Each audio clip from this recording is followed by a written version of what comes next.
Harper Audio presents Be Still, My Vampire Heart by Carolyn Sparks. Performed by Donna Rollins. In memory of the strong women who taught me to be strong, Faye Oldham, Twyla Sparks, Sally Rundle, and Margaret Smith.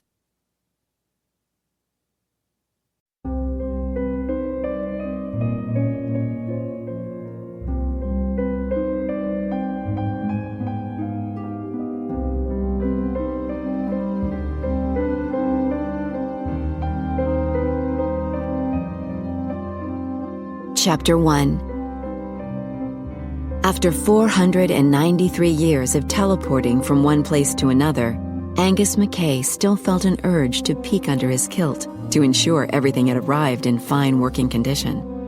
There were some areas where a man, vampire or not, would hate to find himself shortchanged.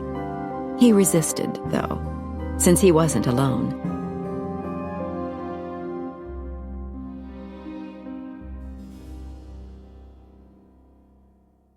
He'd just materialized in Roman Dragonesti's office at Romatech Industries, and the former monk was sitting behind his desk, watching him calmly. Angus swung his claymore off his back. "All right, old friend. Who can I kill for ye tonight?" Roman chuckled. "Always ready for action. Thank God you never change." Angus winced inwardly. He'd only been kidding. "Ye do want me to kill someone?" "Hopefully not. I think a good scare will be enough." "Ah." From the corner of his eye, Angus saw the door open. "You couldna have Connor do the scaring? He's a vera frightful-looking man." "I heard that." Connor entered the room carrying a folder. Grinning, Angus took a seat and lay the sheath containing his favorite claymore across his lap. "So, what's the problem?" "The Slayer is at it again. A vampire was murdered last night in Central Park," Roman explained. "A Russian malcontent." "Ah, that's good." Angus nodded. "One less malcontent to worry about. Those bloody vampires refuse to modernize and drink the synthetic blood manufactured at Romatech." "No, it's bad," Roman countered. "Katya Minskaya just called and accused us of the murder." At the sound of her name, Angus's grip tightened around the leather sheath. He kept his face blank. "I'm surprised she's still Coven Master." Connor sat in the chair next to Angus. "She's vicious enough for it. I heard some of the Russian men complained about having a female master, and they didn't live through the night." "Aye, she can be vera vicious." Angus felt Roman's sympathetic gaze on him and looked away. The monk knew too much. Fortunately, any transgressions he'd confessed to his old friend were held in strictest confidence. "Katya's threatening us," Connor continued. "If anyone else in her coven is slain, she'll declare war on us." "Bugger," Angus muttered. "So, who is the Slayer? He may be causing trouble, but he deserves a medal." He looked at his employee. Connor snorted. "I didn't do it, and neither did my men. Ye pay us to protect Roman, his wife, his home, and his business, and there's only 3 of us for the job. We do not have time to wander about Central Park." Angus nodded.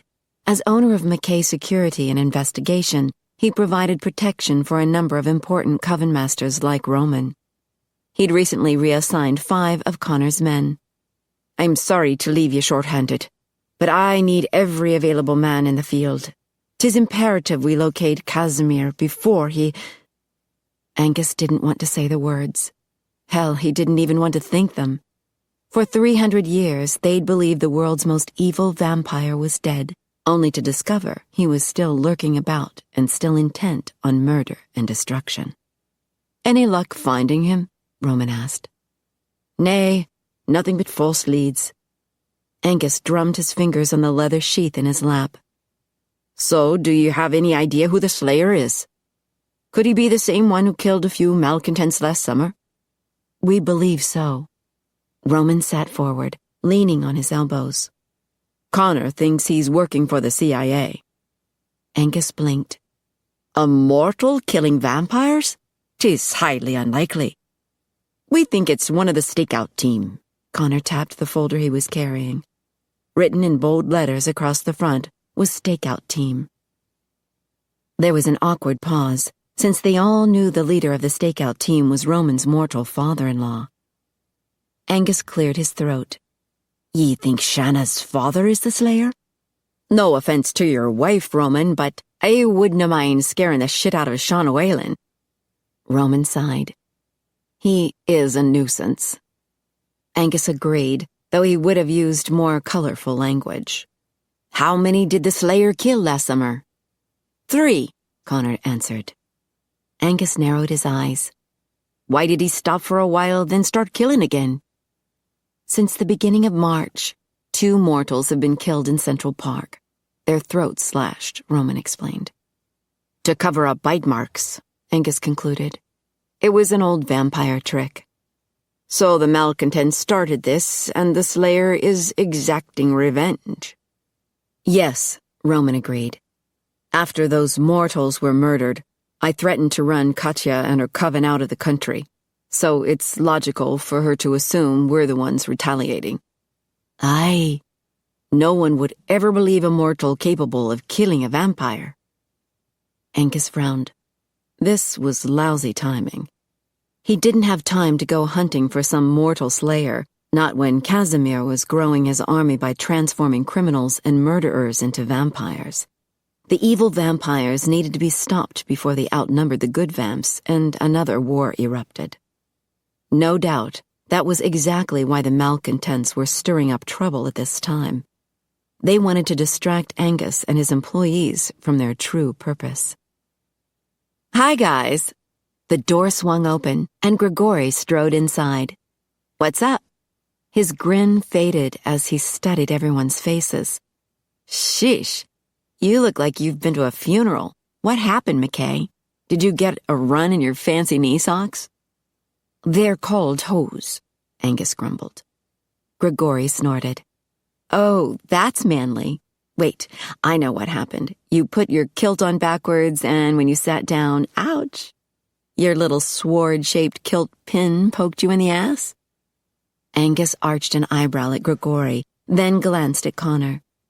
How can it be that ye haven't killed this one? Grigori blinked. Excuse me? Roman chuckled as he fumbled in a desk drawer. Play nice while I'm gone. You're leaving? Angus asked. I'm going to Shanna's doctor appointment with her. He set a bottle of reddish-amber liquid onto the desk. It boasted a shiny gold label that said Blisky. This is for you, Angus. We start selling it next week. Ach, good. Angus stood and picked up the bottle. He'd been waiting for Roman to finish his latest fusion cuisine drink. I've sorely missed the taste of good Scotch whiskey. Enjoy. Roman headed for the door. I'll be back in an hour or so. Grigori will let me know what you decided. Angus dragged his eyes away from the bottle of Blisky. Why was Roman's mortal wife going to the doctor at night? Is there a problem with the bairn? No, everything's fine. Roman avoided looking at Angus. Bugger. There was a problem. The monk had always been a lousy liar. Boy, you should see Shanna. I swear she's huge. Grigori spread his arms wide enough to indicate a hippopotamus. Roman cleared his throat. Grigori winced. But she's still as lovely as ever. Roman smiled faintly. I'll talk to you later, Grigori. And thank you, Angus, for helping us find this slayer. Angus smiled back. Ye know me. I'm always ready for a good hunt. When Roman shut the door, he turned to Connor and Grigori. All right, you two. What's wrong with the bairn? Nothing. Connor slanted Grigori a warning look. Yeah, right. Grigori rolled his eyes, then circled the desk to sit in Roman's chair. Angus frowned as he opened the bottle of Blisky. He'd get the truth out of Grigori later. Back to business. Connor dropped his folder on the desk. These are the profiles and photos of the stakeout team, minus Austin Erickson, who's working for us now." Angus yanked out the cork and was rewarded with the smell of fine Scotch whiskey. Maybe Austin knows who the Slayer is. Connor winced. "He does. He told me last summer he'd convinced the Slayer to stop." "Bloody hell. He didn't say who it was?" "Nay," Connor sighed. "I should have pressed him harder. I tried calling him just now, but he and Darcy have gone undercover in Hungary, looking for Casimir." "Bugger," Angus muttered, then gulped down some blisky. The concoction of synthetic blood and fine whiskey burned his throat, wove a warm trail to his belly, and left a smoky aftertaste on his tongue. He slammed the bottle down. "Ugh, that was good." "It smells good." Grigori reached for the bottle. Angus grabbed the bottle and sat on the desk. Connor smiled as he opened the folder. "One of these 4 people is the Slayer." Grigori picked up the first profile. "Sean Whalen." "Boo, hiss. I betcha he's the one." "'Tis true that Whalen hates us, especially after his daughter married Roman." Connor retrieved the profile from Grigori.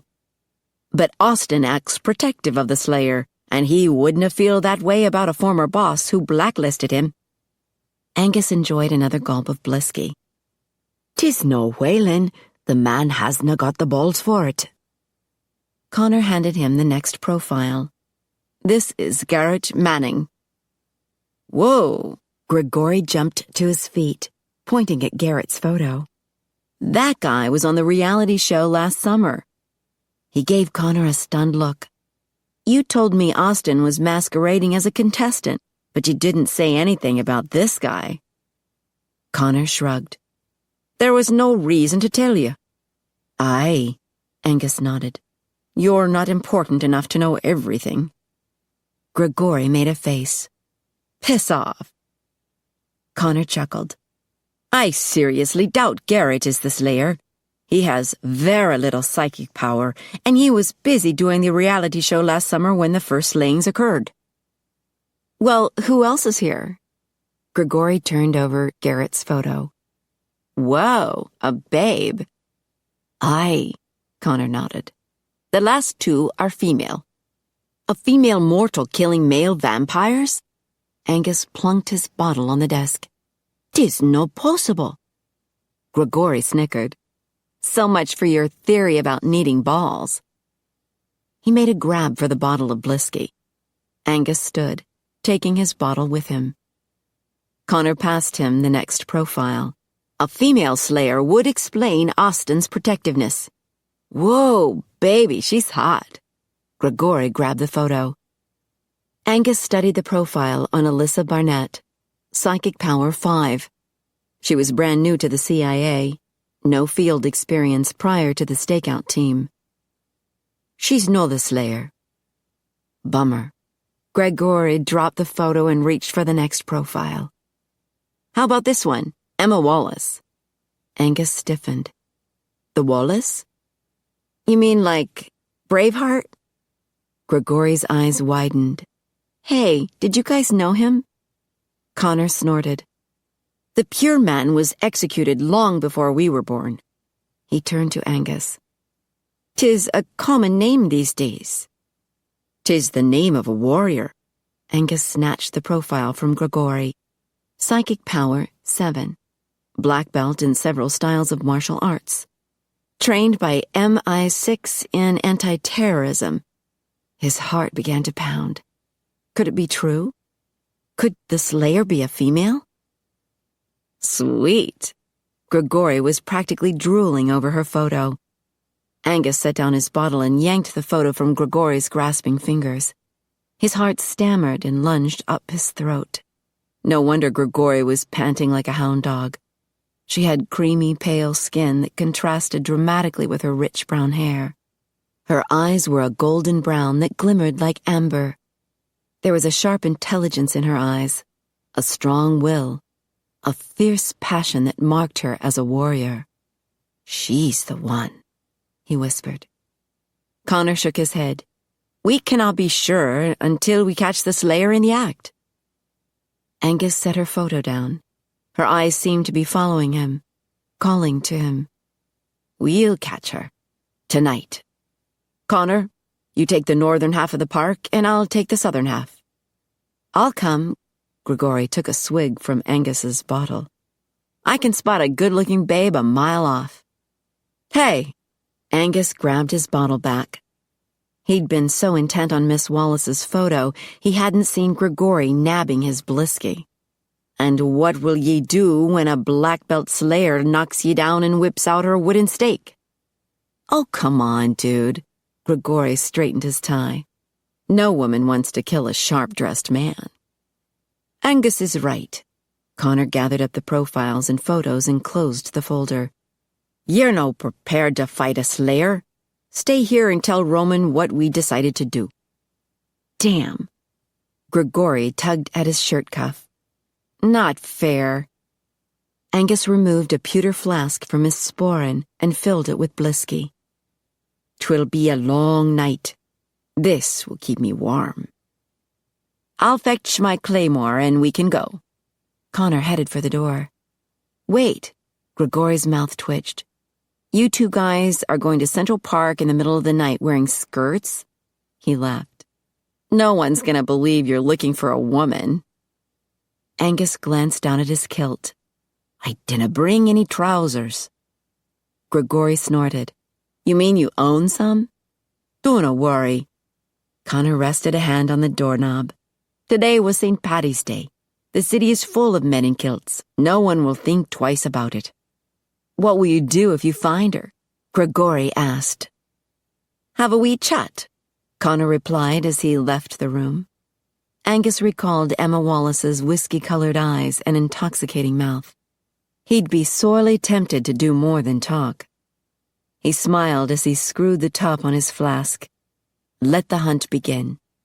He slung his claymore onto his back and strode toward the door. Okay, if you insist, I'll stay here. Grigori picked up the bottle Angus had left on the desk. I'll just guard this for you till you get back.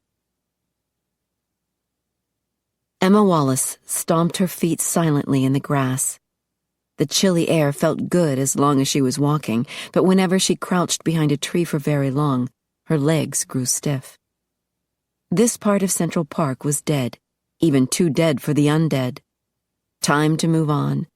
She slung her canvas tote bag over her shoulder and enjoyed the comforting sound of wooden stakes clattering against one another. She slipped out of her hiding place and skidded down the sharp incline to the brick path below. Her movement startled some birds from a nearby tree. They cawed, beating the air with a fluttering of wings as they flew into the darkness. Emma waited, blending easily into a tree's shadow with her black pants and jacket. All was quiet once more. Hard to believe that a short walk south would deliver her to noisy avenues where post-parade celebrations still raged. Maybe that was why the park was so quiet. The vampires could be hunting in the streets. After a long day of green beer and whiskey, the revelers would never remember what bit them. Suddenly, the brick path beside her was clearer, brighter. She could make out individual trees and bushes. She moved quietly onto the pathway and looked at the nearly full moon. The clouds had moved away, leaving the orb bright and glowing. A slight movement caught her attention, and her gaze lowered. To the south, a lone figure stood on top of a huge crag of granite. His back was to her. Wisps of clouds floated past him, stirring his kilt. Moonlight gleamed off his dark red hair. Mist swirled around him, making him look ethereal, like the ghost of a Highland warrior. Emma sighed. That's what the world needed more of today, brave warriors willing to fight evil. Sometimes she felt vastly outnumbered by the creatures of the night. As far as she knew, she was the only vampire slayer in existence. Not that she blamed anyone for that. Most people didn't know about vampires, but she did blame her weak and ineffectual boss. Sean Whalen was afraid to pit their small team of 4 against a group of vampires in battle, so he had assigned them to merely watch and investigate. Watching wasn't enough for Emma, not since that horrid night 6 years ago. She refused to dwell on it. She'd found a much better remedy than grieving. The trick to killing vampires was to find one alone in the act of feeding, then take him by surprise with one swift stake through the heart. With every vampire she turned to dust, she was one step closer to finding peace. She patted her bag of stakes. With a permanent marker, she'd written Dad on half of them and Mum on the other half. The stakes were working great, and the death count was up to 4. It could never be high enough. She glanced again at the kilted man standing on the boulder of granite. Where had all the brave men gone? Fierce warriors who could stand alone in the face of danger. The mist drifted away, leaving the man's form outlined in silvery moonlight. Her breath hitched. He was stunning. His broad shoulders filled the dark sweater he wore. His kilt fluttered slightly in the breeze, revealing strong, muscular thighs. Good heavens, he would make a great warrior, strong and relentless in battle. Suddenly, he leaned over, grabbed the hem of his kilt, and peeked underneath. Then he dropped the kilt and fumbled at something below his waist. Emma winced. Was he playing with himself? He lifted something to his mouth and drank. Moonlight glinted off the metal. A flask. Super. He was a pervert and a drunk. With a sigh, she turned north and walked away. What a silly waste of her time, fantasizing about a brave Highland warrior. She should have known he was just one of the thousands of kilted, liquor-guzzling men roaming the city after the parade. Besides, in her line of business, she couldn't afford to get sentimental. The enemy was ruthless. Scrunch. Emma halted and listened. The path curved to the left and out of sight, but she could hear the sound of footsteps shuffling through dead leaves. She lunged to the left and hid behind a tree. The footsteps grew closer. A lone man came into view. Emma caught her breath. He was wearing a long black trench coat. The vampire she'd killed last night had sported one just like it. Maybe they all shopped at the same store. Vampires are us. She lowered her tote bag to the ground and retrieved one stake. He came closer. He'd be easier to kill if he was feeding, but there were no victims nearby. Emma slipped the stake into her belt behind her back. She'd lure him in, using herself as bait. She sauntered onto the path and gave the man an innocent look. I think I'm lost. Do you know the way out of the park? The man halted and smiled. I was hoping to find someone like you. Right, someone to feed from. Damned bloodsucker. Emma widened her stance so she wouldn't lose her balance when he attacked. She reached behind her back and curled her hand around the stake. I'm ready when you are. Okay. The man untied the belt on his trench coat. It was then that Emma noticed the hairy calves below the hem of his coat. Good heavens, he wasn't wearing any pants. Ta-da! The man whipped open his coat. Shit! He wasn't wearing any clothes at all. She grimaced. Just her luck to go vampire hunting and find a flasher.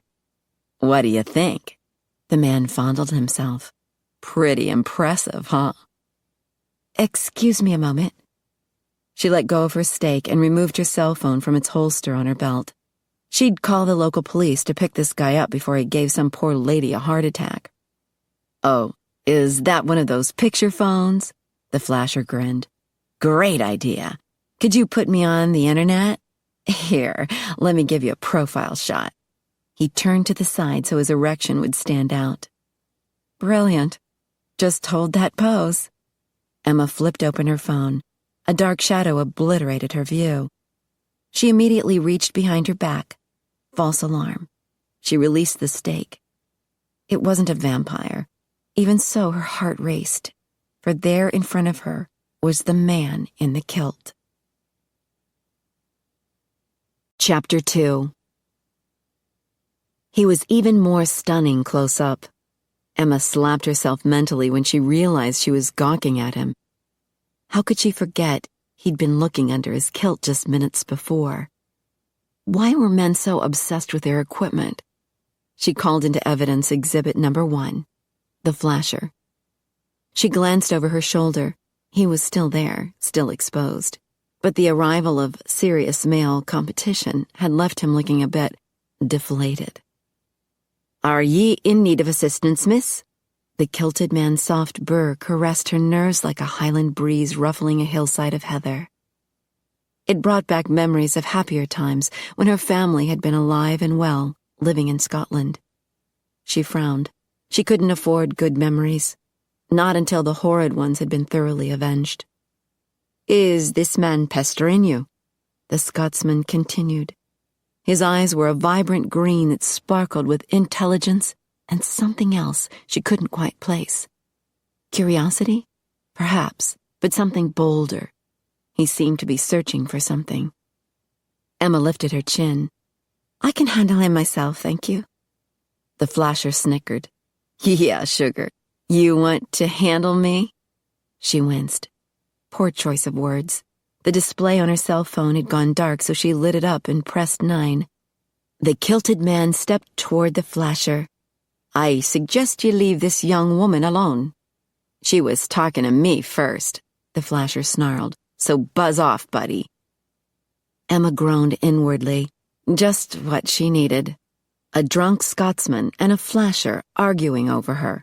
She punched number 1. "Ah, how rude of me to interrupt, especially you, a fine upstanding paragon of good manners and propriety."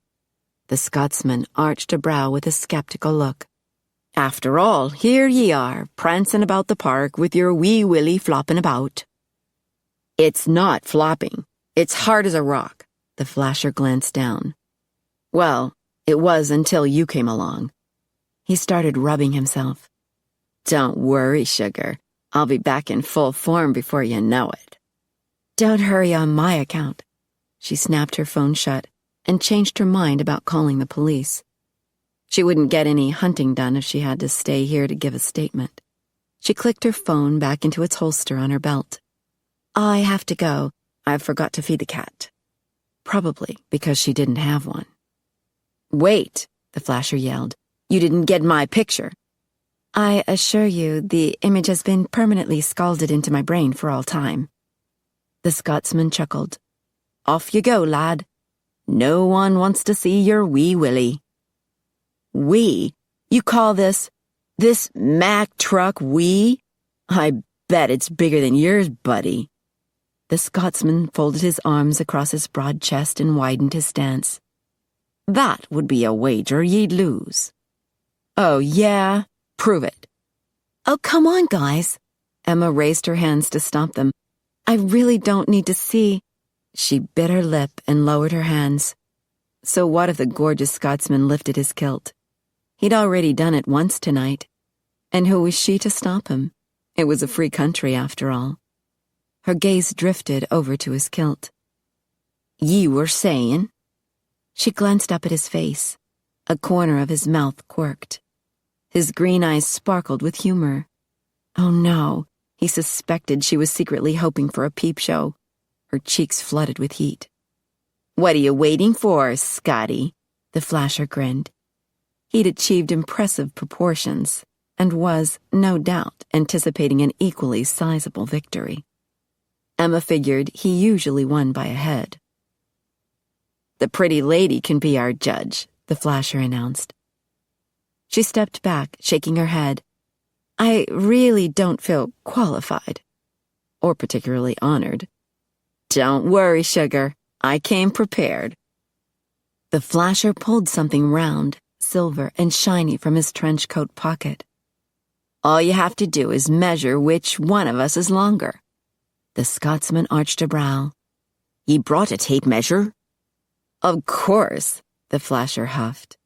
"I keep a daily journal, and I want it to be as accurate as possible." He planted his fists on his hips. "I take this seriously, you know." "Brilliant," Emma muttered. Well, guys, it's been real, but I need to go. Feel free to do your own measuring. She turned toward the tree where she'd left her tote bag. No, the flasher shouted. Her training had taught her how to anticipate an attack, how to interpret the stirring of air behind her back. As soon as the flasher made a grab for her, she jumped out of his reach and assumed her favorite attack pose. Her reaction time had been as swift as ever, but not nearly as quick as the Scotsman. In a mere second, he'd reached behind his head, pulled out a sword, and pointed it at the flasher's neck.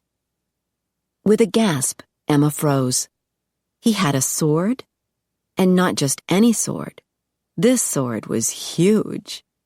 The flasher halted, his eyes wide with fear. He gulped and promptly wilted down south. I told ye mine was bigger, the Scotsman growled.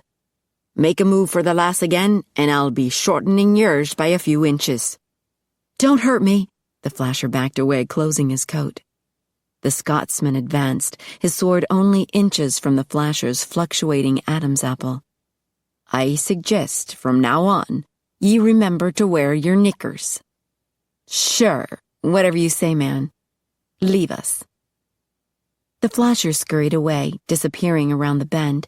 The Scotsman lifted the sword over his head so he could slide it back into its sheath. The long blade made a soft scraping noise as it slid home. Emma was distracted momentarily by the bulge of his biceps, but she quickly came to her senses. What are you doing with a sword? 'Tis called a claymore. He turned to face her. Do not worry. You're safe now. I'm supposed to feel safe with a stranger who's packing a humongous weapon? He smiled slowly. I told ye mine was bigger. What typical male arrogance. I was referring to your sword, not your wee willy. He gave her an injured look. If you're going to insult my size, I'll have to defend myself by offering you proof.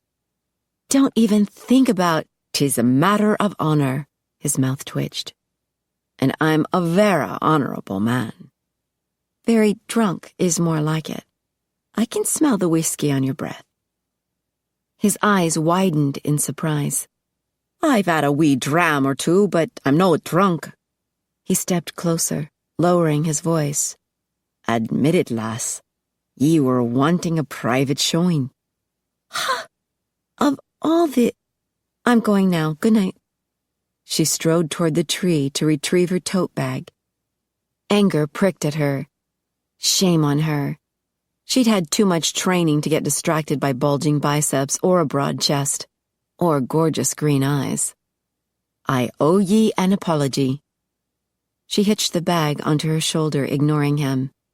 I do not generally discuss private parts, at least until I've introduced myself first. She stifled a grin. Something about this man was too appealing. Maybe his accent and kilt made her feel homesick. She'd been in America for only 9 months. She glanced at him, and his soft smile tugged at her heart. Shit, she needed to go. She removed the stake from her belt behind her back and dropped it into the bag. Her nerves tingled, every strand aware that he was watching her closely.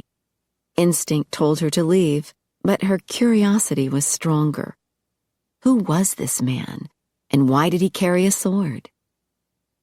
I assume you came to town for the parade? He paused. I arrived today. An evasive answer. To celebrate or for business? The corner of his mouth tilted up. Are ye curious about me, lass? She shrugged. Professional curiosity. I'm in law enforcement, so I have to wonder why you're carrying a lethal weapon. His smile grew wider. Perhaps ye should disarm me. Her chin went up. Make no mistake. I could if I needed to. And how would ye do that? He pointed at her bag. Will ye take on my claymore with your wee sticks? She wasn't about to explain why she was carrying wooden stakes. So she folded her arms across her chest and changed the subject. How did you get this sword on a plane, or through customs? He mimicked her move, crossing his arms over his chest. "Why are ye wandering about the park all alone?" She shrugged one shoulder. "I like to jog.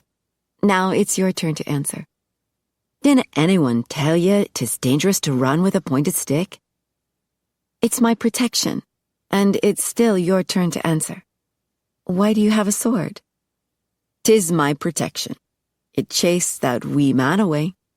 A loud boo would have chased him away." He grinned. "I believe you're right." She bit her lip to keep from smiling back. The blasted man was aggravating and attractive at the same time. And he still hadn't answered her question.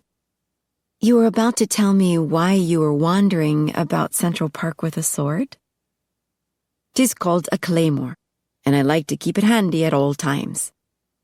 An image flitted through her head of the Scotsman naked in bed with his huge weapon, and the sword. "I fail to see why you need the claymore. You certainly look muscular enough to protect yourself." "How kind of ye to notice." Notice? She was doing a lot more than that. Her brain was busy undressing him, and if the rascal's twinkling eyes were any indication, he'd guessed she was enjoying the view. Her gaze ventured south once again, past his blue and green plaid kilt, and this time she noticed the hilt of a knife peeking from the edge of his sock. Her heart raced faster. The man was packing multiple weapons. Maybe she should frisk him. Maybe she should call the paramedics first. "Do you have a name?" "Aye." She raised her eyebrows, waiting for a response, but he merely smiled. Aggravating man. "Let me guess. You're Conan the Barbarian?" He laughed. "I'm Angus." "As in prime beefcake?" She should have known. "Do you have a last name?" "Aye." He opened the leather bag hanging from his belt. She stepped back, wondering if he was packing heat. "What do you have in there?" His sporran looked well-worn, as if he used it every day. "Dinna worry, lass. I'm looking for a business card." He removed the metal flask she'd noticed earlier so he could rummage through the remaining contents of the brown leather pouch. She folded her arms while she waited. "Whenever you need something, it's on the bottom. I have the same problem with my purse." He shot her an irritated look. "This is no a purse. 'Tis a fine, manly tradition amongst the Scots." Aha! She'd found a weak spot. She gave him a wide-eyed Bambi look. "Looks like a purse to me." He gritted his teeth. "'Tis called a sporran." She bit her lip to keep from laughing. No wonder she found this guy appealing. He made her smile, and it had been a long time since she'd acted happy and playful. Her mission dominated her life, and she had to take it seriously. The enemy was deadly. "So what do you keep in there, besides the whiskey? Do you have any shortbread or leftover haggis?" "Vera funny," he grumbled, although his mouth was curling into another smile. "If ye must know, I have a cell phone, a roll of duct tape." "Duct tape?" He arched a brow. "Dinna mock a man's duct tape. It comes in vera handy for binding wrists and ankles." "Why would you bind someone?" She gave him a sympathetic look. "Oh, poor baby. Is it that hard to get a date these days?" He grinned. "'Tis also good for covering up a saucy mouth." His gaze lowered to her mouth, and stayed. His smile faded. Her heart stuttered. His gaze moved back to her eyes with an intensity that squeezed the air out of her lungs and made her nerves tingle. Even her toes were curling under. There was more than desire in his dark green eyes. There was a sharp intelligence. He wasn't drunk at all, she realized, and he saw a lot more than any man she'd ever encountered before. She suddenly felt as exposed as the flasher. He stepped closer. "And your name?" Name? Good heavens, the way he was looking at her, her pulse was taking off at warp speed, but her brain was barely on life support. "More power to the engine, Scotty." I'm Emma." She decided to play it safe and give only her first name. He'd done the same. "'Tis a pleasure to meet you." With a slight bow, he offered her a crumpled business card. Clouds had shrouded the moon once again, and she couldn't make out the small print. "Do you happen to have a torch in your sporin?" "Nay, I see very well in the dark." He motioned to the card. "I own a small security company." "Oh." She slipped the card into a pants pocket so she could check it later. "You're like a professional bodyguard?" "Do ye need one? A lass who wanders about the park alone at night should have protection." "I can take care of myself." She patted her bag of steaks. He frowned. "Ye have an unusual method for protecting yourself." "So do you. How do you protect a client when someone's packing a gun? No offense, but your claymore is a bit outdated." He arched a brow. "I have other skills." She bet he did. Her throat felt dry. He stepped toward her.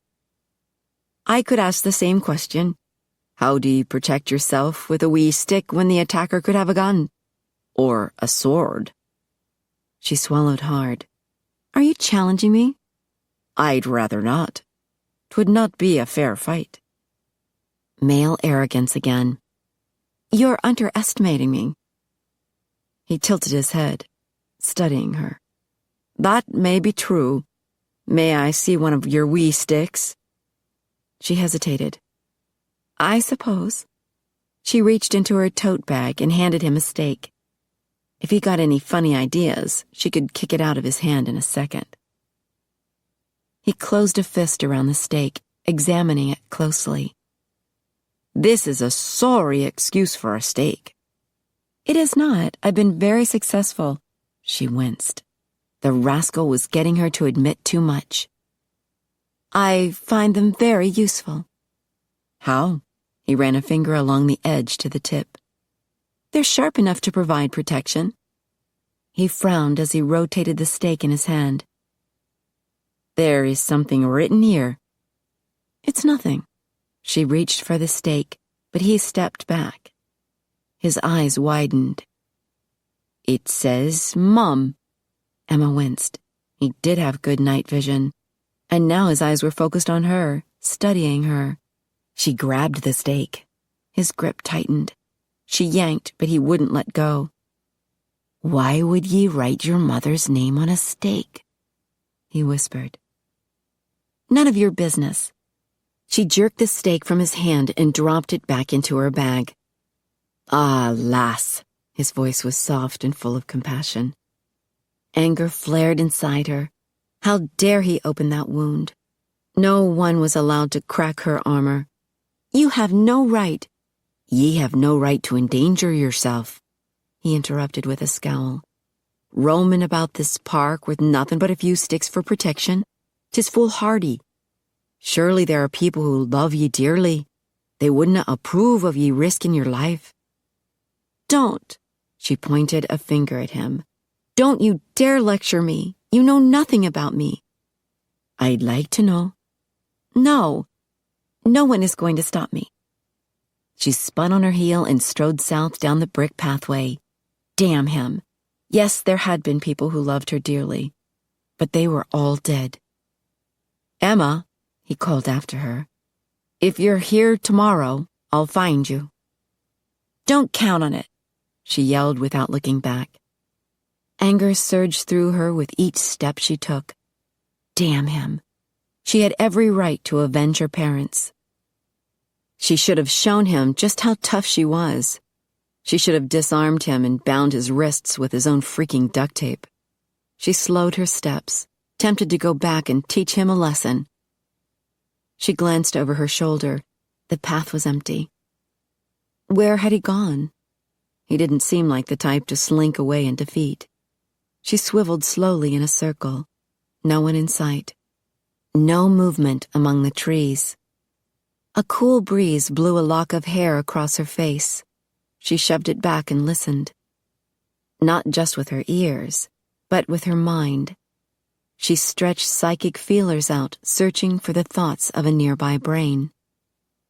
A sudden chill made her shiver. She zipped up her short jacket and flipped the collar up over her ears. An eerie feeling settled in her gut. She hadn't heard any thoughts, but she definitely felt a presence. Someone was watching her. She reached in her bag for a steak. At least she'd only felt one presence out there. Was it Angus? Who was he exactly? As soon as she returned home, she'd check him out. The park entrance wasn't that far away. She crossed the stone bridge and strode alongside the pond. The Scotsman was downright confusing. Gorgeous and sexy, without a doubt. She'd enjoyed talking to him until he'd started scolding her like a 2-year-old. What had come over him? The minute he'd taken her steak in his hands, he'd become rude and overbearing. Why would a man with a huge sword be so uptight over a wooden steak? She halted with a jerk. God, no! Her heart pounded. No, not him. He couldn't be a vampire. Could he? She spun in a circle, searching the surroundings. She even looked at the pond as if he were going to rise out of it and fly toward her. Get a grip. The man was not a vampire. She would have known. She would have felt it. And he would have attacked her. Instead, he'd lectured her on safety. She'd smelled the whiskey on his breath. What vampire would drink anything but blood? And he was drinking from a silver flask. She'd read in reports that silver burned their skin. Oh, shit. Months ago, when she first arrived, she'd read a report about last summer when the stakeout team had spotted a bunch of vampires in Central Park with the boss's daughter. Many of the vampires accompanying Shanna Whalen had been wearing kilts. Scottish vampires, all armed with swords. And just because Angus's flask was silver in color, that didn't mean it was actually silver. It could be stainless steel or pewter. Oh, God. He might actually be a vampire. Shit. She should have taken him down while she had the chance. Emma strode toward the corner entrance to the park, then ran up the stairs to Fifth Avenue. Good heavens. Angus had seen her steaks. He had to know she was the slayer. He'd probably report her to all the other vampires. She froze, her arm lifted to hail a cab. Cars zoomed by. Horns blared in the distance.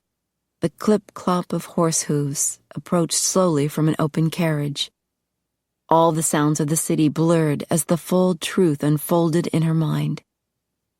Angus knew who she was. Her nights of secretly slaying vampires and remaining anonymous were over. The vampires would want revenge. They'd want to kill her.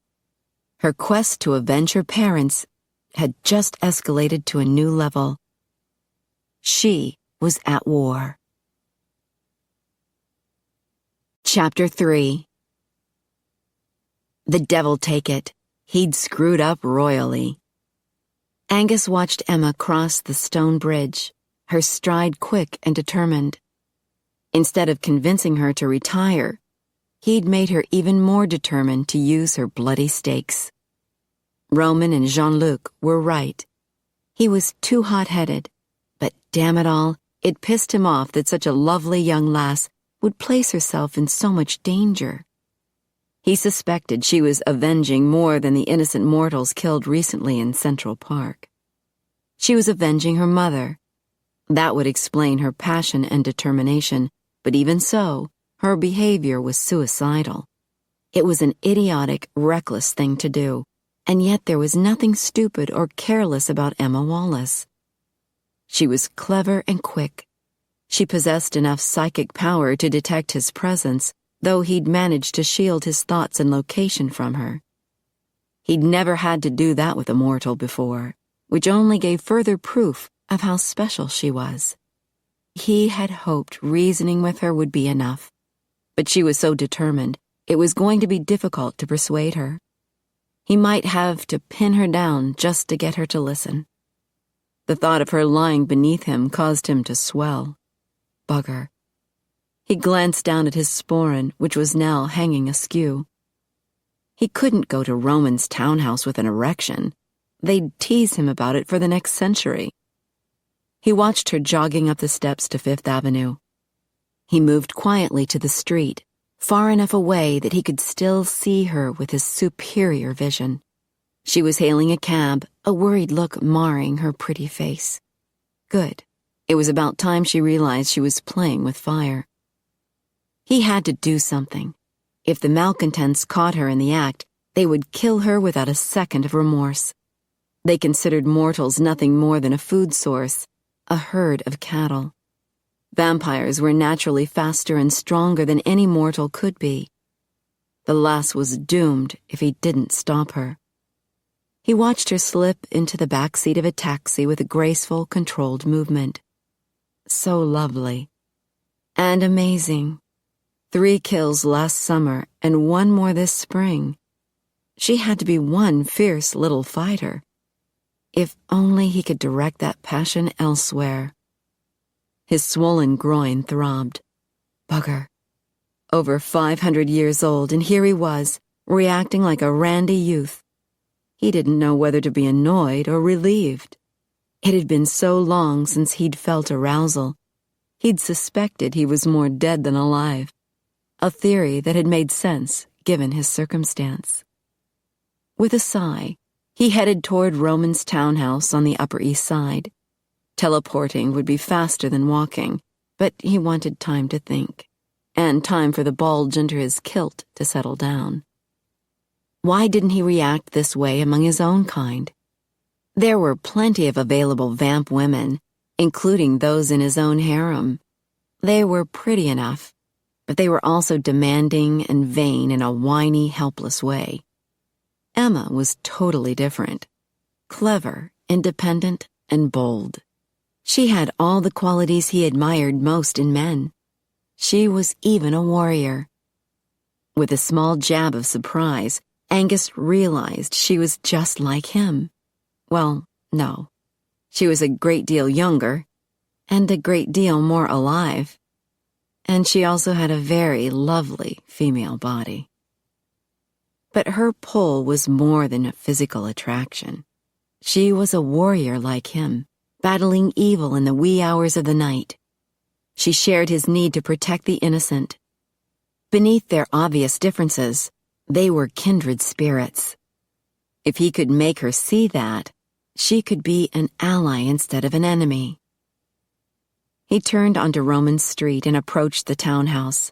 The windows were dark now that Roman's harem was gone, and he was living in White Plains with his mortal wife. Now the only inhabitants were Connor and 2 vamp security guards. Ian would be guarding the townhouse, while Dougal watched over Romatech.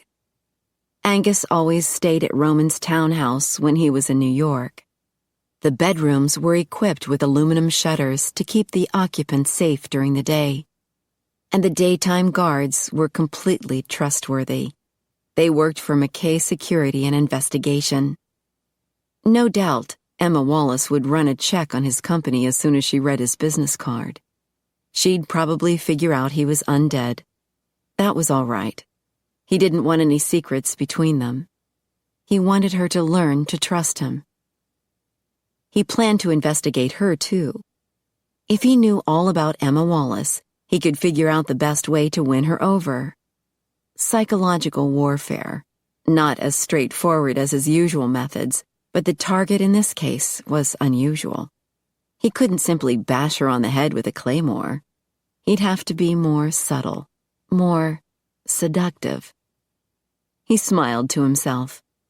Let the battle begin. He glanced around as he climbed the steps to the townhouse. The street was empty and quiet. This was the perfect opportunity to test the alarm system he'd installed a few months ago. Ever since Roman had teleported straight into the lair of the Russian coven, Angus had worried that the Russians would attempt a similar maneuver. He checked once more that the street was empty, then teleported into the dark foyer. As soon as his body materialized, an alarm went off. An alarm pitched at a high frequency so only dogs and vampires could detect it. Immediately, the kitchen door swung open, and the figure zoomed toward him with vampire speed.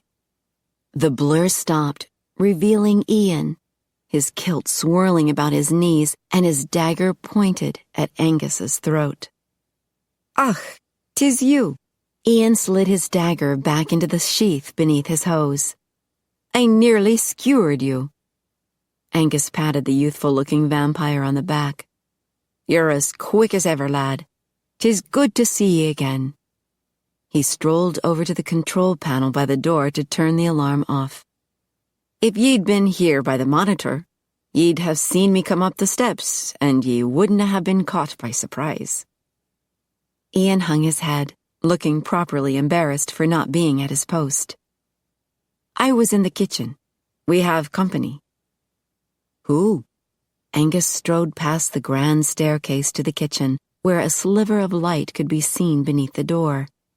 He gave the swinging door a push and caught a glimpse of Grigori sitting at the kitchen table, drinking his bottle of Blisky. Angus marched into the kitchen. "Why are ye here, interfering with Ian's duties? Ye should still be at Romatech." Grigori made a face. "Aren't you the friendly one? Roman's expecting me to give him a report on the Slayer, but you and Connor never came back. Besides, I'm doing you a favor, returning your bottle to you." Angus grabbed the bottle and held it up to the light. "The bloody thing's half empty." Grigori grinned. "I get it. The Blisky is bloody. Right. You're trying to be funny." His grin faded as Angus continued to glower at him. "Okay, so I drank a little, but I prefer to think of it as half full." Angus set the bottle down as Ian strode into the room. Grigori motioned to him. He had some too. Angus arched an eyebrow at Ian. "Just a wee drop," Ian insisted. "I know I'm on duty." "You're damned right," Angus bit his lip to keep from smiling. Roman's new fusion drink was going to be very popular.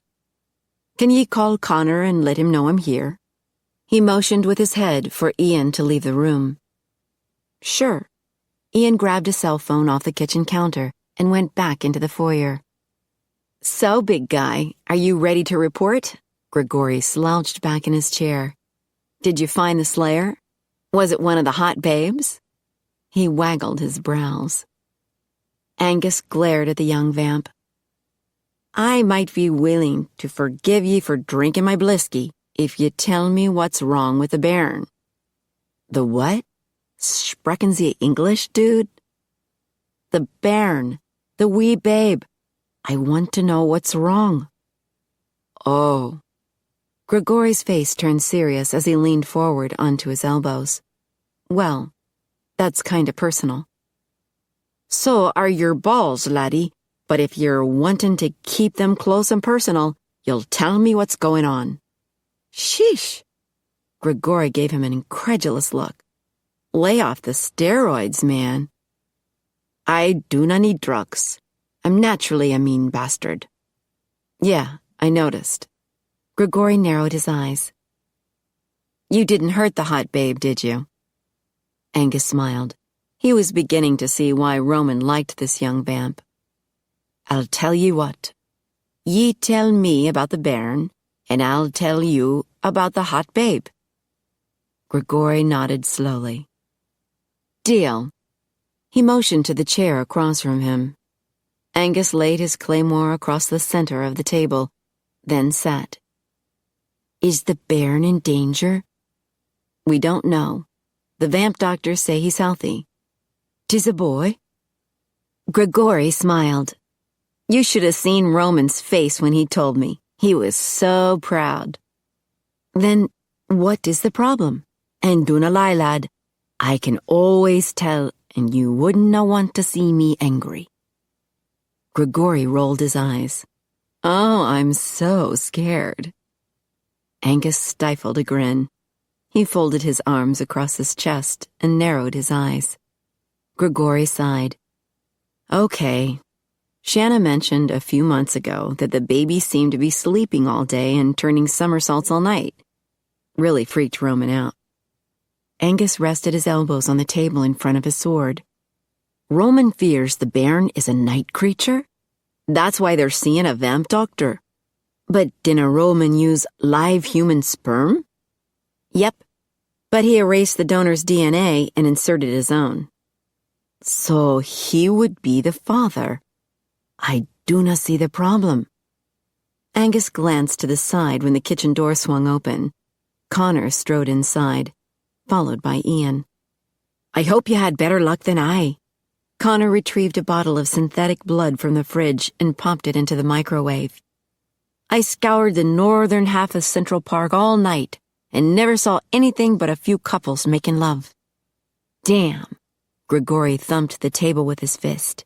I knew I should have gone with you. The room grew quiet except for the whir of the microwave. The three Scotsmen regarded Grigori silently until he blushed. He shifted uneasily in his chair. I guess I need a girlfriend. Don't we all? Ian muttered. The microwave beeped, and Connor removed his bottle of blood. Before we start moaning over love's lost, I want to know about the Slayer. Did you find her, Angus? Her? Ian repeated. I found her. Angus motioned toward Grigori. But first, this one is telling me about Roman's bairn. Grigori gave Connor a sheepish look.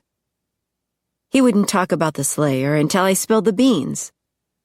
Connor grimaced, then took a long swig from his bottle. Roman wanted to keep it quiet. Angus gritted his teeth. And ye do not think I can keep a secret? I ken more secrets than ye can imagine, Connor. And do I need to remind ye that ye work for me? Aye, that I do, but my job is to provide Roman with security, and that's exactly what I'm doing. Tell me the problem, Angus insisted. With a sigh, Connor leaned against the kitchen counter. After the bairn was conceived, Roman was conducting some tests to see if he could transform himself back into a mortal. Angus nodded. The procedure he did on Darcy Newhart. What of it? Roman learned the procedure only works if he has a sample of the vamp's original mortal DNA, Connor continued. While studying our DNA, Roman discovered something odd.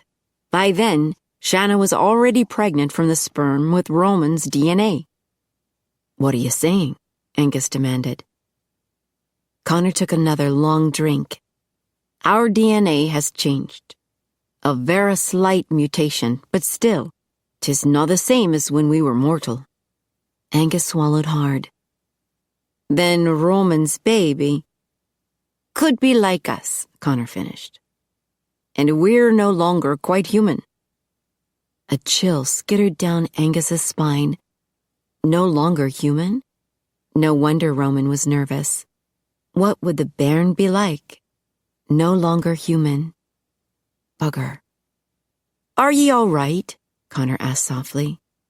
Aye, except that Grigori was drumming his fingers on the table, and Angus found the noise very annoying. No longer human. How could he ever convince Emma he was good when he wasn't even human? He balled his fists with a sudden urge to clobber someone. Grigori would do nicely. Does Shanna know? Aye, Connor replied. But she insists she doesna care, that she loves Roman and will love the bairn no matter what. She's a rare woman. Angus scowled at Grigori to get him to stop making noise. It worked. Grigori leaned forward. Can you believe it? We're all a bunch of mutants, just like the Ninja Turtles. Angus blinked. We're like turtles? Grigori burst into laughter. Ian shook his head, grinning. Connor snorted. Nay, we have vampire DNA, no turtles. Snap. Grigori rocked back in his chair, laughing. I had you worried, huh? Angus narrowed his eyes. Connor, if you do not kill this fledgling, I will. The lad is begging for it. Ian covered his mouth to hide a grin. Connor simply crossed his arms and looked bored. Grigori wiped his eyes. You can't kill me. I'm the vice president of marketing at Romatech. Angus lifted a brow. Ye claim to serve a purpose? Damn straight. I sell Roman's fusion cuisine. You know, those commercials on the digital vampire network? Grigori smiled proudly. I make those. Angus slipped his ski-and-do from its sheath beneath his hose and studied the sharp, lethal knife. I do not watch the telly much. I'm too busy killing. Grigori's smile withered.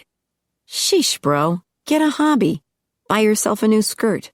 Find some joy in life. Angus smiled grimly. I find joy in my work, and the bloodier the better. He glanced at Connor. Do you want the pleasure, or shall I? Connor's mouth twitched. Grigori jumped to his feet. You can't hurt me. Roman needs me to sell his stuff. And if ye stopped making your commercials, would vamps stop drinking Roman's stuff and turn to the competitor? Angus asked. With a frown, Grigori loosened his tie. There is no competition. Roman is the sole producer of synthetic blood. Ah. Angus slid a finger down the single-edged blade of his ski-and-do. You see, I've watched enough telly to know what the proper term is for the likes of you. You're what we call an expendable crew member. Grigori's eyes widened. You're not hurting me. Roman likes me. Angus tilted his head. Are ye sure about that, laddie? Connor chuckled. Enough with the jest, Angus. I want to hear about the Slayer. Very well. Angus slipped his ski-and-do back into its sheath. He smiled at Connor and Ian, who were both grinning. We can always kill the fledgling later. Shit. Grigori glared at the Scotsman. You guys have a sick sense of humor. He shoved Angus's claymore to the side and perched on the corner of the table. I'd like to see you and your ancient sword take on the Slayer armed with a bazooka. Angus nodded. Ye might have your wish before all is done. So were ye right? Connor asked. Is the Slayer Emma Wallace? Aye. I found her wandering about with a bag of steaks. Did ye destroy her steaks? Ian asked. Nay. Angus stood and swung his claymore onto his back. I made sure she left the park. She willna be killing anyone tonight. And tomorrow night? Connor stepped toward him. Did ye talk to her? Convince her to stop for good? I'll see her tomorrow. Angus pushed open the kitchen door. Tell Roman not to worry. I'll take care of Emma Wallace. He left, leaving the door swinging behind him. Wait! Connor slipped through the door on a swing and joined him in the foyer. What kind of person is she? Will she be easy to persuade? Nay, she feels strongly about her work. She's very stubborn and proud. Sounds familiar. Angus arched a brow. If you're saying we're somewhat similar, I've already realized that. Connor lowered his voice. Do you want help? Nay.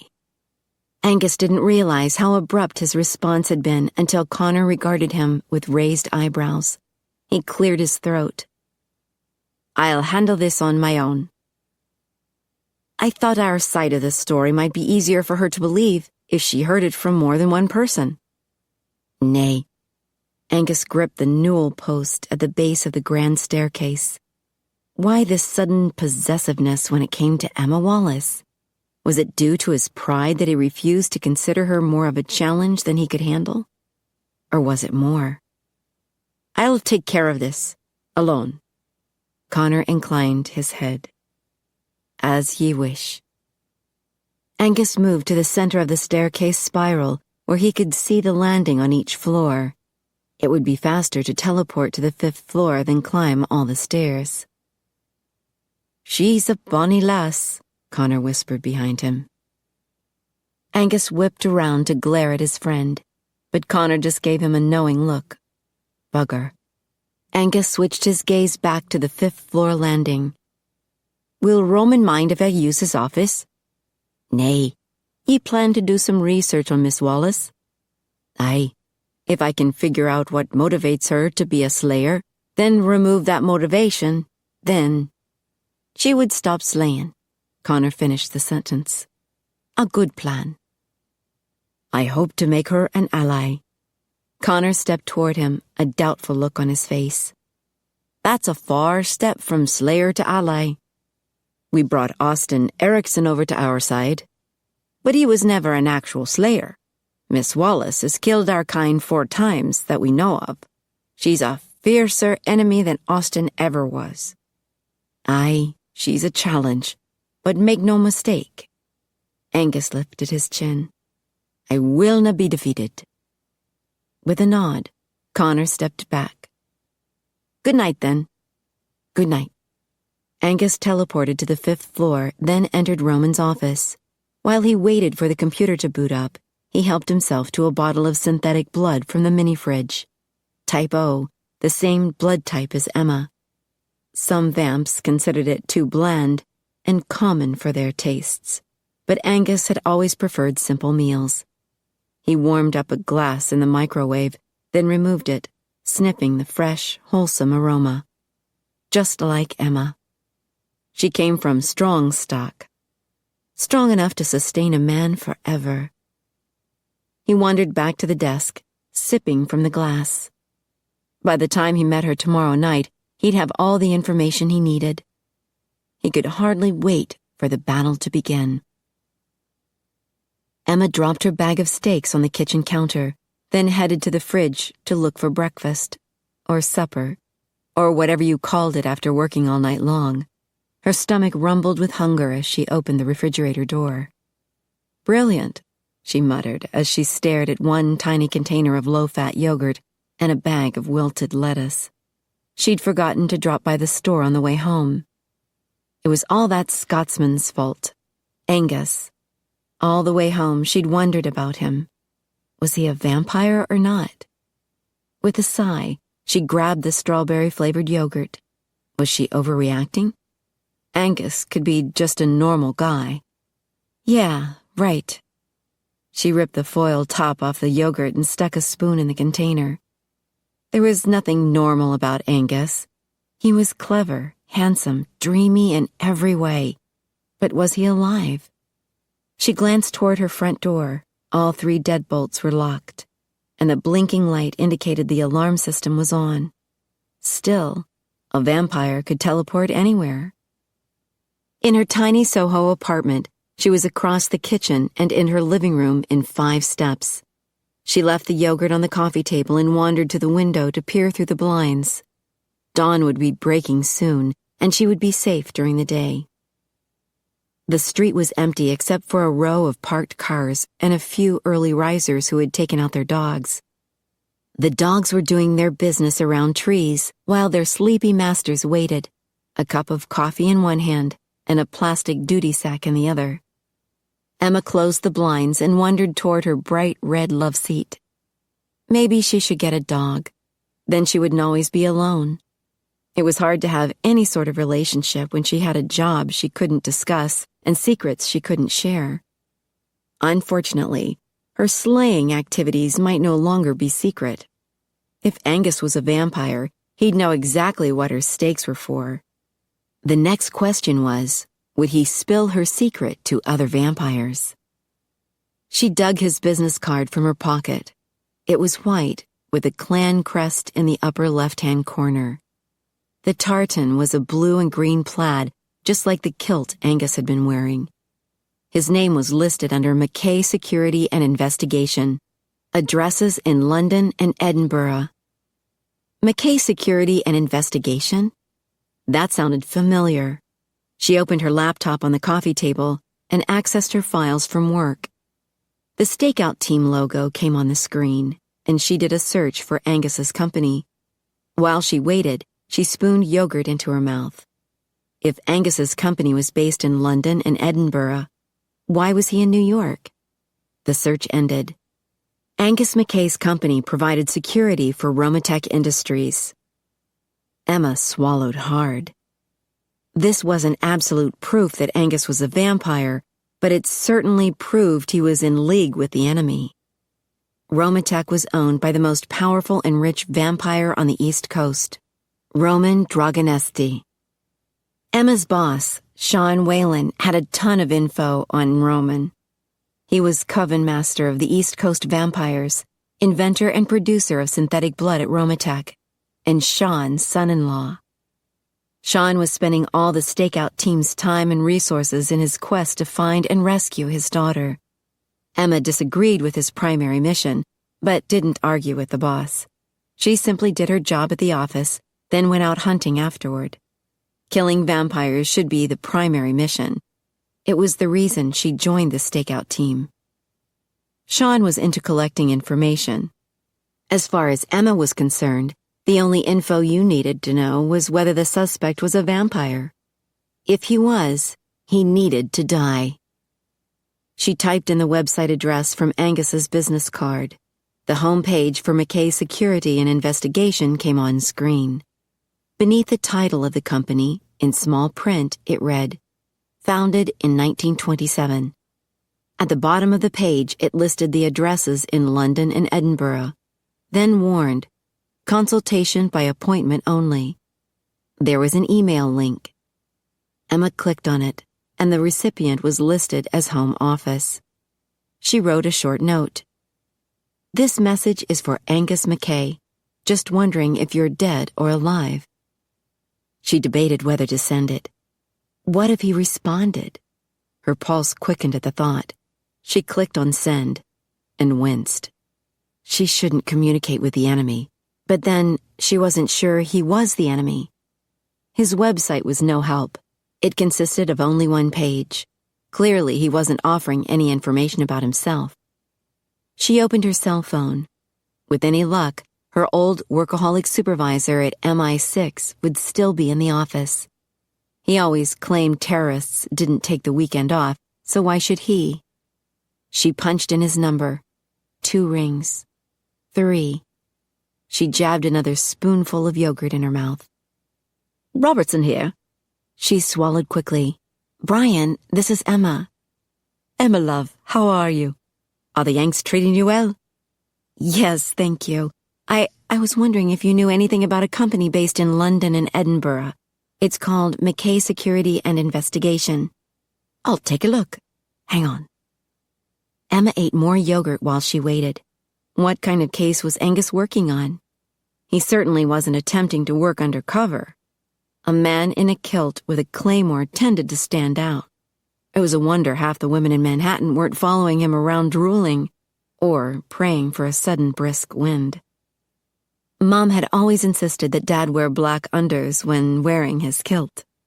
Dad would then tease her that he'd forgotten, and Mom would drag him into the bedroom to make sure he was properly dressed. The inspection tended to take an hour or more. Emma smiled to herself. She'd been 13 years old before she'd figured out what was taking them so long. "Emma," Brian's voice interrupted her musings. "Yes, I'm here." "McKay Security and Investigation was founded in 1927 by Angus McKay III. In 1960, the president is listed as Alexander McKay. Then in 1995, Angus McKay IV took over." "I see. So Angus was the son of Alexander and grandson of the founder, Angus III. Unless he was all 3? Are there any photos of them?"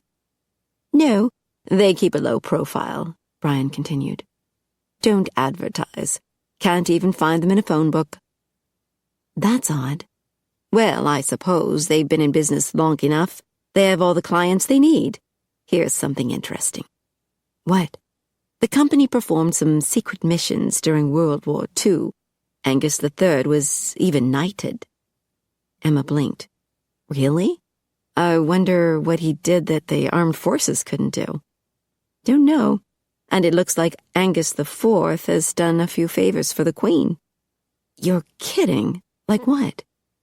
There was a pause while Emma could hear her former supervisor grumbling. "Crap. It's been erased." Emma stood and paced across her tiny living room. The more she found out about Angus, the more confused she became. He didn't sound like an enemy. So, his company has done top-secret missions for our government and the Queen? Yes, and bloody hell. Angus McKay has a clearance rating of 9. That's as high as my own. And much higher than Emma's rating had ever been. That's totally unheard of. The man's a civilian. I gather it has something to do with those top-secret missions. At any rate, he's well trusted. What do you know about him? Other than the fact she wanted to undress him? Not much. She should be greatly relieved to find out he was trustworthy. Good heavens, even the Queen trusted him. But damn it, he provided security for the most powerful vampire on the East Coast. Who could protect Roman Dragonesti better than another vampire? Chances were great that Angus was a vampire. She perched on the love seat. Do you have a list of his clients? Let's see. He provides security for several members of Parliament, a few bigwigs at the BBC, and a fashion designer in Paris. Those clients didn't sound like vampires. Could he actually be human? Shit. She still didn't know for sure. Thank you, Brian. You've been a great help. She pushed the off button and dropped the phone on the love seat. She paced about her small living room. How could Angus be a vampire when the Queen trusted him? And what kind of services was he providing that an agent from MI5 or MI6 couldn't do? She winced. A vampire could do things a human agent could never do. Her laptop made a chiming noise to let her know an email had arrived. She rushed to the love seat and checked the sender. Angus McKay. Her heart lurched. She opened the message. Dear Miss Wallace, my office in London forwarded your note. Please meet me tomorrow night in Central Park at 8 p.m., in the same vicinity where we met tonight. I will answer all your questions then. That was it. Very businesslike. She was almost disappointed. What had she wanted? More flirtatious banter? She'd enjoyed talking to him earlier before he'd turned dictatorial. She sat there, frowning at his message. Then she typed, I'll be there. I'll be the one wearing the pants. Don't forget your purse. She pushed send. She jumped up and paced around the room. What was she doing? Joking with an alleged vampire? Did vampires even have a sense of humor? Well, Angus had joked with her in the park. Her computer chimed. He'd answered. She ran to the love seat and opened the mail. I'll leave my sporin at home if you'll leave your pants. She gasped. That naughty man. She laughed, then stopped abruptly. He might not be a man. He might be the enemy. She collapsed back against the cushions. What a stupid thing to do, flirting with the enemy. Why did he have to be so damned attractive? She needed to get her priorities straight and plan her strategy for the next night. She usually killed vampires by catching them completely off guard. She wouldn't have that advantage with Angus. She would need a trap and a way to restrain him. The jangle of her cell phone startled her. Had Angus found her number? Hello? Emma, Brian here. I just received an odd report from data security and I thought you should know. She sat forward. Yes? Someone accessed the personnel files about 10 minutes ago. They had clearance, but they didn't identify themselves, so a flag went up. Before security could break the connection, this person managed to download one file. Brian cleared his throat. I thought I should warn you. A chill seeped through Emma's skin. Whose file was it? Yours. I see. Her voice sounded far away. Thank you. She set the phone down and took a deep breath to steel her nerves. So Angus was checking her out. He would know all about her. Her gaze drifted to the naughty email he'd sent. If he was a vampire, tomorrow night would be his last. And even a pardon from the Queen couldn't save his gorgeous ass. Chapter 4. At 20 minutes till 8, Emma spread dead leaves over the ground to hide the rope. She was in a wooded area of Central Park, secluded enough that she didn't need to worry about innocent people blundering into her trap, but close to the place where she'd met Angus McKay the night before. Her black jeans were topped with a bright red sweater to make her easier to find. She stashed her bag of steaks under a nearby rhododendron and wedged 4 steaks under her belt. 15 minutes till 8. Would he be on time? The minutes stretched out, ticking by at an incredibly slow rate. What would it be like to have an eternity of nights, or the ability to teleport somewhere in an instant? With their superior abilities, Emma could understand why vampires considered themselves superior. But in her experience, all serial killers considered themselves superior. That's all vampires were, really. Serial killers with superior abilities that made them harder to kill. The only good thing about them was that they were already dead. She didn't have to capture one and wait for a slow justice system to deliver a satisfactory ending. No delayed gratification here. When she found one, she killed it. 10 minutes till. She circled the oak tree where the rope was anchored. She needed to keep her muscles warm and her senses alert. She'd have to act quickly, not think about how handsome he looked in a kilt, not think about witty, clever conversation. Her mission was twofold: discover his status, human or monster, then kill him if he was the latter. She cringed at the thought of watching the sparkle die in his lovely green eyes. She'd never talked to a vampire before killing one. The 4 she had killed had been in the process of attacking and raping a woman while they fed from her. The sight had been so horrid and repulsive, she'd had no trouble delivering justice. She couldn't imagine Angus doing that to a woman. He'd seemed offended by the flasher, and he'd lectured her on safety. What vampire would act that way? Oh God, she prayed, don't let him be a vampire. Let him be the Queen's hero and the grandson of a knighted war hero. Let him be the man of her fantasies, a fierce, honorable warrior who could fight evil by her side. Good evening, Miss Wallace. She whirled toward the deep voice, but could barely discern his dark silhouette in the distance. Her heart raced. He looked wonderful. He looked dangerous. He stepped toward her, and his kilt swirled around his knees. Thank ye for coming. We need to talk. Yes, we do. She put her psychic defenses up. If he was a vampire, he could try to manipulate her mentally. She edged toward the middle of the small clearing. All he needed to do was walk straight toward her, and he'd step into the trap. I was beginning to think you weren't coming. I am a man of my word. But are you alive? That was the real question. If he was undead, he wouldn't know the meaning of honesty or honor. He sauntered toward her, close enough that she could see him more clearly. His kilt was the same blue and green plaid he'd worn the night before, but tonight's jumper, or sweater as the Yanks called it, was blue. There were no leather straps crossing his chest like last night. He hadn't brought his sword. Her gaze lowered to his socks. He wasn't completely unarmed.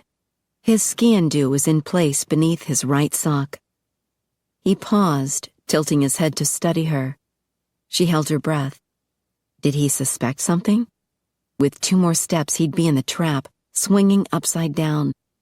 She knew good and well a vampire wouldn't stay trapped for long. He'd simply teleport away. Ye have stakes in your belt. She shrugged one shoulder. Better safe than sorry. He frowned. Ye are safe with me, lass. I would never harm you. You have a knife. He glanced down. A mere habit. I usually have my claymore too, but I left it behind, so ye'd know I meant ye no harm. Are you confessing to being my enemy? Nay, I could be a good friend. He looked so sincere.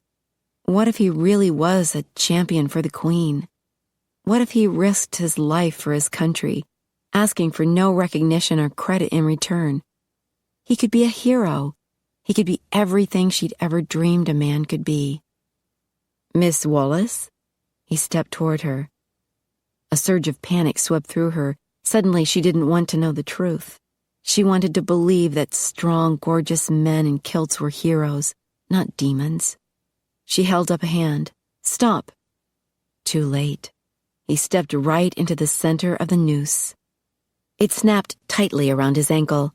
He shot her a look right before the rope jerked him off his feet. That look had hurt. Shock, anger, betrayal. She'd felt it all in his eyes. Shit. It couldn't be helped. She had to know if he was friend or foe. She whipped a stake from her belt. If he was a vampire, she'd have to act quickly. She looked up, and her mouth fell open. The stake tumbled from her hand. Good heavens! Angus McKay was hanging upside down with the hem of his kilt dangling around his neck. Emma blinked. Good Lord! She'd never been mooned by such a heavenly body. Narrow hips, muscular buttocks, smooth skin kissed with silvery moonlight. The tree branch overhead swayed from his weight, causing his body to bob softly up and down. She matched the rhythm, nodding like a bobble-headed toy to stay focused on his glorious bare bum. "Miss Wallace, can ye hear me?" She jerked herself from the rump-induced hypnosis. How long had he been talking to her? "Excuse me? Or shall I call ye Emma, since apparently you're better acquainted with me now?" Heat invaded her face. How long had she stood there, ogling his rear end? And good heavens, what was she doing staring at his backside when she could get the full panoramic experience by simply walking around him? He twisted, trying to look at her. "Why have ye strung me up like a smoked ham? Surely we could have a wee chat face to face." It wasn't his face she was thinking about. "Feel free to talk." She edged slowly around. So far, he hadn't attempted to escape. Did that mean he was human? Hallelujah! Of course, this meant she owed him a big apology. Emma smiled to herself. She could certainly help him get over this. He wiggled like a hooked fish. Her breath hitched. Oh, yes. She would be very apologetic. A soft scraping noise drew her attention. His wiggling must have loosened his knife from his sheath, for it was sliding downward. He doubled over, reaching for his sock. His fingers curled around the hilt. "No!" She ran toward him.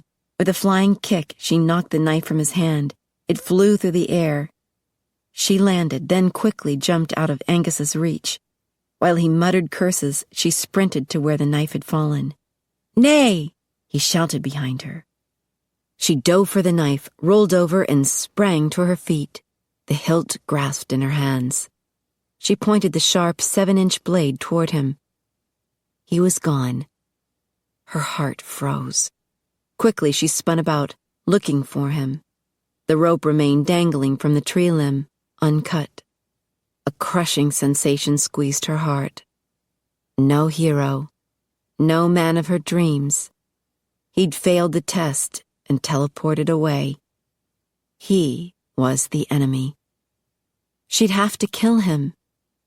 She tamped down the growing ache of disappointment within her. She couldn't afford sentimentality. The battle had begun, and he could see better than she. He was stronger, too, but she had his weapon. She advanced slowly toward the center of the clearing, revolving in a circle to look for him among the trees. The woods were quiet, but for the sound of her accelerated breathing. There. Was that him? Yes, she could make out his dark silhouette. The bastard was leaning against a tree with his arms and ankles crossed, like it was just another day at the office.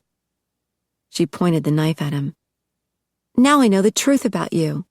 He adjusted the folds in his kilt. "And I know about you. Some women will do anything to look under a man's kilt. Did ye enjoy the view?" She scoffed. "That's quite beyond the point. I know you're a vampire." "I know ye're the slayer." He pushed away from the tree. "'Tis time for ye to stop." He meant to kill her. The thought shuddered through her. She widened her stance and prepared for an attack. "Tonight, you die by your own weapon." He shrugged. I died once. Didn't care for it much. He stepped toward her. She raised the knife so the blade was even with his neck. He gave her an annoyed look. Put the knife down so we can talk. You're no match for me in battle. Come a bit closer and find out. He regarded her silently, then nodded as if he'd reached a decision. Very well. I'll give ye a demonstration. She blinked as his body zoomed past her on the right. She spun to keep him in view. He halted on the other side of the clearing. Ye missed. Vampires were such an arrogant bunch, but she could use his overinflated pride against him. I didn't think you'd run like a coward. His brow shot up. Ye expect me to stand still while ye stab me in the heart? I expect you to face me like a man. So, to prove my manhood, I should act like a lamb before the slaughter? He chuckled. Ye slay me. Her mouth twitched with amusement. Damn him. Why couldn't she find a live man this charming and attractive? Apparently all the good men were married, or dead. He zipped by her again, but she was faster this time and swatted his rump as he passed by. He laughed and kept dashing about the clearing like a pinball, racking up points. All right, I get it. You can move really fast. Maybe she shouldn't complain. After all, he hadn't attacked her, yet. But she was getting dizzy, whirling about to keep him in view. Was that his plan? To totally disorient her before he attacked? She halted. His body was a blur as it swept past. Coward, be still. Suddenly, he grabbed her from behind, pulling her hard against his chest. His hands locked down on top of hers on the knife. She gasped. His breathing was fast and stirred the hair by her temple. His chest moved against her back with each breath he took. He lowered his head and whispered in her ear. Is this still enough for you? She shivered. Let me go. Not only am I faster than ye, but I'm stronger. He forced her arms to bend. She resisted, her arms shaking with effort.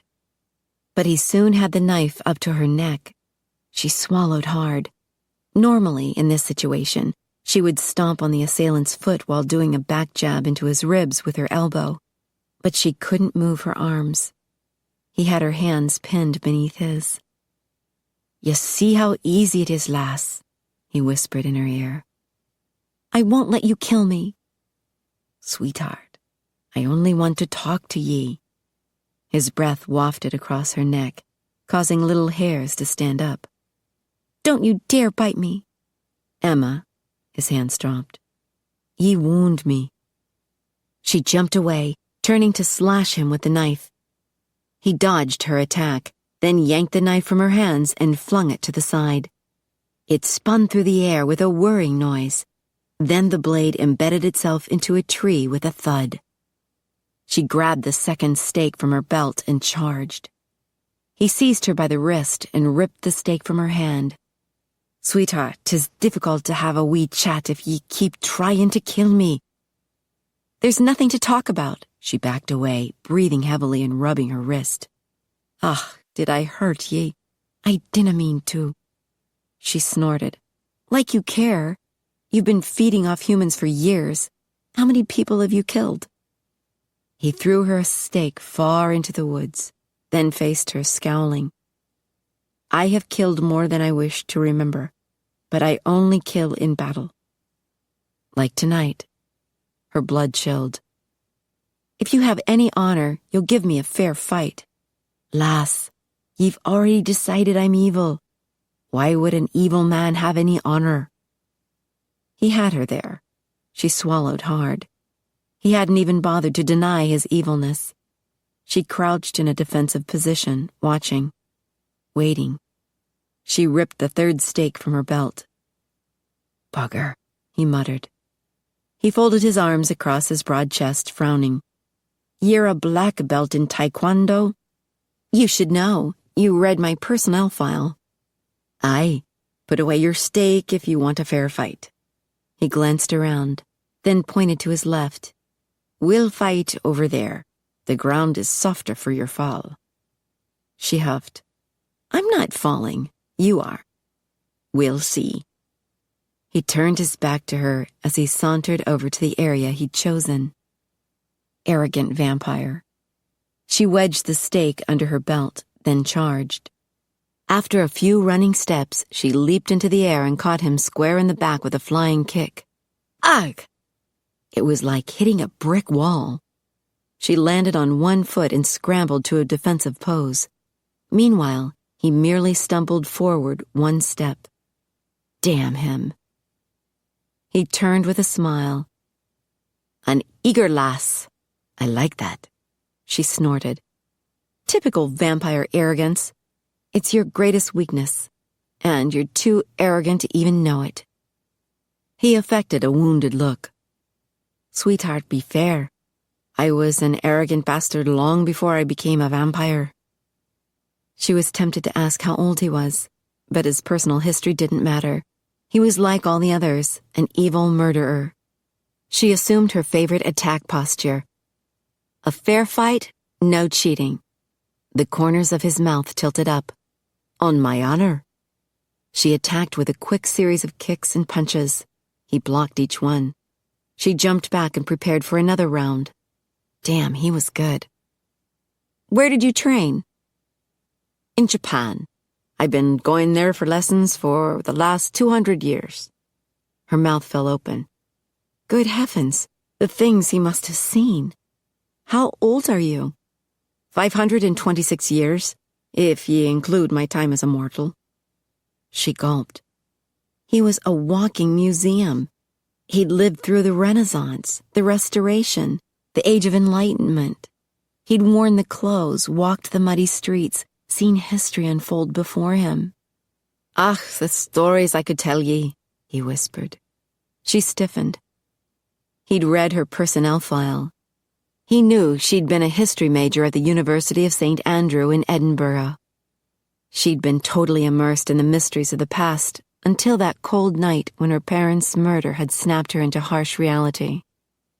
She'd put away the books and her dreams and had changed her studies to law, martial arts, and firearms. Damn you, she lunged forward, kicking and spinning to kick again. He blocked each move. She danced back and assumed another pose. He waited. And that's when it struck her. He was only defending himself. Not that she should complain. If he did attack, she'd be sore pressed to stay conscious. Still, he was so arrogant, she couldn't help but goad him. Why don't you attack, vampire? Haven't you worked up an appetite? He planted his hands on his hips, looking annoyed. I haven't fed off a mortal in 18 years. I take my meals from a bottle. Well, isn't that noble of you?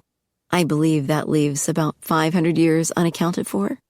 I fed when I needed to, but I never killed for food. His gaze wandered down her body, then back to her face. In fact, I left the lassies feeling very satisfied. Her skin tingled.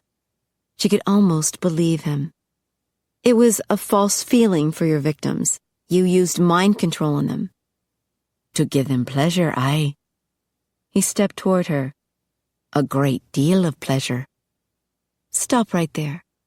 She yanked the third stake from her belt. Are you controlling the Queen's mind? Is that why the British government thinks you're some kind of hero?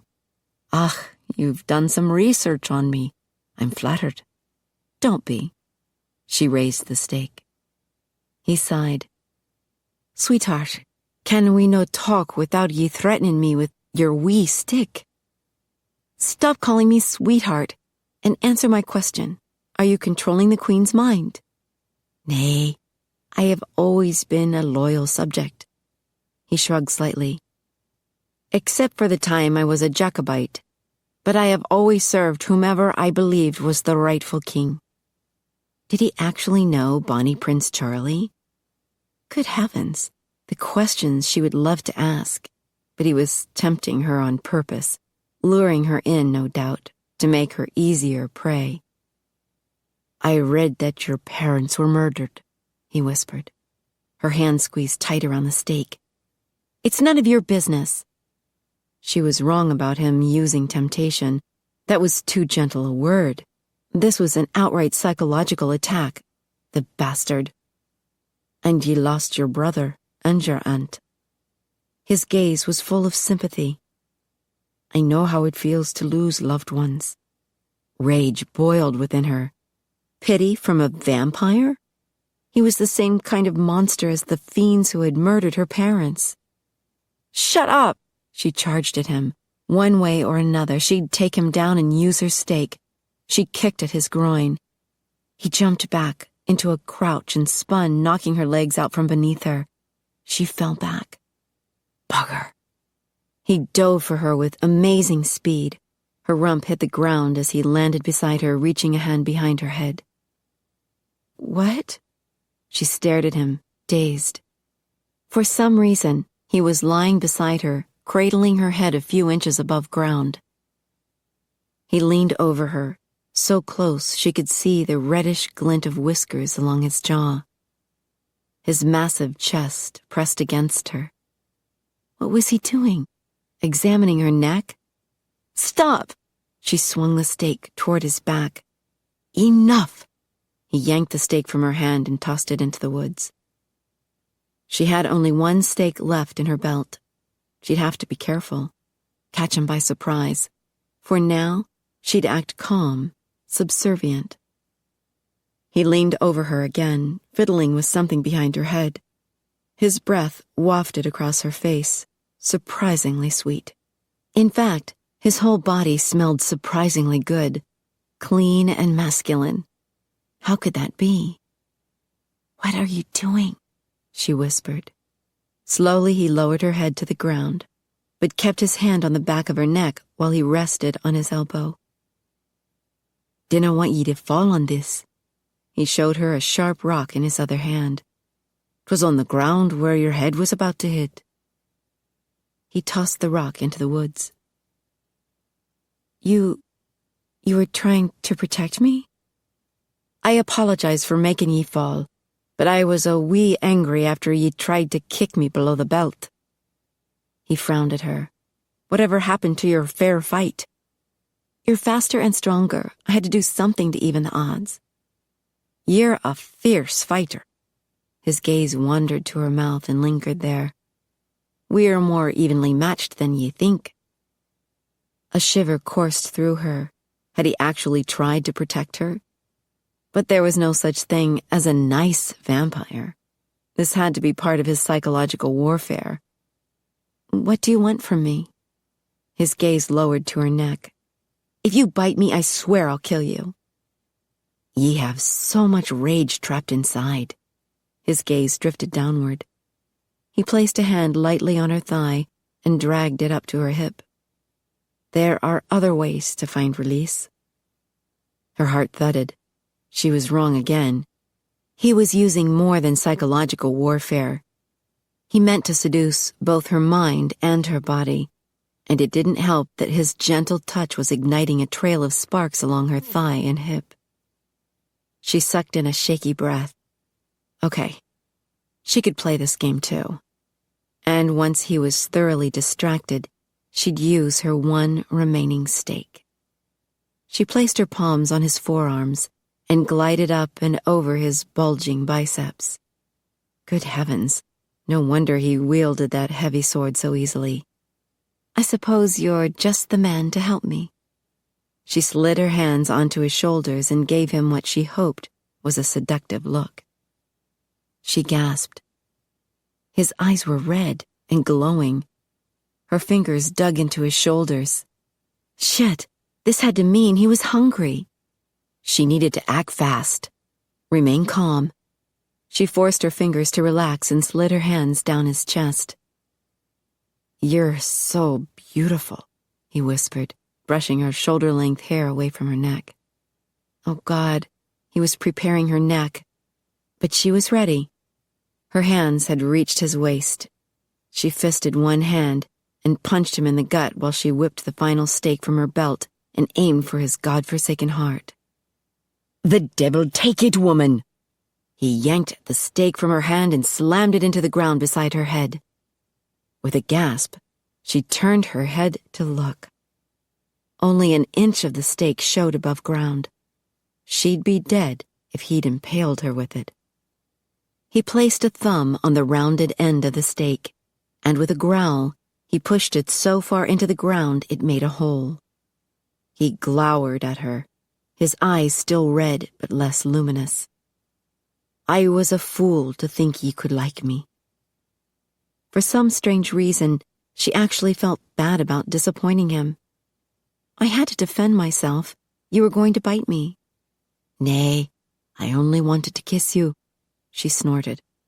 Right, a kiss with teeth. You were looking at my neck, and your eyes were red and glowing. You were hungry. Ah, lass. He closed his eyes briefly. When he opened them again, they were turning back to their usual forest green. 'Tis a hunger of another sort. What did a vampire need besides blood? Her question was answered when he shoved his sporran aside and lay close beside her. She gasped. He was pressed against her in a big way. Very big, very swollen, very hard. How could a cold, dead creature be so turned on? And why did her hands itch to touch him? He had to be playing with her head. You must be controlling my mind. The corner of his mouth quirked. Are ye having naughty thoughts? No, She didn't know what to say. Or think. She was supposed to be killing vampires, not lying next to one with a hard-on. She glanced over at the rhododendron bush where her bag of stakes was hidden. She'd never reach it in time if he attacked her. If you try to rape me, I'll hunt you to the... Emma, he sat up with a jerk. I would never harm you. You wouldn't have to. You would take control of my mind to make me willing. That's how you'd turn a woman into a victim. I have no desire to make ye a victim. I admire your strength and fiery spirit. Did he really? No. Emma rejected the warm, fuzzy feeling. Nothing was warm and fuzzy when it came to the undead. You are trying to confuse me. I won't have you playing games with my head. His mouth twitched. Can I play with your body then? No! I want you to leave me alone. He nodded, his face growing sad. You're right. Nothing good could come of this. He hefted himself to his feet. She felt suddenly cold without him next to her. She sat up slowly and hugged herself for warmth. He wandered to the tree where his knife was embedded.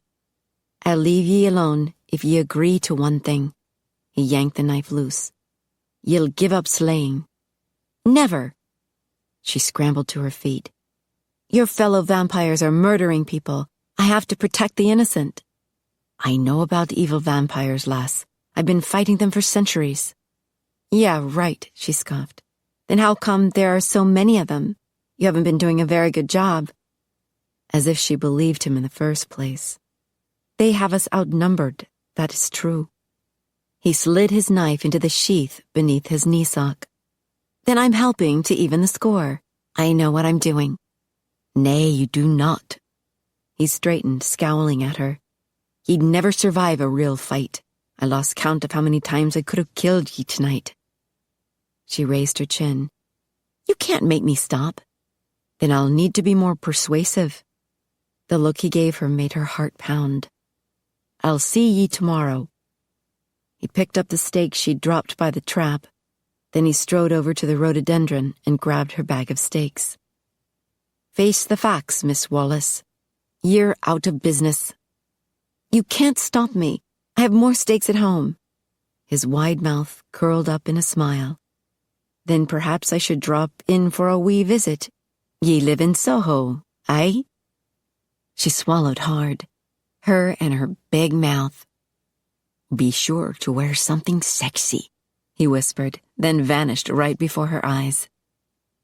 She glanced around to see if he had reappeared behind her, or somewhere in the woods. No, he was gone. He knew she couldn't hunt without her stakes. Wear something sexy. Was he going to appear in her apartment tonight? Maybe she shouldn't go home. Maybe she should. Damn him. He was messing with her mind. It was supposed to be so simple. Vampires were evil and deserved to die. But he had refused to hurt her during the fight. In fact, he tried to protect her. Was it all a game to get her into his bed? And then what? Would he drain her dry like the bastards who'd killed her parents? Slowly, she wound up the rope she'd used to trap Angus McKay. This much was clear. He meant to keep interfering. He meant to seduce her. The safest thing to do was a preemptive strike. Kill him. After all, it was self-defense. Last night, that decision would have felt good. Now, she felt hesitant, even sad. Damn him. His psychological warfare was already working. Chapter 5. On the 5th floor of Roman's townhouse, Angus dropped the sack of steaks on the desk with a noisy clatter.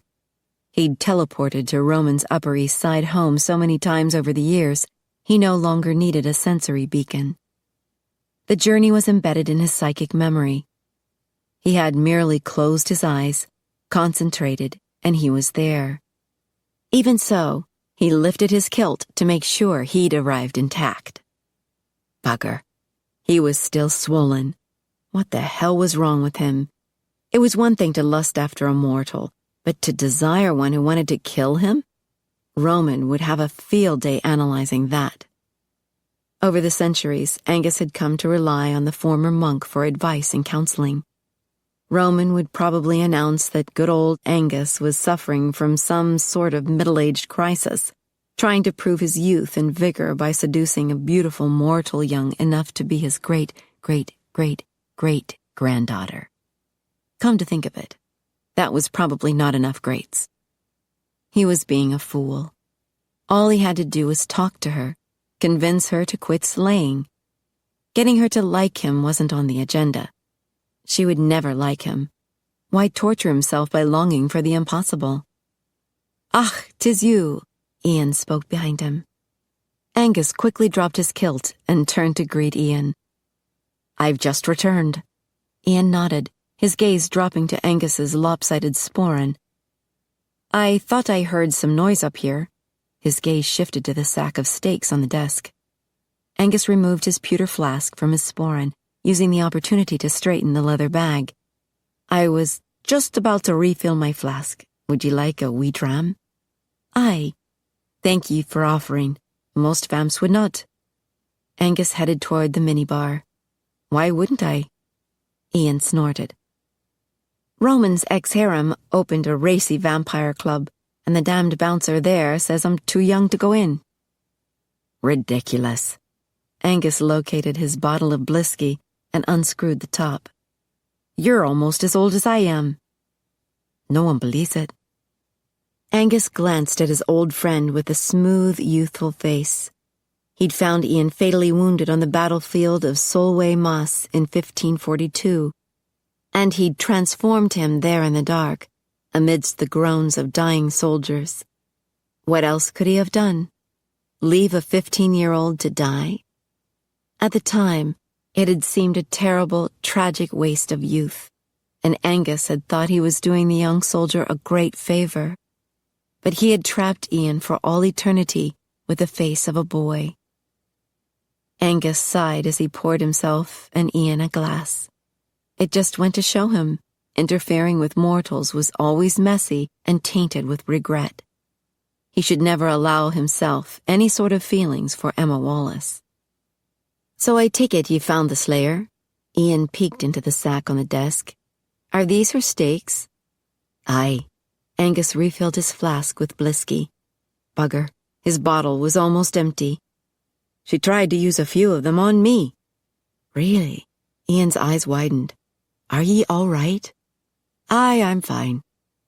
Angus carried the 2 glasses back to the desk and offered one to Ian. "But I'm having trouble convincing her I'm a nice guy." Ian laughed. "Why am I no surprised? "Ye do have a fierce look about ye. Maybe I should talk to her." His grin faded. "No one ever thinks I'm scary."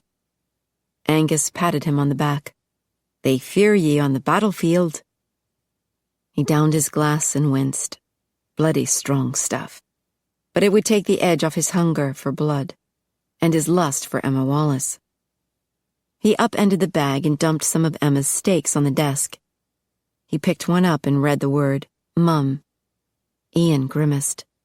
"Nasty things. They look vera sharp." "Aye, they can kill us." Angus picked up another steak. "Dad." Bugger. No wonder she hated vampires so much. Ian motioned to the computer. "There are some emails waiting for ye in the inbox, from Mikhail in Moscow." "Ah, good." Angus circled the desk and sat in front of the computer. He'd downloaded Emma's personnel file the night before.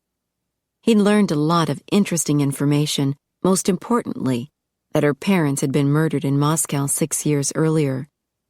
He had emailed his Russian operative for more information. Given the time difference, Mikhail would now be in his death sleep, but he'd emailed earlier to report on his findings. He had teleported into the police station in the middle of the night and copied the report on file. He'd attached the report. The first attachment was the report in Russian. The second one, Mikhail's translation of it into English. Mikhail had done a thorough job. He'd sent a second email an hour later that included a translation of the coroner's report and a copy of the crime scene photo. According to the coroner, both victims had suffered slashed throats, and all their blood was missing. Angus studied the photo. No pools of blood under the victims, so they hadn't bled out where they were found. The police must have assumed the bodies had been moved. It was a typical vampire cover-up. Cut a throat so the fang marks no longer showed. The police had concluded the mafia was responsible, and that's what they would have told Emma. Somehow, she knew the truth. The fierce love she'd felt for her parents had transformed into a fierce hatred of vampires, like himself. Angus sighed. "This is strange." Ian sipped from his drink as he rummaged through the pile of steaks. "They're all labeled Mum or Dad. Her parents were murdered by vampires." "Ah, that explains her slaying." "Aye, but I do not know how she figured it out. The Russians told her the mafia was responsible.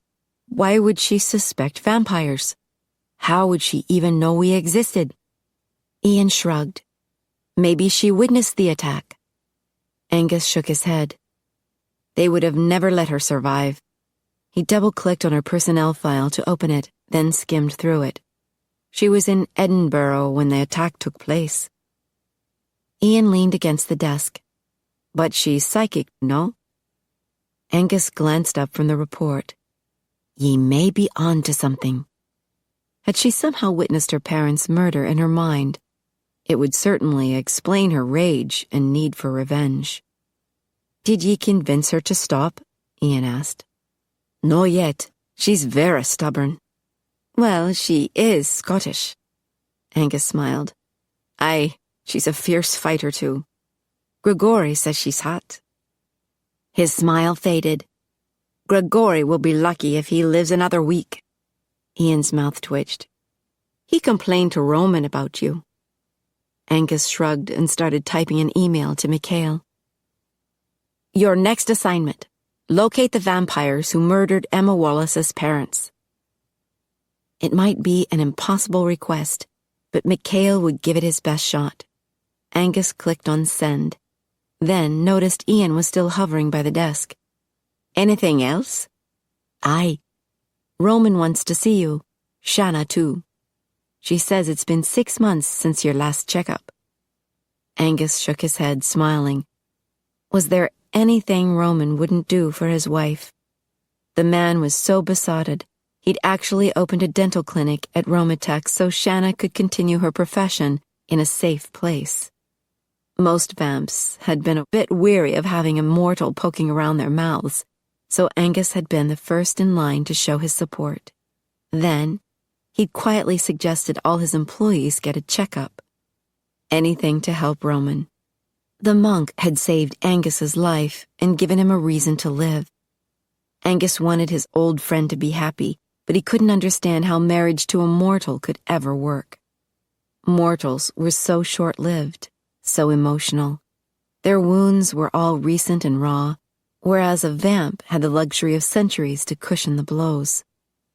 Emma Wallace was the perfect example. Her whole life was focused on a passionate quest for revenge. But her life was so short. She should be enjoying it, not squandering it away on some creatures that would still be here 100 years from now. He really needed to get through to her and take away the rest of her stakes. He located her profile sheet from the stakeout folder and found her address and phone number. "Hello?" Ian waved a hand to get Angus's attention. "Roman is waiting for you. He's at Romatech with Shanna." "No tonight." The fastest way to Emma's apartment would be to call her and use her voice to teleport. But would she be there after his silly remark about wearing something sexy? "All right," Ian conceded. "I'll tell him you're joining us tomorrow night for Mass." "For what?" Angus scowled at having his attention drawn away from the problem at hand. "Mass?" "Aye. Father Andrew does a Mass for us Sunday nights at 11. Roman had a room made into a chapel at Romatech. Then Shanna had the bright idea of offering free fusion cuisine afterward. We have about 30 vamps showing up now." Angus scoffed. "I do not need a priest praying for me. Unlike Roman, I'm very happy being a vampire." "So you have no regrets?" Angus shrugged. Every life had regrets, and his life had been longer than most. "I've always done what I thought was right at the time," and prayed that others didn't suffer for it. He glanced at Ian's permanently youthful face and winced inwardly. "I have made mistakes." "Then we'll see you tomorrow." Angus sighed. "Tell Roman I'll see him sometime tomorrow. I canna say when. I need to see Emma every night until I can convince her to stop her slaying. Connor thinks we should help, that ye shouldna handle this on your own." "He's wrong." Angus gritted the words out between clenched teeth while he glared at Ian. "Right." Ian's innocent blue eyes widened. "You're the boss." He backed away toward the door. "Roman's going to want to know why ye canna come tonight." Angus scowled at Emma's address on the profile sheet. "She has more stakes in her apartment." "You're invading her home? Alone? She'll put up a hell of a fight for certain. Let me come with you." "Nay, I can handle her." "She's murdered 4 vampires that we know of." Angus stood. "I said I can handle her." Ian hesitated, his hand on the doorknob. "You're no immortal, Angus. None of us are." Angus softened the scowl on his face. "I know. I'll be fine, lad. I'll see you when I get back." Ian nodded. "All right." He left the room, calling back over his shoulder. "At least you'll have the element of surprise." Angus winced. No, he didn't. What a fool he was, and what a clever and feisty lass she was. She would probably have another trap ready for him. Blood rushed to his groin in anticipation. God help him. He was out of his mind.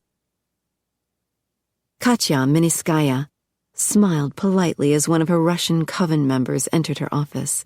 It was Boris, one of the whiners. Alec had informed her 2 months ago that Boris was complaining about her behind her back. Apparently he was upset that 2 of his whiny friends had suffered unfortunate fatal accidents in her office. She motioned to the chair in front of her desk. "How may I help you?" His eyes lingered on her lace camisole too long before he sat. "Alex says you're offering a reward to whoever killed those mortals in Central Park." "I am." She had suspected Boris was responsible. She'd also suspected he was stupid enough to fall for this bait. "Are you saying you killed one of those mortals?" "Maybe." He lifted his chin with a challenging glare. "Maybe I killed all 3. What's the reward?" Katya stood slowly. She still had on her hunting clothes, a black lace camisole and a clingy skirt sliced up to her right hip. She wore nothing underneath. Dressed like this, she could usually scrounge up dinner in less than 5 minutes. Mortal men practically lined up to donate blood. She would feed from several, play with one or two if they were pretty enough, then send them away with their memories erased and an erection they couldn't explain. She perched on the edge of the desk and crossed her legs so her right leg was exposed up to the hip. "What kind of reward would you like?" He licked his lips. "I was thinking money, or a bigger coffin, or maybe—" His gaze feasted on her body, then lifted to her eyes. "You." Her grip tightened on the edge of the desk, but she kept her smile even. "Are you admitting to the murders, then?" "Hell yes, I killed the women, fucked them first, then drained them dry and slit their throats." "How sporting of you." Katya pushed away from the desk and returned to her chair. Boris shrugged. "There's plenty more where they came from. It's not like we're going to suffer from a food shortage." He grinned. "So, are you giving over?" She said, "I am your master, not your whore." Anger flashed in his eyes, and he stood. "Galina does it. She's upstairs right now, entertaining Miroslav and Buryan." "Then get in line. Galina enjoys boosting morale with her revolving door policy. I'm the one running this coven, and I have real business to attend to." He snorted. "You're only master because you killed Ivan. Something you didn't have the balls to do." Katya opened her top drawer and inserted a dart into a blowpipe. "No, you attack defenseless women and call yourself a man." He stiffened. "It is no crime to kill mortals. It is our right." His eyes narrowed. "There's no reward, is there? I should have known you're a lying bitch." "Oh, there is a reward." Katya lifted the blowpipe to her mouth, and with a puff of air she sent the dart flying straight to Boris's neck. He stumbled back with a stunned look. He yanked the dart from his neck. "Nightshade." He crumpled to the floor. "It works fast, don't you think?" Katya strolled over to his paralyzed body, then placed a foot on his chest. She pressed down on the stiletto heel. "How do you like your reward?" Boris's eyes clouded with pain and fear. "You see, normally I wouldn't object to a mortal dying. I've killed quite a few myself. It's your motivation I object to. You're trying to cause a war between my coven and Dragonestes. You think if a war erupts, I'll be replaced. And you thought I was too stupid to figure that out." She leaned over. "I'm not going anywhere. You, on the other hand." The phone rang, interrupting her speech. Damn. She glanced at the phone, then at Boris. "Don't go away." Chuckling, she strolled back to the desk to answer the phone. "Hello? Is this Katya Minskaya, co-master of the Russian-American coven?" The masculine voice had sneered over the word co-master. She tamped down on her anger. A male vampire would never get this kind of disrespect. Only one man had ever recognized her talent and potential. He'd praised her for what others failed to see. She'd set out to seduce him for the sheer challenge, but she'd fallen into her own trap. She'd fallen for him, and the bastard had abandoned her. She should have killed him. She shoved the memory aside. She was a coven master now. She didn't need any man, and she wasn't going to let this arrogant creep on the phone jerk her around. "Who are you? What do you want?" "I am an associate of Casimir." The voice paused. Katya waited, but he remained silent. Maybe he thought the mere mention of Casimir would scare her to the point she'd be unable to carry on a conversation. She snorted. "So? He is unhappy with you." "Big deal. I'm not real happy with him either." Casimir had let everyone think he had died in the Great Vampire War of 1710. He'd left everyone feeling defeated and leaderless. A form wavered beside the empty chair, then solidified. He was a chunky man with a neck thicker than his head, wispy brown hair, and cold blue eyes that regarded her with bored condescension. His gray suit and leather briefcase looked strictly business, but Katya knew danger when she saw it. She eased around the back of her desk, making a show of hanging up her phone and sitting down. Her new position put her close to her blowpipe and supply of nightshade darts. His lips curled into a sneer. "Thank you for seeing me." He snapped his cell phone shut and dropped it into his coat pocket. Crap. He'd used her voice as a beacon. "Who are you, and what do you want?"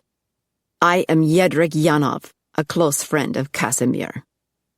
She carefully kept her face blank. She'd heard his name mentioned in whispers over the years. He was Casimir's favorite hitman. "How do you do?" She motioned for him to take a seat. He didn't. The bastard preferred staring down at her. He gently deposited his leather briefcase in the chair. She lifted her chin. "How come you are awake? Has the sun not risen where you and Casimir are hiding?" His eyes narrowed. "Casimir's location is none of your concern. As for me, I teleported from Paris. I cannot stay long." "What a shame." "Your arrogance is not becoming." He stepped toward the desk. "Make no mistake. Casimir has allowed you to remain in power. He could remove you at any moment." Katya tried hard to show no reaction, but she could feel the blood draining from her face. When Casimir removed someone, it was permanent. Was that why Yedrik had come? Did he mean to kill her tonight? "There is no reason to be displeased with me. This coven was poor until I took over. Now we are rich. There has never been a female coven master before." She stood.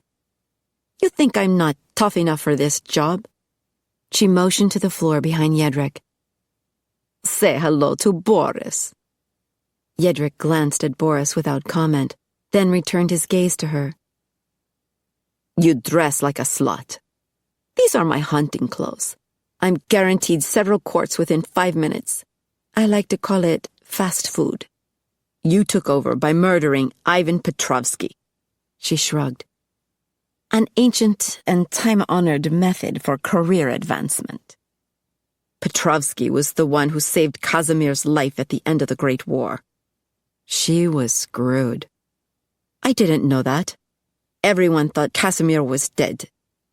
According to my sources, Ivan admitted Casimir was alive before you killed him." She swallowed hard. One of her coven members was snitching on her. "Galina and I are doing an excellent job as co-masters. Perhaps you would like to meet her. She is a whore. But such a good one. The men are very happy." Yedrik slammed a beefy fist on the desk. "You fool! Casimir doesn't want happy followers. Why do you think the enemy calls us the malcontents?" Katya planted her hands on the desk and leaned toward him. "My coven follows all the traditions of the true ones. We feed off mortals. We manipulate them for money. We detest the weak vampires who drink from bottles like babies. And when Casimir is ready to slaughter them, we will be there." Yedrik snorted. "How can you fight for Casimir when you cannot defend your own coven? How many of your members have been slain in the last year?" Crap. The little snitch was doing a thorough job. "There were 3 murders last summer, and 1 last week.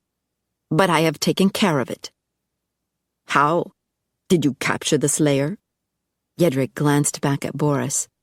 "Is this the slayer?" She was tempted to say yes. "He is involved in the matter.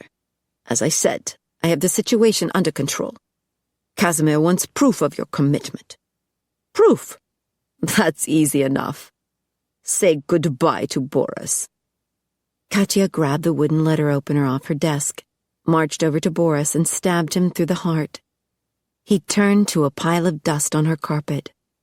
"Shall I pack you a to-go box for Casimir?" Jedrik's arched brow indicated he was not impressed. "Casimir wants the Slayer. He has special plans for him." The hitman turned to the chair where he'd deposited his briefcase and removed a small electronic device. He wandered about the room, watching a small screen on the device. Katya dropped her letter opener on the desk. "What are you doing? Casimir doesn't believe you can properly defend your lair. He heard Dragonesti teleported into your home last spring and rescued someone you were holding prisoner. Ivan was in charge then. We've had no invasion since then, and I've increased the number of our daytime guards." Jedrik continued to move about the room, looking at his device. "Did you know Angus McKay was here in New York?"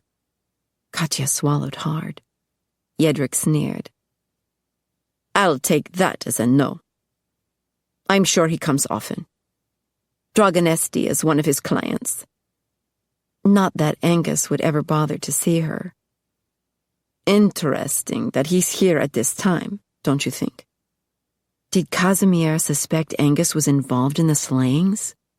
Well, he had killed more true ones in the Great War than anyone else, and his company had a nasty way of investigating matters and dispensing their own brand of justice. The last time she'd seen him was last spring at the gala opening ball. He'd acted like he didn't even know her. He'd only looked at her once when he'd slapped her with sarcasm. "And what is your idea of fun? Were you planning to kill someone tonight?" Damn him. She should have killed him a long time ago. "Aha!" Jedrik ran his fingers along the back of a curtain rod, then plucked off a small metallic object. "Still think you are qualified to lead this coven?" He dropped the listening device on her desk and smashed it with a paperweight. She winced. How long had her office been bugged? Who was doing it? Dragonesti or Angus McKay? Jedrik unscrewed the receiver to her phone and located another listening device. He glanced at her with a sneer. Pathetic. He crushed the bug with the paperweight. She gritted her teeth. Jedrik was going to enjoy telling Casimir about this. "I can protect this coven, and I will capture the Slayer." "Good." Jedrik dropped his bug detector into his briefcase and snapped it shut. "I'll expect delivery in a week." Katya blinked. "Next Sunday?" "Saturday." Jedrik shrugged. "Like I said, Casimir is unhappy with you. He's just looking for a reason to remove you." To kill her. Katya clenched her fists. "I suppose he has a replacement picked out?" "Yes." Jedrik straightened his tie, smiling. "Me? That is ridiculous. You're not even Russian. My members won't take orders from a Pole." "Half Polish, half Russian." Jedrik shrugged. "Casimir doesn't give a damn about our heritage. What he wants, or demands, is loyalty." "I am loyal." "Prove it." Jedrik checked his watch. "Time for me to go." "I will prove it." Katya marched toward him. "I'll do more than capture the Slayer. I'll give you Angus McKay." Jedrik's brows shot up. Katya smiled. At last she'd gotten a reaction. Jedrik snorted. "You think you can capture the general of the vamp army? Wouldn't Casimir love to have him? And wouldn't she love to watch him suffer? I'll deliver him and the Slayer by next Saturday, and you can stop lusting after my job." Jedrik sneered. "We'll see about that. You'll never pull this off." He vanished. Katya took a deep breath. Now she had to capture Angus McKay. That would be extremely difficult. Was he involved with the slayings? It was very coincidental that he was in New York at the same time, but whether or not he was involved, it no longer mattered. She'd promised both Angus and the Slayer, and her life was going to be very short if she didn't deliver them both by Saturday. Crap. She needed a plan. Katya paced about the office. It would take a whole team of men to capture Angus. And once she had him and the Slayer captured, she would have to hold them prisoner without them escaping. She needed silver, tons of silver. Thank God the Coven was now rich. Months ago, she and Alec had teleported into a few shops in the Diamond District, helped themselves to some loose gems, then teleported to an associate in California who had paid them $1.2 million. They were back, all cozy in Brooklyn, before the police even knew the gems were missing. She would make a room of silver. That would keep the Slayer and Angus unable to teleport to freedom. And she would need lots of nightshade. Her supply was running low. She paused when another problem occurred to her. How could she turn Angus and the Slayer over to Jedrick on Saturday? He wanted her to fail, so he could take over her coven. She couldn't trust him at all. No, she would have to deliver the prisoners herself. Not easy, when she wasn't quite sure where Casimir was. Somewhere in Eastern Europe or Russia, she would bet. Galina would help. Her neck was on the line, too. Didn't she own some place in the Ukraine? Katya called Galina and Alec on the phone and demanded they come immediately to the office. Then she grabbed a pen and started making plans. Who could the Slayer be? Only a vampire could possibly kill another vampire, and she strongly suspected the Slayer was one of Dragonesti's coven members. Or perhaps one of Angus McKay's employees. Or even Angus McKay himself. Damn him. He would finally get what he deserved. She looked up when Alex strode into the office. We have 1 week to capture the Slayer and Angus McKay, then deliver them to Casimir. Alex's mouth dropped open. 1 week? When did this happen? I just had a visitor. A Polish man named Jedrick Janov. I've heard of him. He's an assassin for Casimir. Katya sighed. He'll be removing Galina and me if we don't make the delivery. Jesus, Alec whispered. I want you to find the Slayer, have our members work in teams of 3. One can act like bait to draw the Slayer in, while the others stay hidden and ready to attack. I'll get right on it. Alex started toward the door, then hesitated. I never said anything, but... What? Katya glared at him. We don't have much time. Alec winced. I saw Vladimir get murdered. What? Katya rushed toward him. You saw the Slayer and you never said anything? They shot me with silver bullets. I was in so much pain. I didn't know what was happening. And then the girl, she came up from behind. We never saw her coming. The girl? They? Are you saying there are 2 of them? Yes. A male and a female working together. He shot me full of holes while Vladimir was feeding. Then she snuck up behind Vlad and staked him in the back. Katya grabbed Alec by the shirt and pulled him forward. You fool! Why didn't you tell me this before? I had to get the bullets dug out. The silver was killing me. I had to go to an emergency clinic and take over the nurses' and doctors' minds. It took the rest of the night. Katya gritted her teeth and pushed him away. You could have told me the next night. He hung his head. I was ashamed. Vladimir had been a close friend. I should have saved him somehow. Katya sighed. So you're certain there are 2 Slayers, a man and a woman? Alec nodded, still avoiding her gaze. She smoothed down his shirt where her grasp had wrinkled it. You failed to save Vladimir, but you can save me and Galina. I will. He gave her a beseeching look. I'd do anything for you, Katya. I swear. She'd always suspected his willingness to help was based on more than loyalty. She patted his cheek. Help me catch the Slayers, Alec, and I'll do anything for you. His eyes glimmered as he looked her over. They're as good as dead. He rushed out the door, nearly running over Galina. Where's he going in such a big hurry? Galina asked. We're rushed for time. Don't you own some sort of fortress in the Ukraine? It's more like an old manor house, Why do you ask? You're leaving tonight. We need a prison cell, completely lined with silver. I'll give you the money. Galena raised her perfectly plucked eyebrows. We're going to hold a vampire prisoner? More than one. The Slayer, or perhaps two Slayers. And Angus McKay. Galena's mouth dropped open. The general of the vamp army? Yes. And the bastard who had abandoned her years ago. I wouldn't be surprised if he's one of the Slayers. And he was working with a woman? That made Katya's blood boil. She hadn't been good enough for him, but this bitch was? Casimir wants them. Either they die or we do. Galena winced. Well, that's a no-brainer. Katya nodded. The night was full of surprises. She hadn't realized Galena had a brain. Chapter 6. Emma checked the time on her cell phone. Shit. An hour and 20 minutes had passed since she'd left Central Park.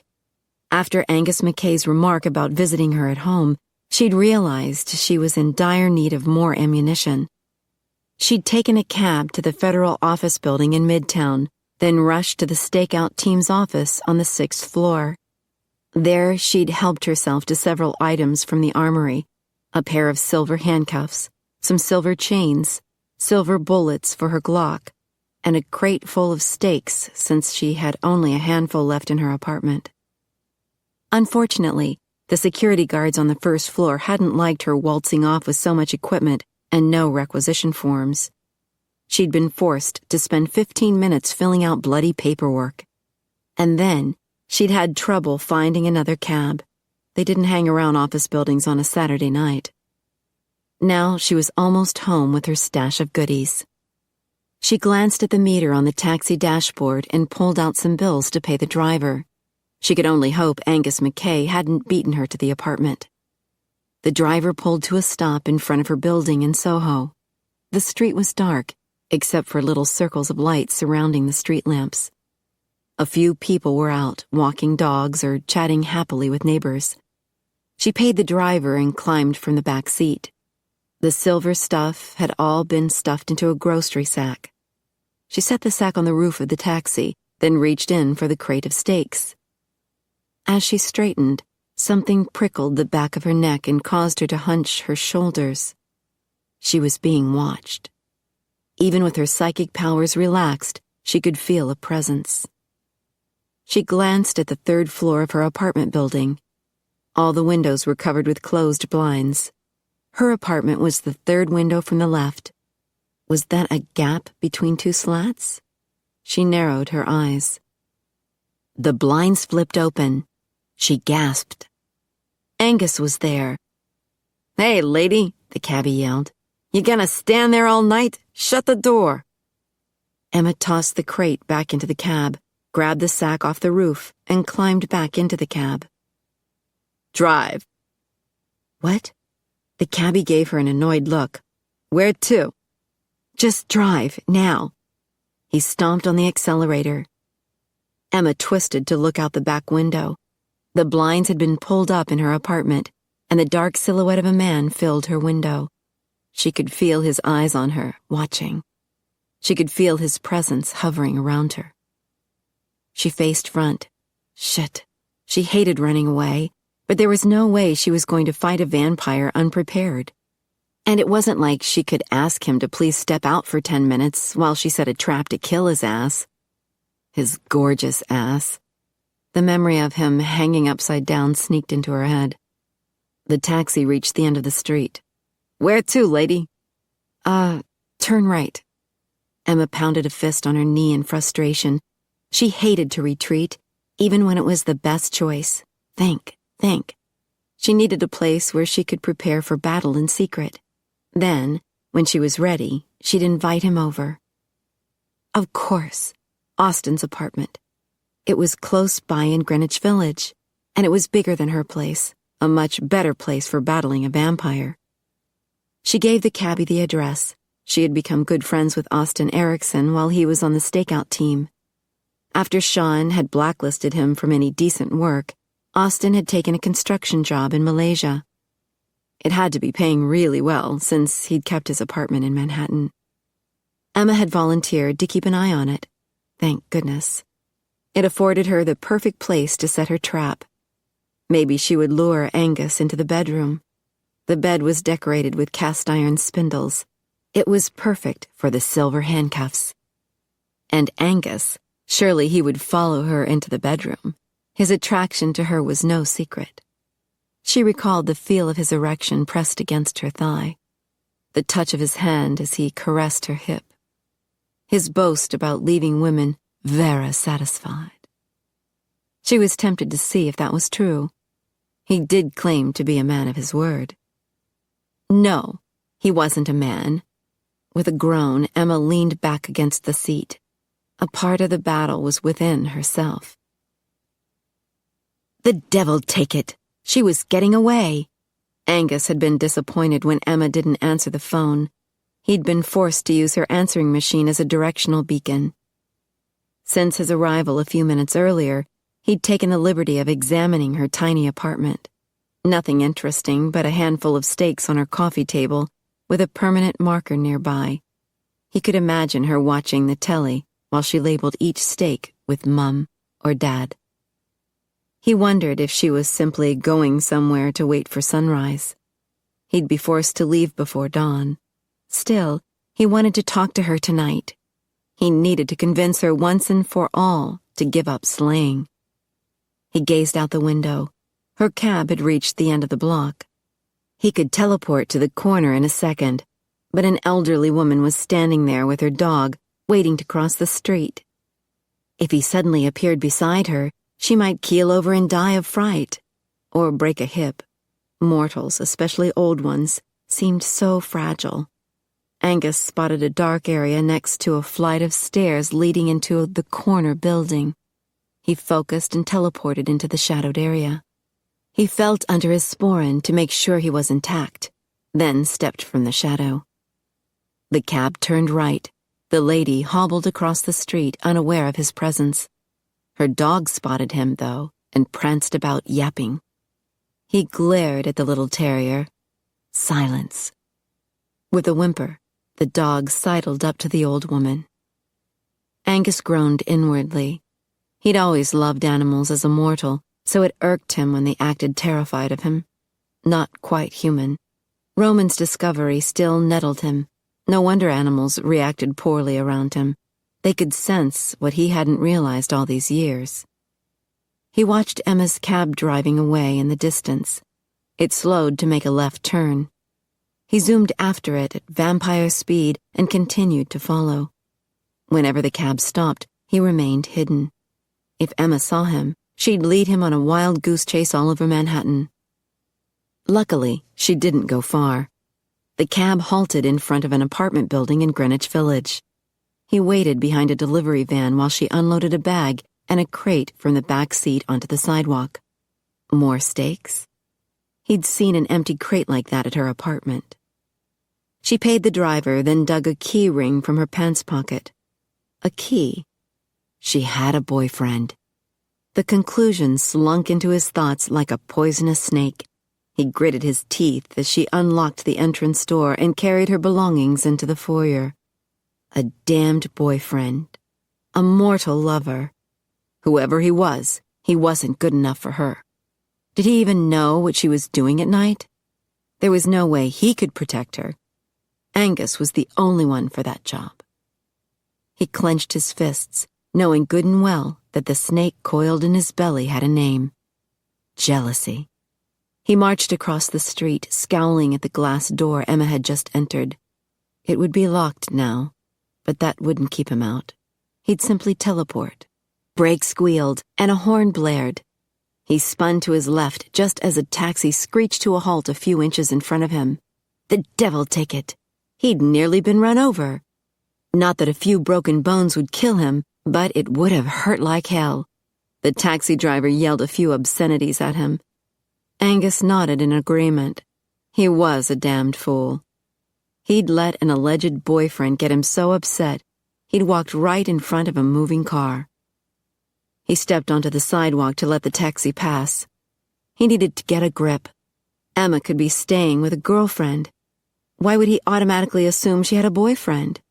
Well, maybe because she was beautiful, clever, courageous, virtuous, and everything else a man could ever want. He strode to the glass entrance door and peered inside. She'd already taken the elevator, but if he scrunched to the left, he could make out the floor lights above the elevator door. She had stopped on the 4th floor. He glanced around to see if it was safe to teleport inside. Bugger. The cab that had nearly run him over had stopped in front of the apartment building. 2 young blonde women stumbled from the back seat, giggling. The taller one handed the driver some money and planted a loud smacking kiss on his cheek. This caused the shorter blonde to burst into more giggles. She waited on the sidewalk, wavering on her shiny silver stilettos that matched her sparkly silver halter top and handbag. Her shorts were pink, and across her rump, written in silver glitter, was the word juicy. Angus shuddered. He couldn't teleport into the building with these women as witnesses. He pressed into the shadows, hoping they wouldn't see him. "Come on, Lindsay," the juicy blonde whined. "We can't stop partying now. Let's go to the hiccup and hookup." The taller blonde, Lindsay, tripped onto the sidewalk and wobbled toward them in high wedge-heeled sandals that matched her turquoise purse and t-shirt. Brown letters crossed her chest, saying, "Cute is okay, but rich is better."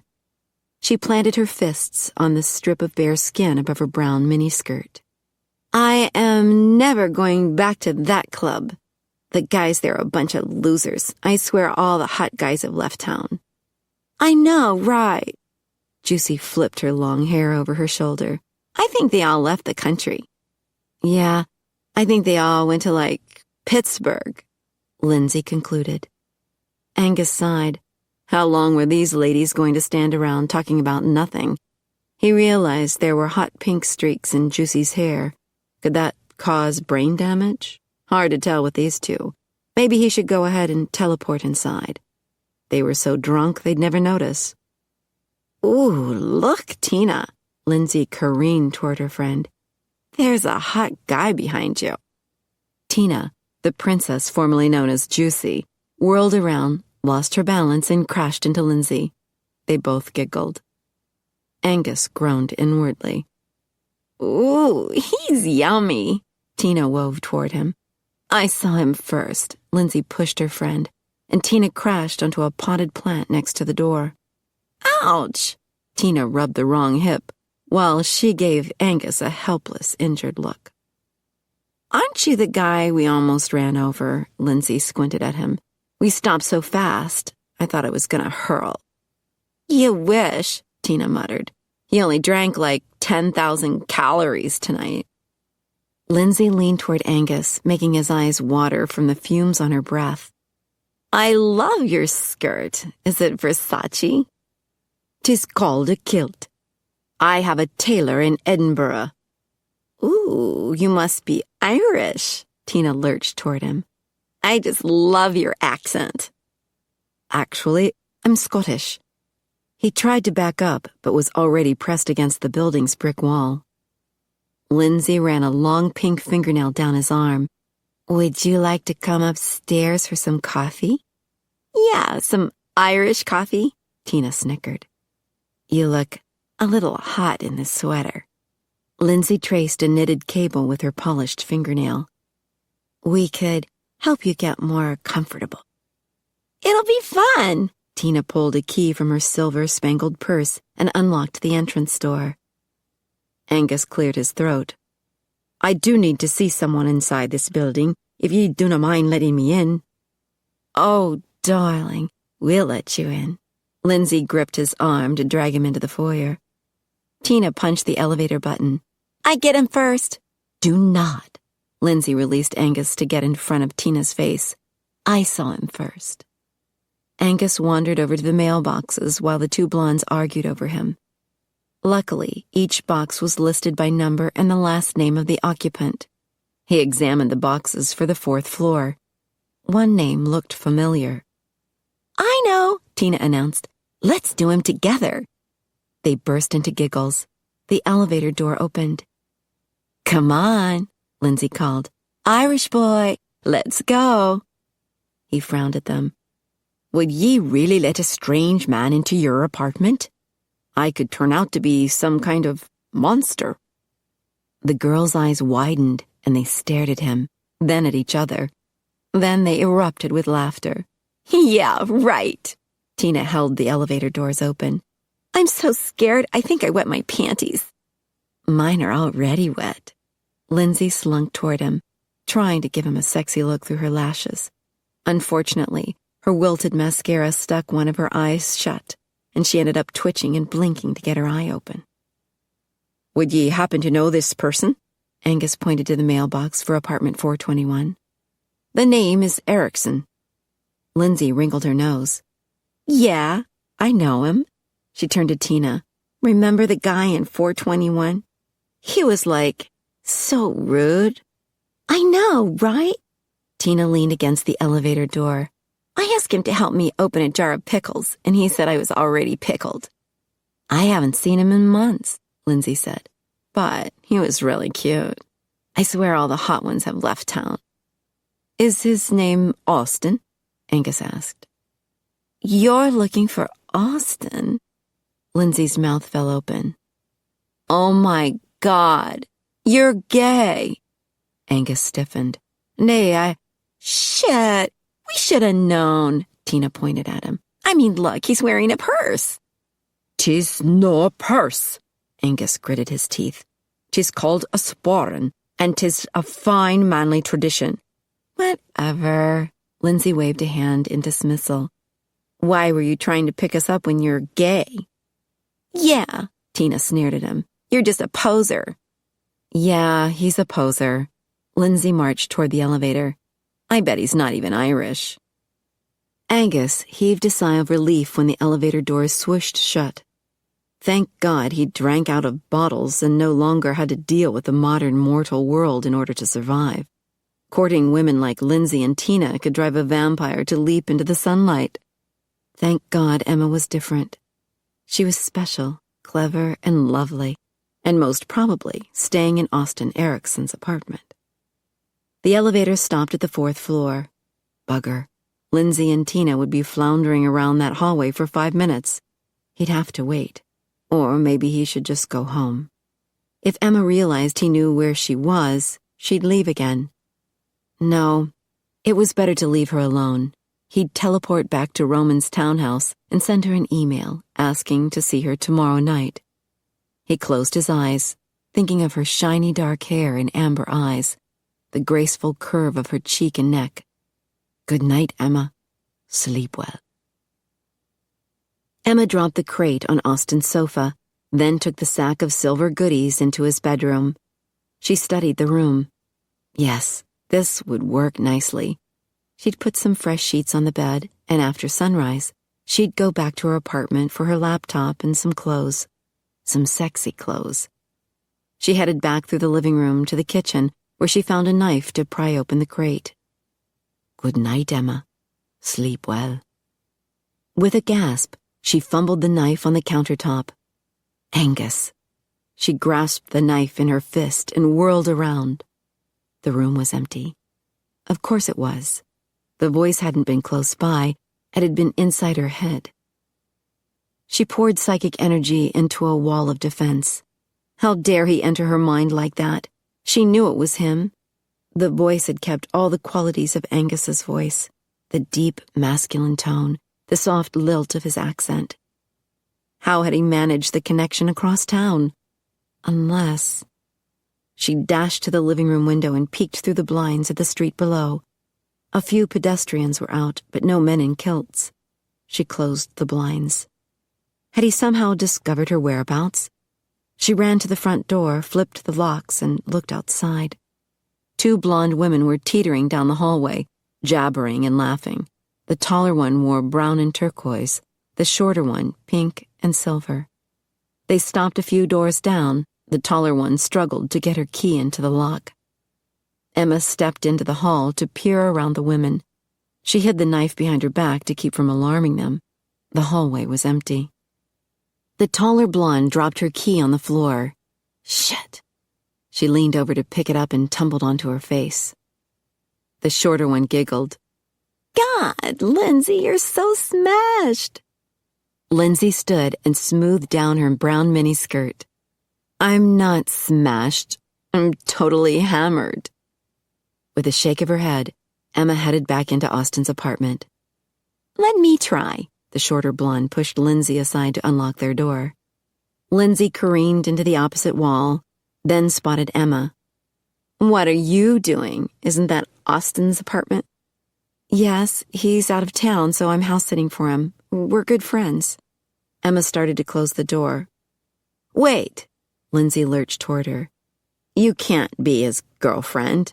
We know about Austin. Emma hesitated. We know Austin's secret, the shorter one announced in a sing-song voice. They knew he'd been a spy for the CIA? What exactly do you know? We know he might as well come out of the closet. Lindsay snickered. Right, Tina? I know, right? Tina gave Emma a doubtful look. You can't be much of a friend if you didn't know he's gay. Emma's mouth dropped open. Why on earth would Austin tell these women he was gay unless... Did either of you make a pass at him? Lindsay snorted. Well, duh. The guy's totally hot. I tried a jillion times to get him to come inside. Tina flipped her pink-streaked hair over her shoulder. He always had some kind of excuse, like his iron was on. Lindsay scoffed. That is so rude. Emma knew Austin wasn't gay. The guy had snapped 100 photos of a girl he was lusting for. I'm afraid you're mistaken about him. Afraid not, Lindsay yelled. We have proof. We met his boyfriend. Yeah, he was a total poser, Tina boasted. He's not even Irish. Yeah, Lindsay added. His fake accent and little skirt couldn't fool us. Emma caught her breath. There was a man downstairs with an accent wearing a skirt? Was he tall with incredibly broad shoulders, a gorgeous face with green eyes and long auburn hair? Sheesh, don't get all worked up. Tina rolled her eyes. The guy won't be interested in you. He even had a purse. Yeah, Lindsay nodded. Like, that's a clue. Emma squeezed the knife in her fist. He was downstairs in the lobby. Just now? Yeah, we just saw him. Tina scratched at her pink highlights. He kept talking about Austin. And he wouldn't come upstairs with us, Lindsay mumbled. Anyone who refuses us has got to be gay. I know, right? Tina nodded seriously. 'Cause we're so totally hot. Emma took a deep breath. Angus had been downstairs. He knew where she was. Good night, ladies. She shut the door and bolted the locks. Shit. A hell of a lot of good these locks would do. Angus could teleport inside whenever he wanted to. Why hadn't he? Why was he leaving her alone? She strode to the sofa and pried open the crate of steaks. Damn that Angus McKay. He could invade the apartment or her mind whenever he damned well pleased. And if that wasn't bad enough, there was a part of her that actually liked the fact that he'd gone to the trouble to track her down. He was interested in her, not the blonde bimbos in the hall who tried to pick him up. Did this mean he never took advantage of mortal women for a little nibble? Did he only take his meals from a bottle like he said? Good heavens, she was starting to believe him. Just the fact that she was flattered by his attention was a major disaster. He was sneaking into her confidence. He was trying to burrow into her heart. Damn it, no one was allowed there. The only way to get rid of him was to kill him. And if part of her objected to that, then it just made her decision more imperative. He had to go. He had to die before he weaseled his way into her heart. Quickly, she stashed stakes around the apartment so she could access them easily. She made up the bed and placed the silver handcuffs and chains under her pillow. She stripped down to her bra and panties and lounged on the bed, waiting. Whether he came tonight or tomorrow night, it didn't matter. She was ready for him, and he would die. Chapter 7. Emma woke with a start and glanced at the bedside clock. It was almost noon. Sometime close to dawn, she'd fallen asleep, and Angus hadn't come. She threw her clothes on and jogged to her apartment in Soho. She ate a quick breakfast, took a quick shower, then packed some clothes to take back to Austen's place.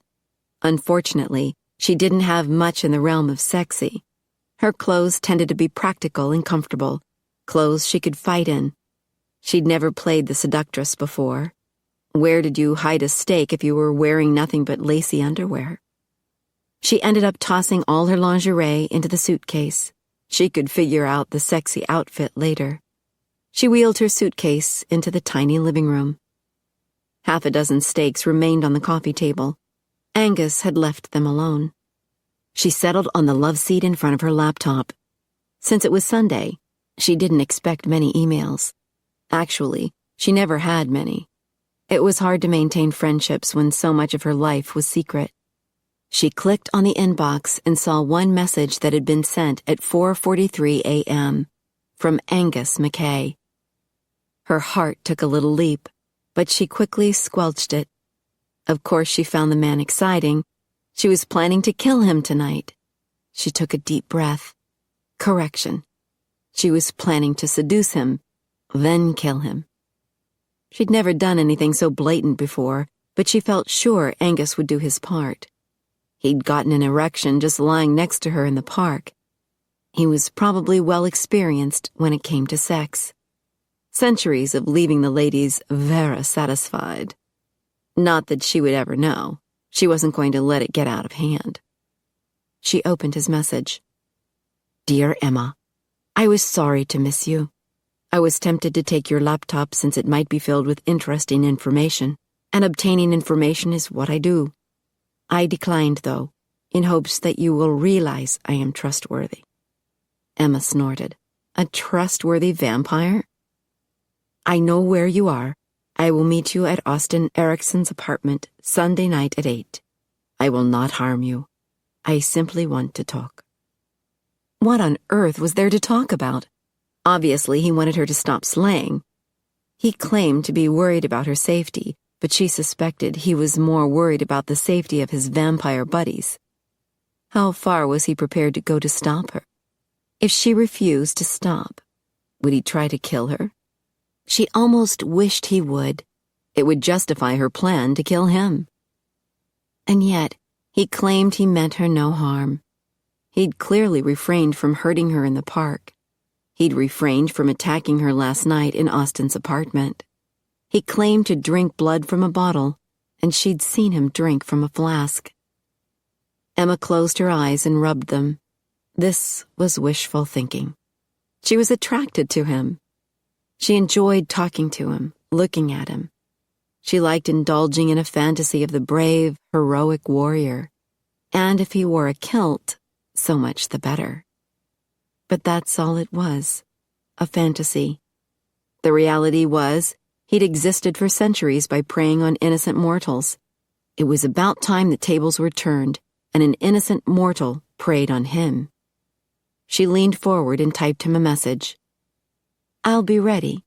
Wear something sexy. She held her breath and pushed send. There. It was done. She glanced at the computer clock, 3 p.m. In little more than 5 hours, Angus McKay would be dead. He had worn something sexy. Emma had been in the bathroom applying a darker shade of lipstick than she normally wore. When she heard him call out to her from the living room, she fluffed up her hair, wished herself good luck in the mirror, and rushed into the bedroom. A quick glance at the bedside clock confirmed it was 8 p.m. He was right on time. She'd left the bedroom door slightly ajar, and she peered into the living room. Her mouth dropped open. No kilt, no sporran. He was wearing black jeans, a tight black t-shirt, and a black duster. All sexy. His long auburn hair was tied back with a black leather cord. Her heart squeezed in her chest. Oh, God, why couldn't he be human? Over 500 years old, They just didn't make men like this anymore. She swung the door open, and he turned to look at her. His gaze lowered, taking in her short silk bathrobe. When his eyes returned to hers, she could see the heat sizzling to life. So far, so good. I'm running a bit behind. I still need to get dressed. She raised her arms to prop them against the door and door jamb. His expression remained the same. She glanced down. Shoot. She'd practiced this maneuver a dozen times in front of the mirror. Her robe was belted loosely, so when she raised her arms, it was supposed to come undone and accidentally cause her robe to fall open. But no, the robe had remained closed. Ye look fine to me, he motioned to the leather sofa. Have a seat and we'll talk. She forced a smile. What a mess. The trap was in the bedroom. I need to get dressed. I'm practically naked. The corner of his mouth lifted. I do not object. He gestured toward the couch once more. I'll be a gentleman. She gritted her teeth. What was she supposed to do now? Yell at him? You're my love slave, get in the bedroom now? I'm, really thirsty. Could you bring me a bottle of water from the fridge? She didn't wait to see how he would react to that. She turned and strode into the bedroom. She stopped in front of the bed and gripped the cast-iron railing of the bed's footboard. Shit. She was a lousy seductress. It just seemed wrong somehow, dishonest. She'd been trained, though, in her counter-terrorism classes to expect one's hands to get dirty when fighting evil. The problem was, she hadn't seen any real proof that Angus was evil other than his status as a vampire. She'd caught the other vampires in the act of raping and feeding. Angus had done nothing but ask to talk to her. Was his status as a vampire enough to warrant his execution? A few days ago, she would have said yes. Now, she wasn't sure. Ye wanted this? He asked softly. She whirled around to face him. His eyes widened. She glanced down. Brilliant. Now her robe decided to fall open. Her lacy black panties and bra didn't conceal much. Thank you. She stepped forward with her arm extended. He placed the water bottle in her hand, then gazed around the room. He suspected something, she could tell. She unscrewed the top of the bottle and took a quick gulp. I'd offer you something to drink, too, she winced. Actually, no, I wouldn't. His mouth twitched. That's all right. I drank quite a bit before coming. Is it true, then? You drank all your meals from a bottle? Aye. His gaze drifted south and lingered. I no longer have to seduce a woman for food. I only make love when I truly wish to. His eyes met hers, and the heat was unmistakable. She ignored the tingling sensation sweeping over her skin. And you no longer use mind control to get what you want? I try not to. She took another gulp of water. I don't believe you. You invaded my mind last night. I did? He looked doubtful. I do not remember that. You did. She lifted her chin. I cannot allow such a threat to continue. I threatened you? What did I say? You wished me good night. His mouth curled up. Ah, how insulting of me. That's not the point. You entered my mind without my permission. I didn't try to. Believe me, ye would know if I tried. You'd feel a blast of cold air tunneling between your eyes. Did you feel that last night? No, but why should I believe you? He frowned. Very well, I'll show you. A swoosh of frigid air blew toward her with enough power to knock her back a step into the footboard. She immediately strengthened her wall of defense, but still, she could feel his presence swirling about her, seeking entrance, powerful yet restrained. A terrible suspicion crept into her thoughts. If he unleashed his full power, she might not have enough strength to withstand it. That's enough. The swirling stopped. The cold dissipated. He tilted his head, studying her. Did ye feel that last night before I wished ye good night? She inhaled deeply and let it out. No, I didn't.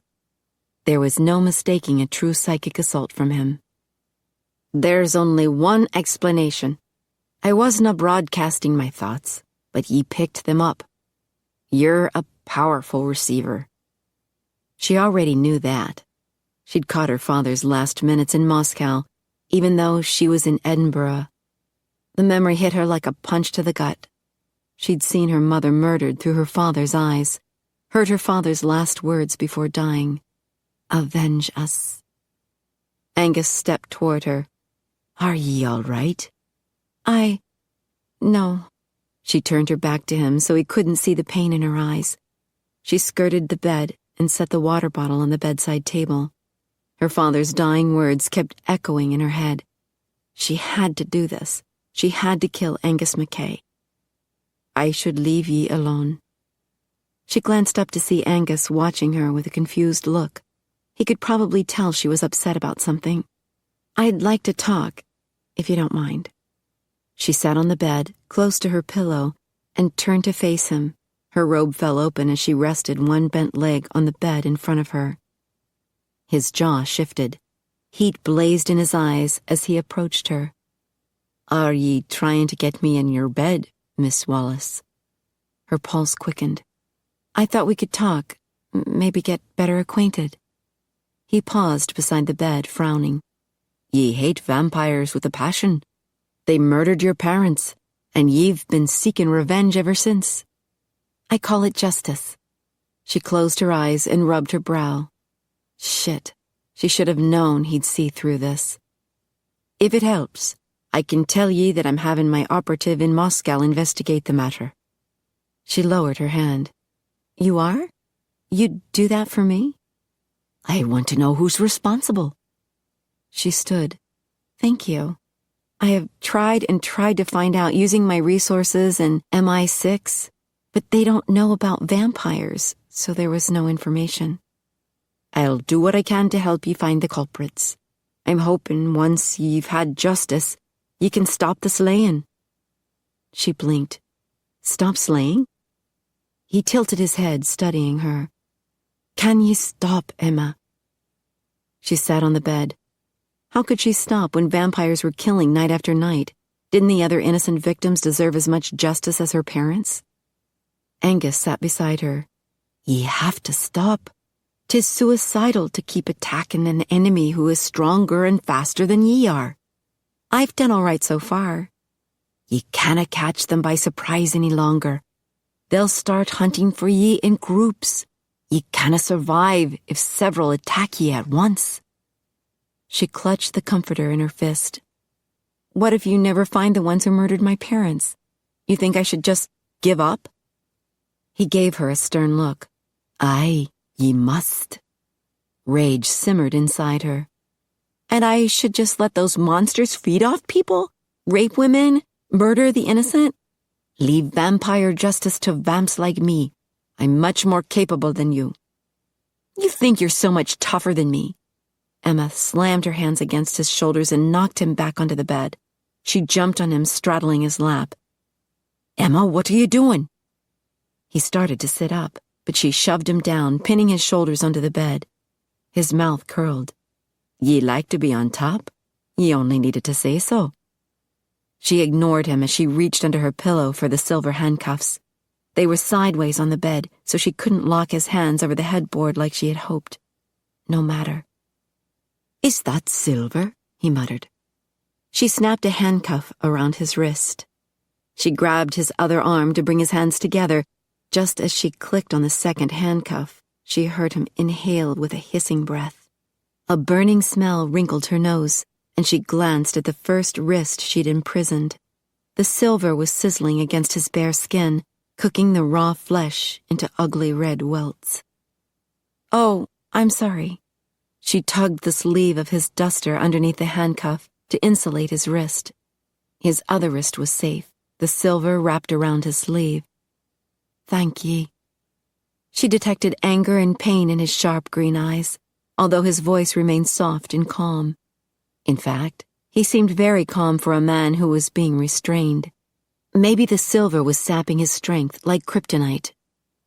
I'm no vera experienced with such games, but shouldna ye be wearing a black leather corset and high-heeled boots, and ye forgot your whip. This is not kinky sex, and you know it. The corner of his mouth tilted.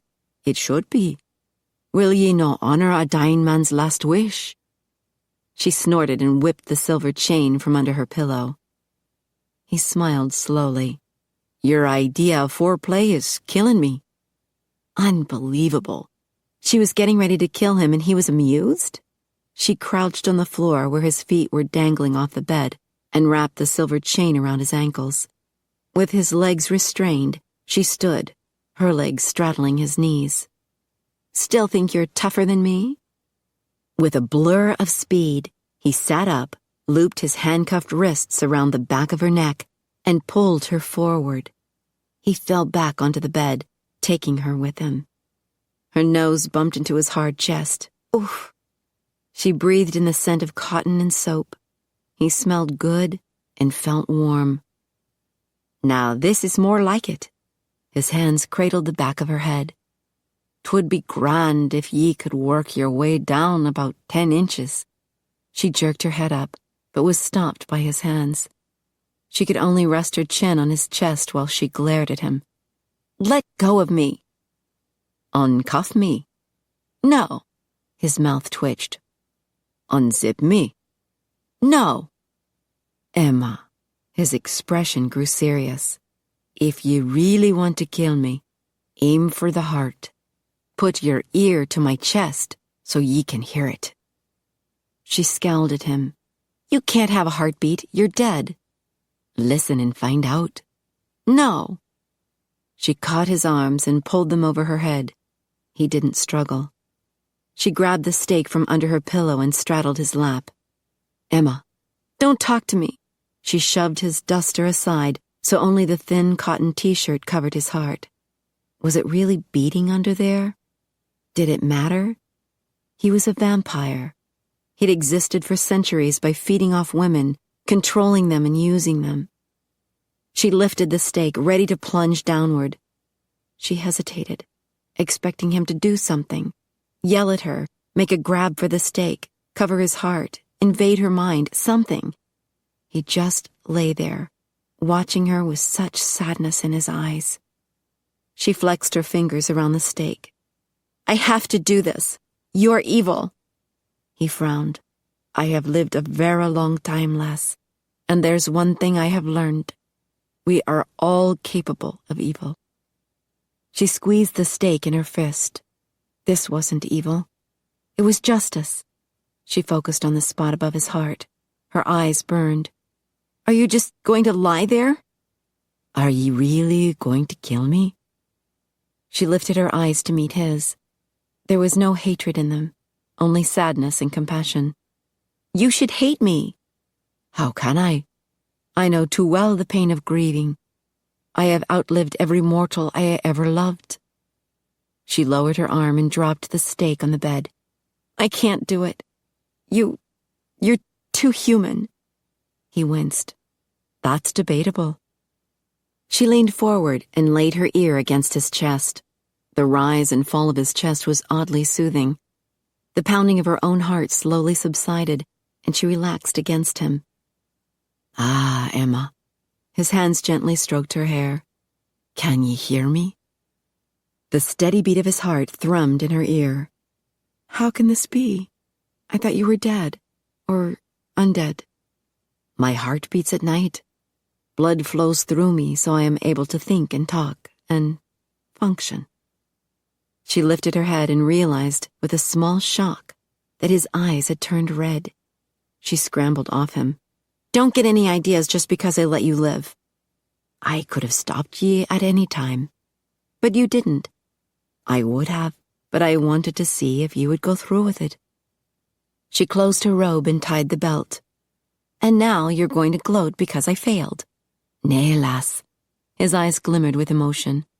I'm vera happy that ye passed. She stiffened. You were testing me? He sat up. I wouldn't want to be attracted to a murderer. I'm not a murderer, you are. His eyes narrowed. I have killed in the past for self-defense, but never for revenge, unlike you. He considered himself morally superior. Anger snapped inside her. She stood and slapped him. "The devil take it, woman. You're trying my patience." "You're trying mine. How dare you judge me? You're the one who's existed for centuries by exploiting people. I should have killed you when I had the chance." His jaw clenched. "Ye never had a chance." He stretched his hands apart, and with a snap, the chain on the handcuffs broke. With a small gasp, Emma stepped back. Humiliation seeped into her and increased her anger. Damn him. He could have escaped all along. He kicked off his shoes, and the chain slipped to the floor. He stood to the side of the chain and lifted his cuffed wrists. "The key?" She motioned to the key on the bedside table and walked away. Damn him. Arrogant bloodsucker.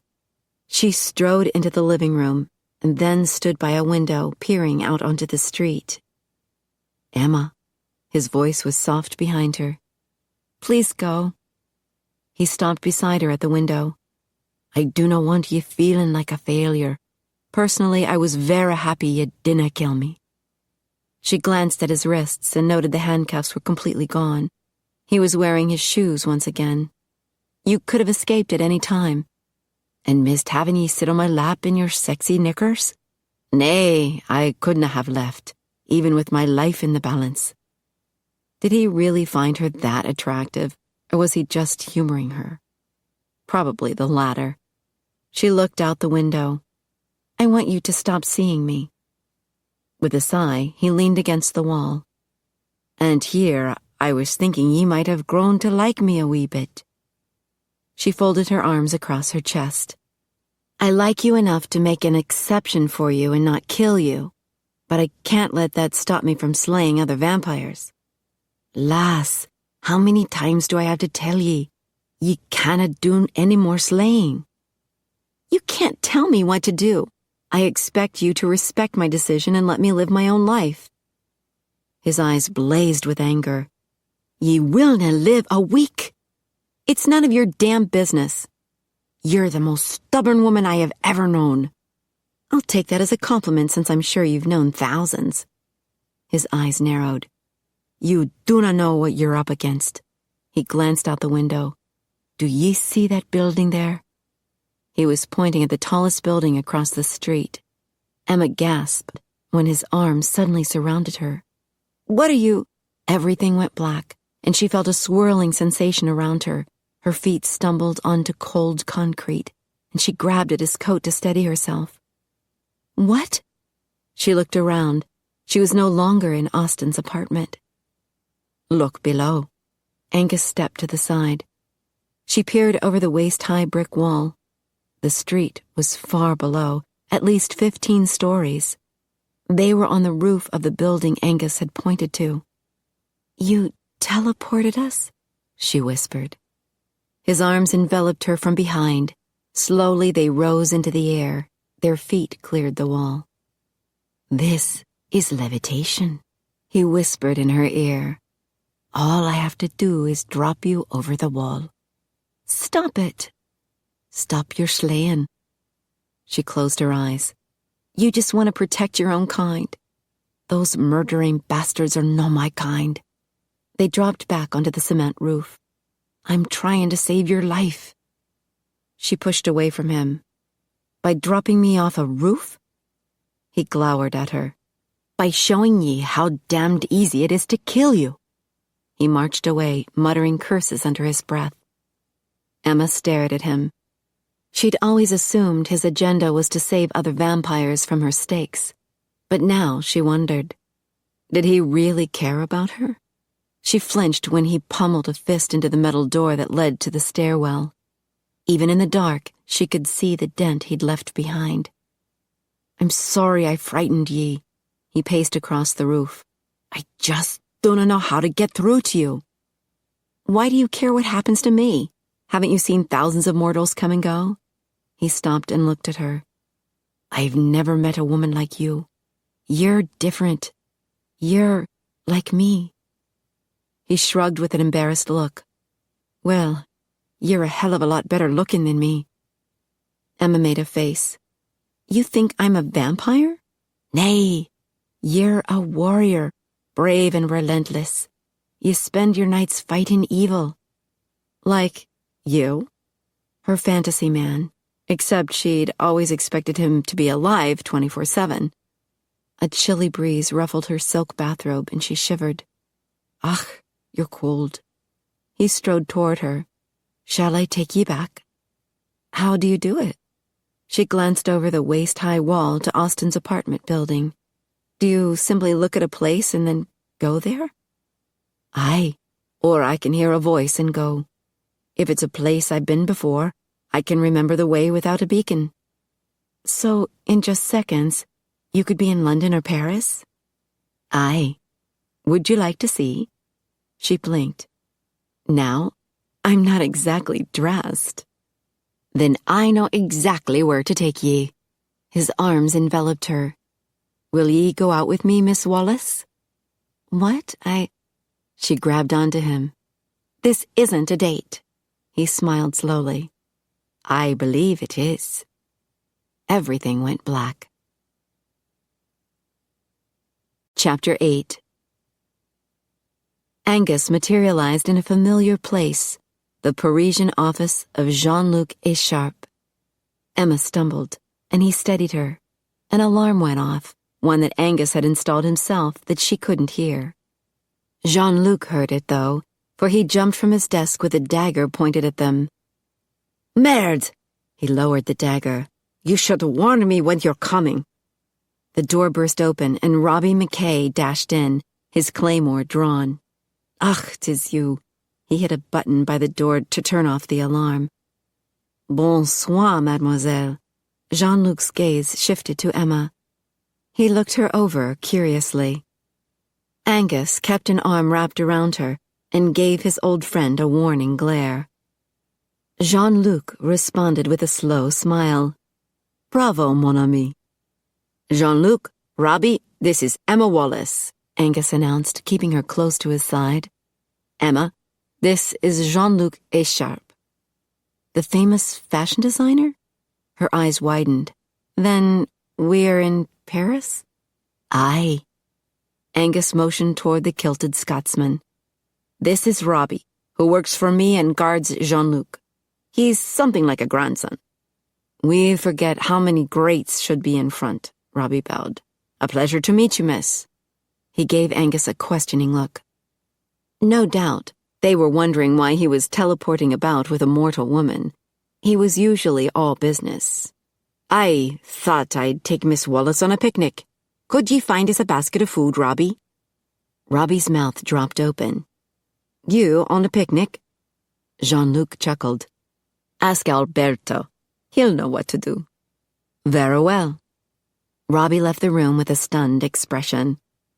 Angus winced inwardly. They acted like he'd never courted a woman before. Well, it had been a century or two, and it wasn't like he was courting Emma for romantic purposes. He merely wanted to gain her friendship and trust so they could work together against their common foe. Then why did he still have his arm around her, claiming possession? He released her. Miss Wallace needs something to wear. Indeed. Jean-Luc's eyes twinkled with mirth. I hadn't noticed. Emma glared at Angus and whispered, I knew this would be embarrassing. Come. Jean-Luc led the way from his office. The storeroom is downstairs. I'm sure we can find something suitable for a picnic. He glanced back at Angus with a grin. He was going to get teased about this for 100 years, Angus realized, showing up in the wee hours of the morning with a barefoot, half-naked mortal woman. Jean-Luc showed them the official showroom where a handful of his latest creations were on display. Then he took them to a large room where rack after rack of clothes were stored. Oh my God, Emma whispered as she studied a price tag. I can't afford this. Do not worry, I can. Her eyes widened. I can't accept a gift from you. It's against regulations. Jean-Luc snorted. Come, you two. That is no way to start a night of romance. This isn't a date, Emma insisted. The Frenchman smiled. How about this? I will loan you anything you want for the night, and Angus can return it later. He slanted Angus a teasing look. As long as it is not torn. Angus scoffed. I'm not going to tear her clothes. A pity, Jean-Luc muttered, then motioned to the racks. Help yourself, mademoiselle. That's very kind of you. Emma wandered off. Jean-Luc drew closer to Angus. You old dog. I never knew you had such good taste. Angus folded his arms across his chest. This is business. Jean-Luc snorted. I wasn't born yesterday. I mean it. I'm gaining her confidence so she'll stop slaying. Jean-Luc's mouth dropped open. She's slaying vampires? Angus nodded. Do not be fooled by her sweet face and beautiful body. She's a fierce and clever warrior. Jean-Luc regarded Angus in silence. Angus arched a brow. What? Jean-Luc shrugged. Nothing. He turned away, then muttered, First Roman, and now you. There is nothing happening between us. Right. Jean-Luc patted him on the back. I wish you two the best. Angus snorted and walked away. Jean-Luc was making too much of this. He located Emma 3 racks down. She was studying some black dress pants. Pants? Why did she always cover up her lovely legs?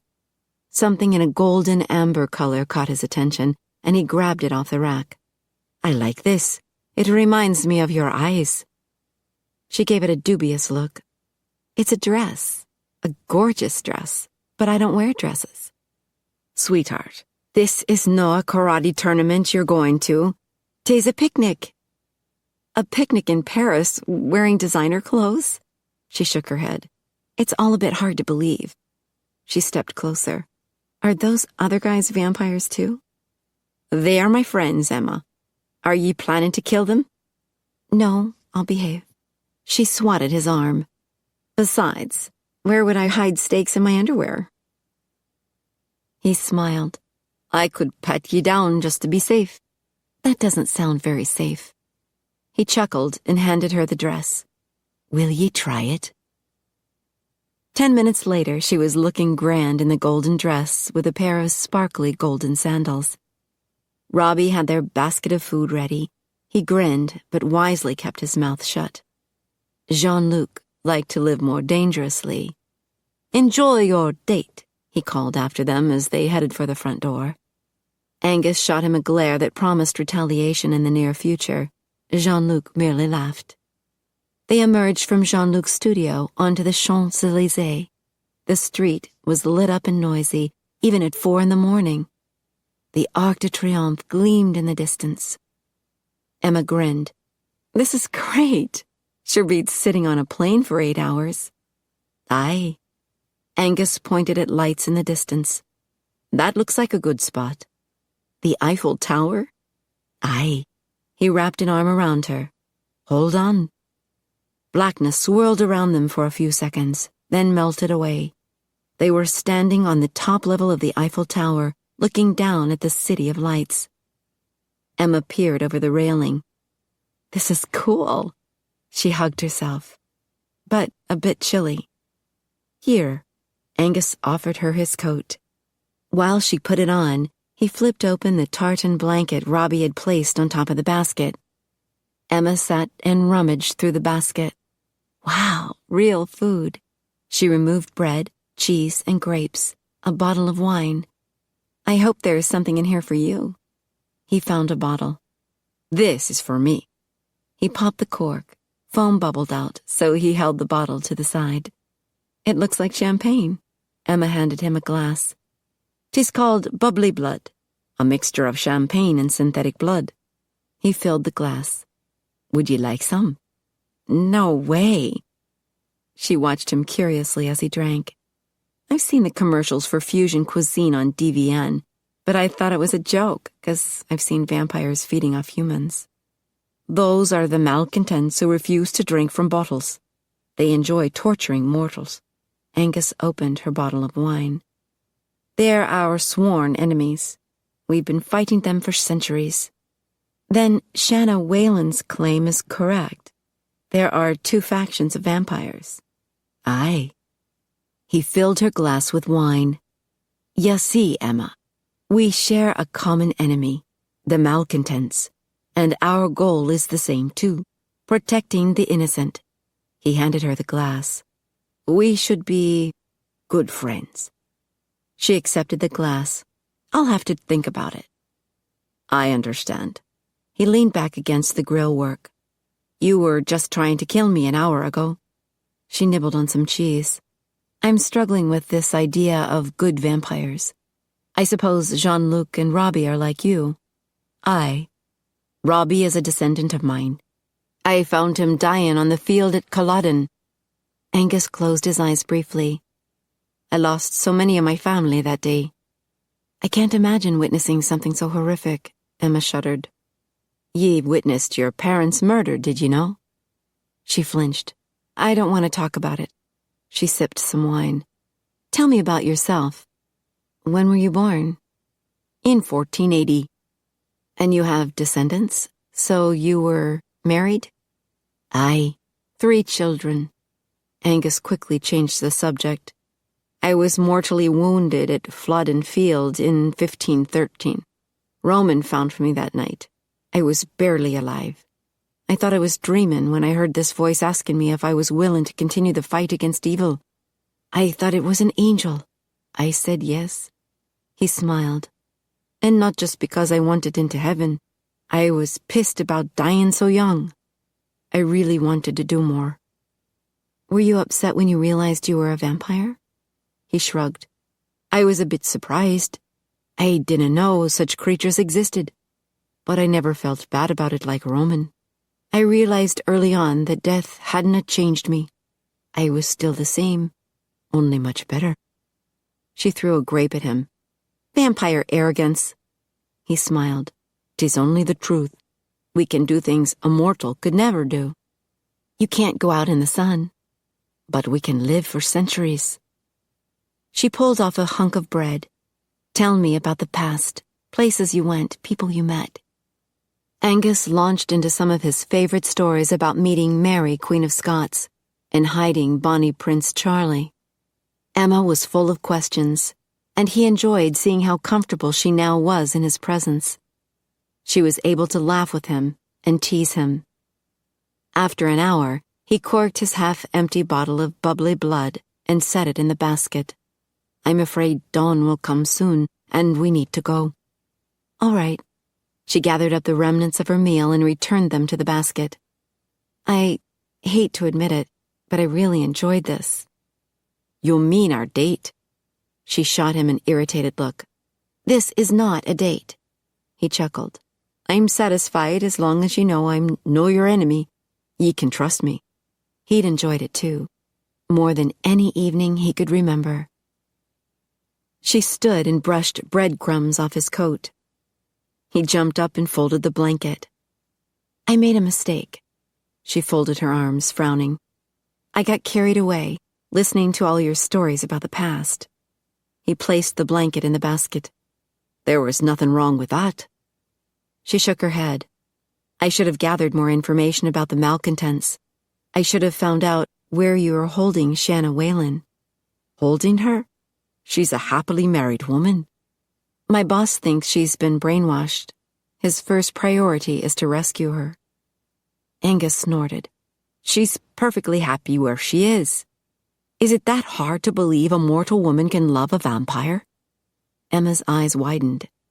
Angus swallowed hard. Deep inside, a need was growing, an impossible desire. He wanted what Roman had, the love of a mortal woman. Emma picked up the basket. How do we get down from here? Ye let me hold you. He stepped closer. And ye hold on to me. She smiled nervously. Or we could always take the stairs. He wrapped his arms around her. It will only take a moment. She looked sad as she looped an arm around his neck. Blackness enveloped them for a mere second, then they were standing on the ground in front of the Eiffel Tower. Emma released him. Thank you, Angus. He stepped back. You're welcome. They strolled silently down the gravel path in the small park. Angus frowned. The atmosphere of friendship they shared during the picnic had melted away. The air between them seemed strained and sad, as if something was missing, as if friendship wasn't enough. He glanced at her, wondering if she felt it too. A noise came from behind some bushes. Angus halted. Emma stopped beside him with a questioning look. She'd probably not heard it yet. He raised a finger to his lips and eased forward. She stayed beside him. More noises emanated from the bush. A grunting noise, a female gasp. A French malcontent possibly attacking an innocent woman. Angus leaned over to retrieve a knife from under his sock. He motioned to Emma to stay behind him. With an annoyed look, she shook her head. Stubborn woman. But he admired her bravery. She set down the picnic basket and retrieved the wine bottle. Holding it upside down in her fist, she went to the left. He headed around the right side of the bushes. He jumped out. Release her and back away! Emma leaped into position. Angus winced. They'd interrupted a couple making love. Emma was standing at their feet. Rather, his feet, since the woman's feet were wrapped around the man's bare rump. Angus was by their heads, his dagger pointed at the man. With a gasp, the man scrambled off the woman. He grabbed his discarded pants to cover up his crotch. He yelled something in French about a voleur, then yanked his wallet from his pants and tossed it at Angus's feet. Angus ignored the wallet, for he'd noticed something awful. The woman had pantyhose wrapped around her reddened neck. I should gullet you. You're strangling this pure woman. The man motioned to the woman on the ground, who was busily covering herself up with the man's shirt. They both babbled in French so fast, Angus had trouble understanding. But the evidence was clear. You're strangling her. Angus stepped toward the man, his knife aimed at the man's face. Good heavens, Emma whispered. Don't hurt us, please. The woman gasped in accented English as she unwound the hose from her neck. Hurt you? Angus gave her a baffled look. I'm trying to save your life. This bastard was choking you. I asked him to. The woman glared at Angus, then at Emma. We should go. Emma motioned for Angus to follow her. Nay, I cannot leave a defenseless woman with a strangler. The man and woman cursed profusely. Angus! Emma grabbed his arm and pulled. Come on! But... He glanced back at the French couple, who were still hurling curses at them. Is it safe to leave her? Yes. Emma retrieved the basket and hurried down the gravel path, tugging him along with her. He isn't going to kill her. At least, I hope he won't. But he was choking her. She asked him to. Emma let go of his arm and fiddled with the basket. They do it for an erotic thrill. The choking causes heightened responses during sex. She'll have a bigger orgasm, I suppose. Not that I would know, but that's what I've read about it. He halted. She asked him to hurt her? Yes. Angus was stunned. He stared at Emma in disbelief, then strode down the path. Emma followed him. Are you all right? He shook his head and quickened his stride. The woman will be all right. It really was consensual. With a growl, Angus tossed his knife. It embedded with a thunk into a tree. I do not understand. He marched toward the tree. I have lived too long. I no longer understand this world. I know it's a bit weird, but people do strange things. Nay. He ripped the knife from the tree. A man should never harm a woman, not even if she begs him to. There is no honor in hurting a woman. Well, I cannot believe it. He leaned over and stuffed his knife into the sheath around his calf. If a man loves a woman, how can he bear to harm her? He jerked his jeans down over the sheath, then straightened. How could he do that to her? Emma shrugged. She asked him to. Why? What kind of man would pleasure his woman by hurting her? Angus paced across the path. 'Tis a man's duty, nay, his privilege, to give his woman all the pleasure she can bear. She should be panting and writhing with pleasure. Emma remained silent, staring at him. Did she not believe him? He walked toward her. A real man would take all night if need be to make sure his woman was fully sated. She should be screaming that she cannot endure any more. Emma's eyes widened. It should be a man's greatest pleasure to see his woman shuddering in the throes of passion. She took a deep breath and shifted her weight from one foot to another. He paced back and forth. Only when she is begging for him should a man see to his own needs, and he should never, ever harm her. He stopped in front of her. Am I totally wrong in this? No, she squeaked. His eyes narrowed as he studied her face. Ach, lass, you shouldna look at me like that. I'm not looking. She turned away, her cheeks flushed with pulsing blood. Her heart was racing, he could hear it. Emma, I think we better get back home. She looked at him, her eyes glimmering with desire. He stepped closer. Your heart is pounding. Your eyes are turning red. Ye have to face the facts, Emma. This is a date. He touched her cheek. The picnic basket she was holding tumbled to the ground. With a low growl, he pulled her into his arms and lowered his mouth to hers. He wrenched every ounce of pleasure from the kiss. He tasted Emma's lips, skimmed them with his tongue, and nibbled them till every curve and texture were embedded in his memory for all time. He held her tightly, so he'd know exactly where her breasts pressed against him. He smoothed his hands down her back to learn the exact curve of her spine, the delicious way it sloped inward, and then flared out again at her hips. He nibbled down her neck. Her pulse throbbed just beneath her tender skin, filling his senses with the fragrance of blood and desire. Her breath puffed against his cheek in tiny feminine gasps. Her sweet body melted against him. The scents, the sounds, and the sensations clouded his brain till he could no longer think, only feel joy, passion, and a hunger that demanded more and more. With a groan, he returned to her mouth and demanded entrance. She opened without hesitation, and that moment of surrender sent a surge of heat to his groin. He'd been struggling with arousal since she'd first straddled his lap that evening, and now, with her soft and compliant in his arms, and her tongue touching his own, he began to ache with need. He planted his hands over her sweetly rounded arse and ground her hard against his erection. She broke the kiss with a gasp. The look of alarm in her eyes should have warned him, but he was too hazy with lust to take heed. I want to make love to ye, Emma. Chapter 9. No, she pushed against his shoulders. Make love? With the undead? Although she had to admit there was nothing dead about the erection pressing against her. And there was nothing truly objectionable about Angus. God help her if he were human. She'd have stripped him naked by now. But damn it, he wasn't. He was a vampire. She stepped back. I can't. I'm no your enemy. His eyes still glowed red. Do you not trust me now? I do, I think. She rubbed her brow. But we're just barely friends. It's a big jump to being lovers. Friends do not kiss like that. We got carried away, that's all.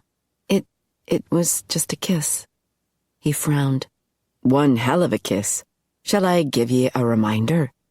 No. She whirled around and picked up the basket. Like you said, Donna's approaching, and we need to take this food back and the dress I'm wearing and get back to New York. She was talking too fast. Anything to keep from thinking about what she'd done. Emma? She took a deep breath and faced him. The glow in his eyes had faded to a dull pink. Thank God. Are you ready to go? I want to know how you're feeling. She forced a laugh. Well, that's not very manly, is it? What man wants to talk about feelings? I know ye have feelings. You loved your parents greatly, and you feel passionate about your work. Please, she lifted a hand. I don't know what to feel or think. I can't even believe I did that. I shouldn't have. He regarded her sadly. Lass, we've been headed down this road from the beginning. No, we're too different. We can't possibly. I've always done what I felt in my heart was right. Yet I have my share of regrets. His mouth tilted in a crooked smile. You would not be one of them. Her heart ached in her chest. Oh God, he was everything she'd ever wanted in a man, except for the part about being undead, or immortal. How could she possibly get around that? Have I at least convinced ye to give up slaying? Do you believe that I care for your safety? I have to think about it. She raised a hand when he started to object. I know you care, and I'll be more careful.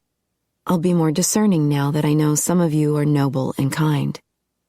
He nodded. That is, at least some progress. And ye should know that I will always seek to protect you. I will always be here for you. Her eyes burned with unwanted tears.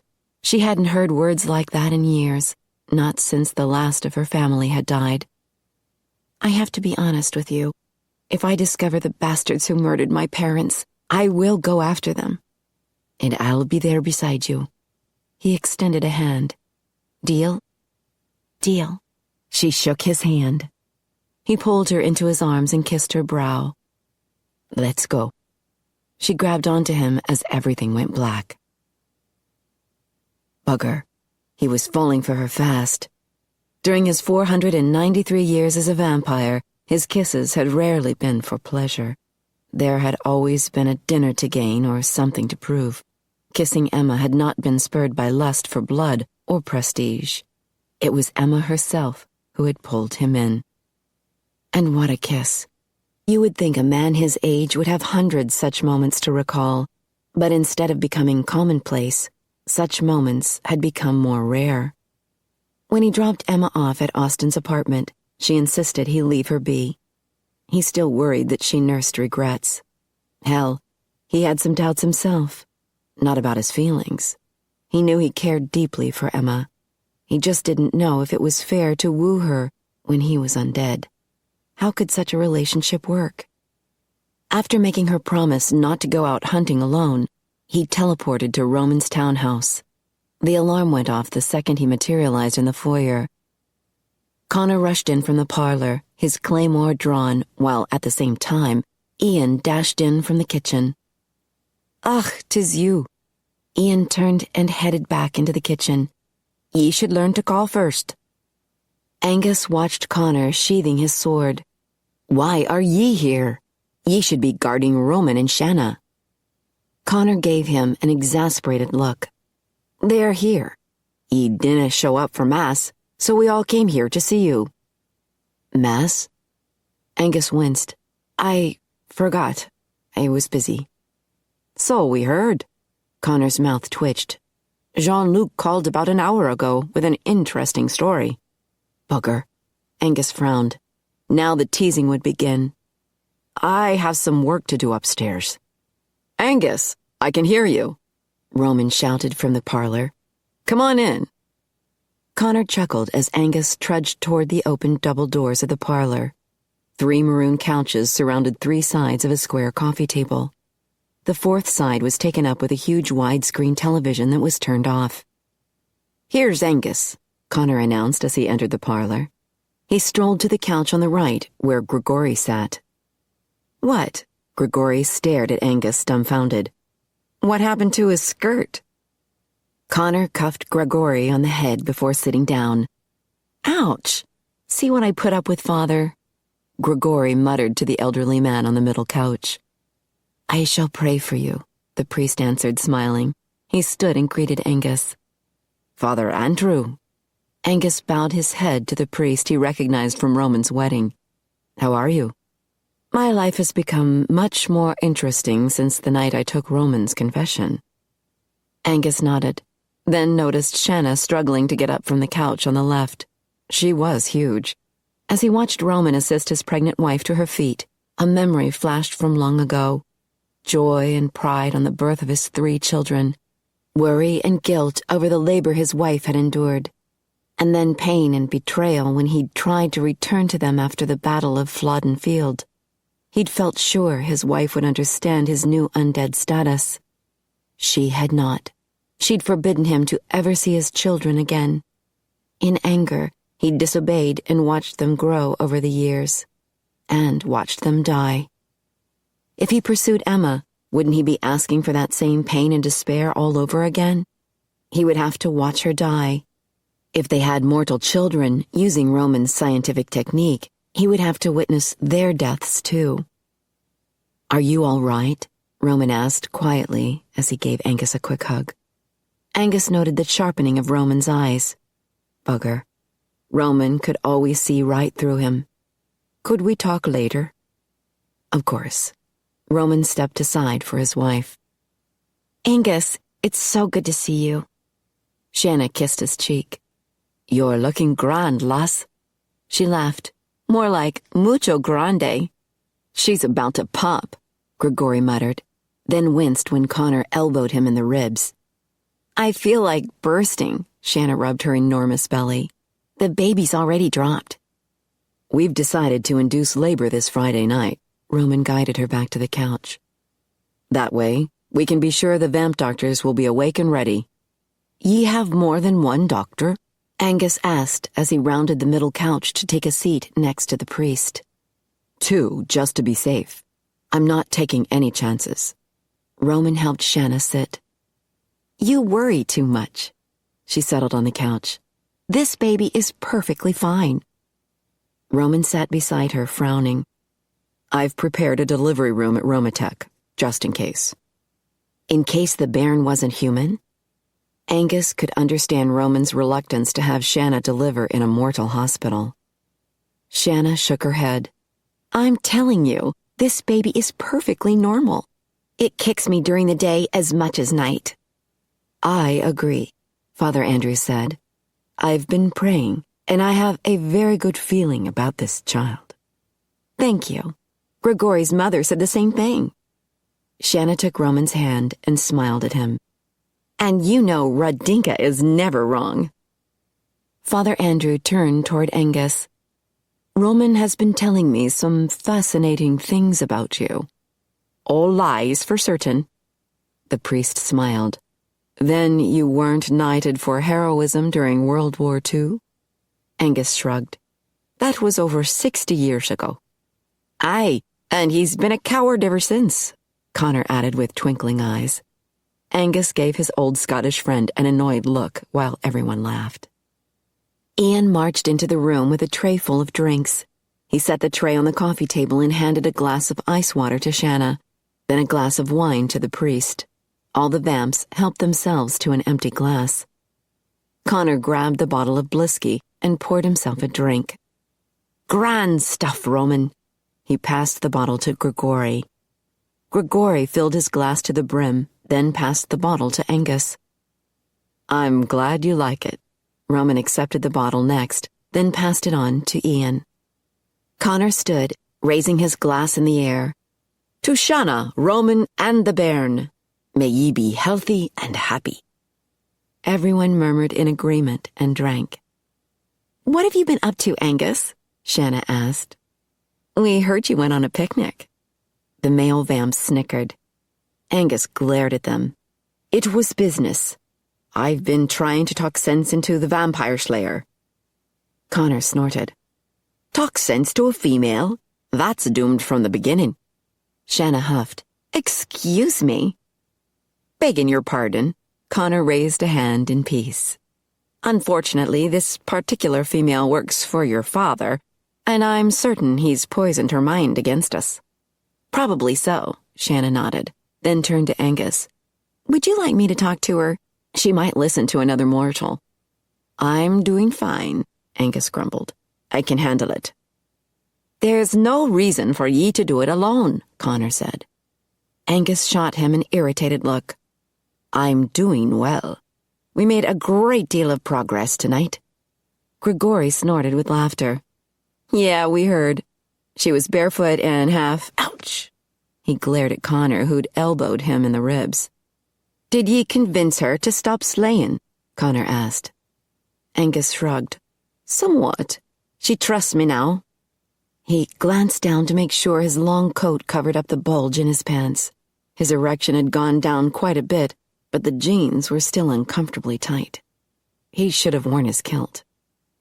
There's something different about you, Roman studied Angus. I know. You're not carrying your claymore. That's highly unusual. Angus shrugged. I could hardly convince her I mean no harm if I was armed. Well, I think it's sweet, Shanna announced. A picnic in Paris in the spring. Very romantic. I'm proud of you. Angus gulped down some blisky, too aware of the amused glances from the male vamps in the room. Are you injured? Father Andrew gestured to Angus's wrist, which was still red and raw with welts. I had an encounter with a pair of silver handcuffs, Angus grumbled. Nothing I couldn't handle. Grigori sat forward, his eyes twinkling. She handcuffed you? Boy, she's hot. Angus glowered at him. Connor frowned. That doesn't sound like progress to me. I think you should let me talk to her, Shanna insisted. No, Roman shook his head.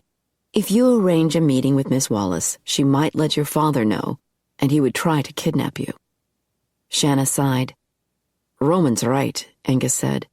Emma told me that rescuing you is your father's top priority. She's starting to trust me, but that trust is very new.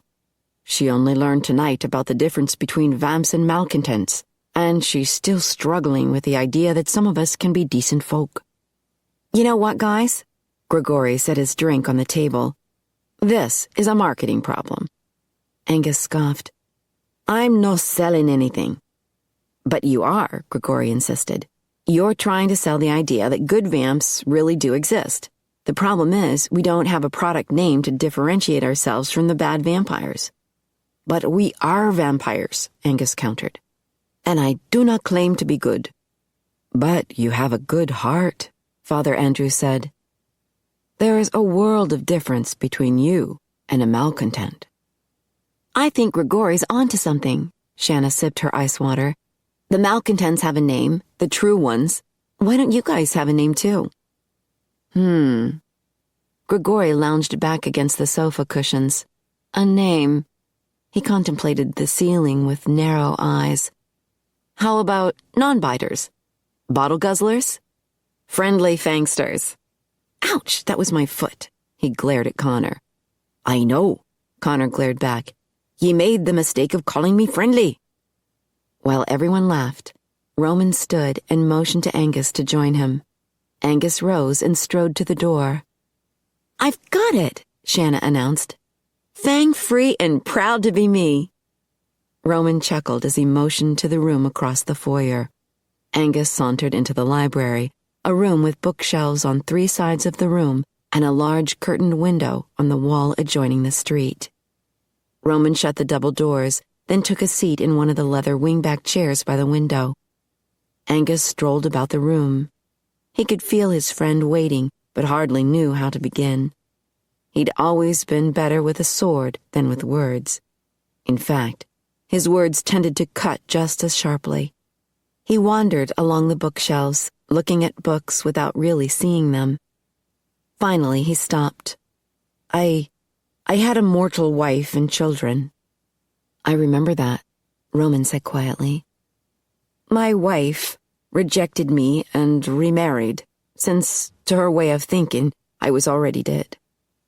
That must have hurt. It did. Angus paced about the room. But in time, I realized she was right. A marriage between a mortal and a vampire cannot work. Roman remained silent. Even after my wife's betrayal, it pained me to see her grow old and die. And seeing my children die was more than any man should bear. Roman's mouth thinned. You feel compelled to tell me this now, when my son is about to be born? I do not wish ye any ill will, Roman. You're like a brother to me. I just do not want ye to endure the pain that I did.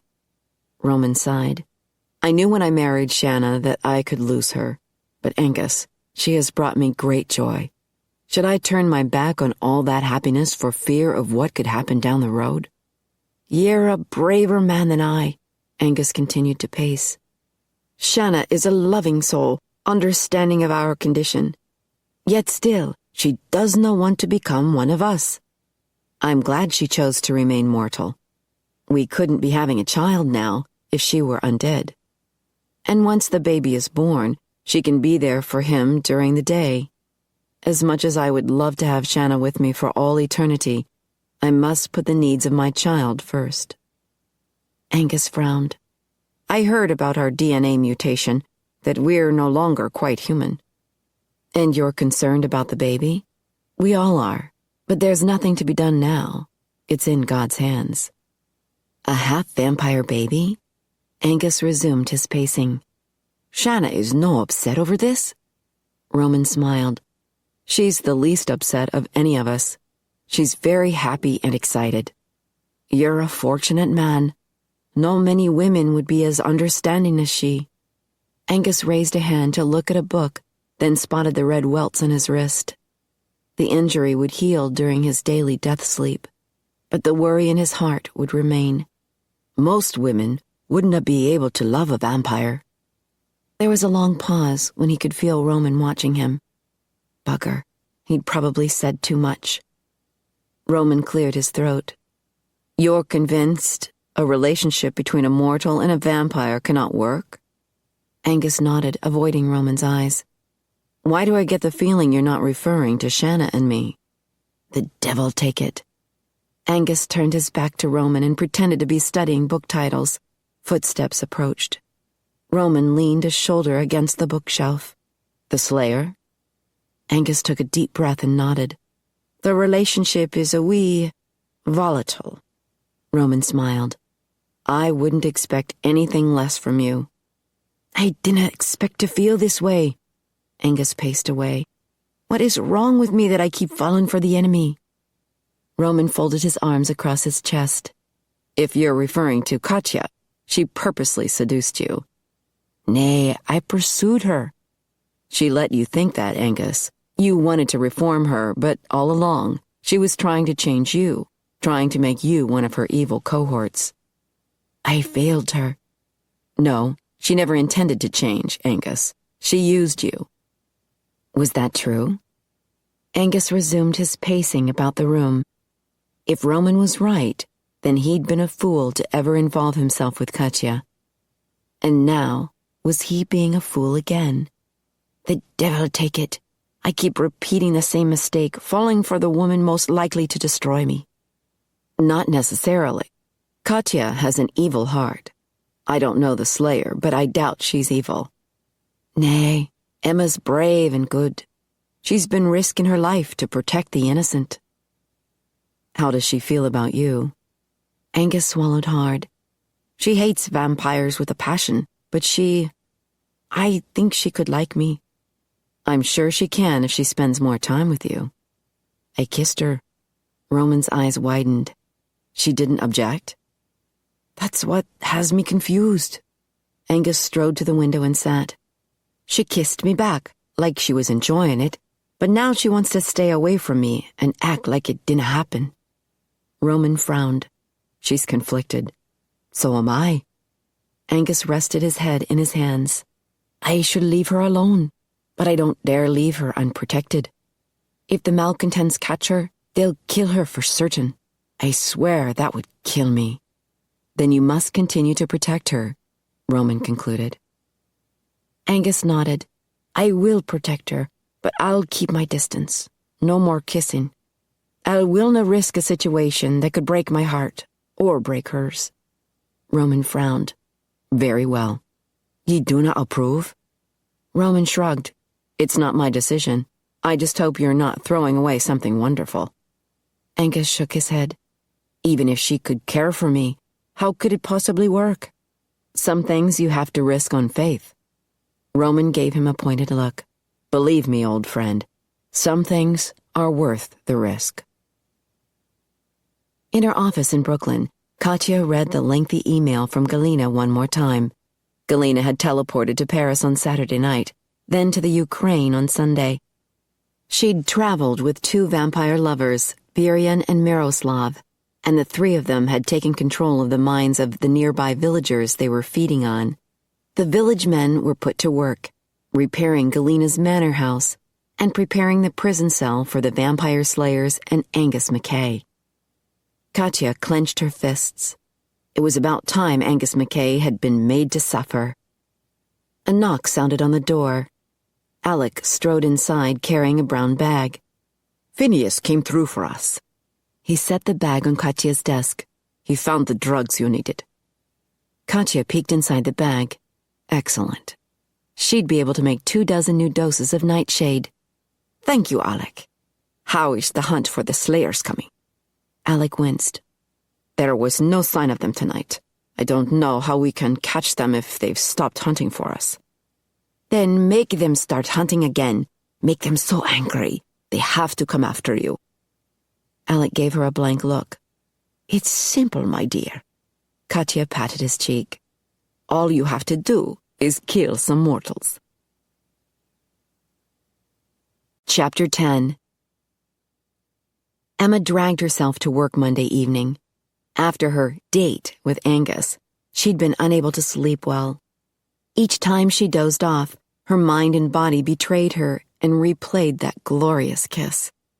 Then she'd wake up and refuse to think about it. Instead, she considered the new idea of good vamps versus the malcontents. She'd heard Austin say that Shanna Whalen insisted there were 2 different kinds of vampires, but Emma had dismissed that as brainwashing. Any woman married to a vampire would want to think he was good. Emma also knew that Austin had befriended one of the female vampires during the taping of the reality show. He must have gone through the same learning process she was going through now. And there was no way Austin had been brainwashed. He had the strongest psychic power ever registered at the CIA. She wasn't sure what exactly had happened to Austin. She only knew that he and Sean had argued. Then Austin quit, and Sean blacklisted him from any government job. Ever since then, Sean was suspicious of all of them, and more paranoid than ever. When Emma strode into the conference room for the usual 7 p.m. meeting, her 2 fellow team members were already there. Alyssa frowned at her. "Are you all right?" With a sigh, she realized she'd done a poor job of covering the dark circles under her eyes. She sat in a chair next to Alyssa. "I haven't been sleeping well." "Too much partying, huh?" Garrett slurped coffee from a cup that boasted, "too hot to handle." While pretty boy Garrett launched into another chapter of his romantic conquests, Emma tuned him out. She didn't believe half of it, and besides, the last thing she wanted to think about was romance. Who in their right mind would kiss a vampire? She was lucky she didn't end up with a pierced tongue. And even crazier than that, she'd enjoyed it. Good heavens, what a kiss. Her face burned just thinking about it. "Emma," Alyssa whispered, "are you sure you're not ill? You look awfully flushed." "I'm super." She sat up straighter when her boss strode into the room and slammed the door behind him. Sean Whalen, their team leader, looked even angrier than usual. He marched to the head of the table and set down his laptop. "It's been 10 months since my daughter was kidnapped by those vicious demons. 10 months. They probably drained her dry by now and turned her into one of them." Not if they drank synthetic blood from bottles like Angus.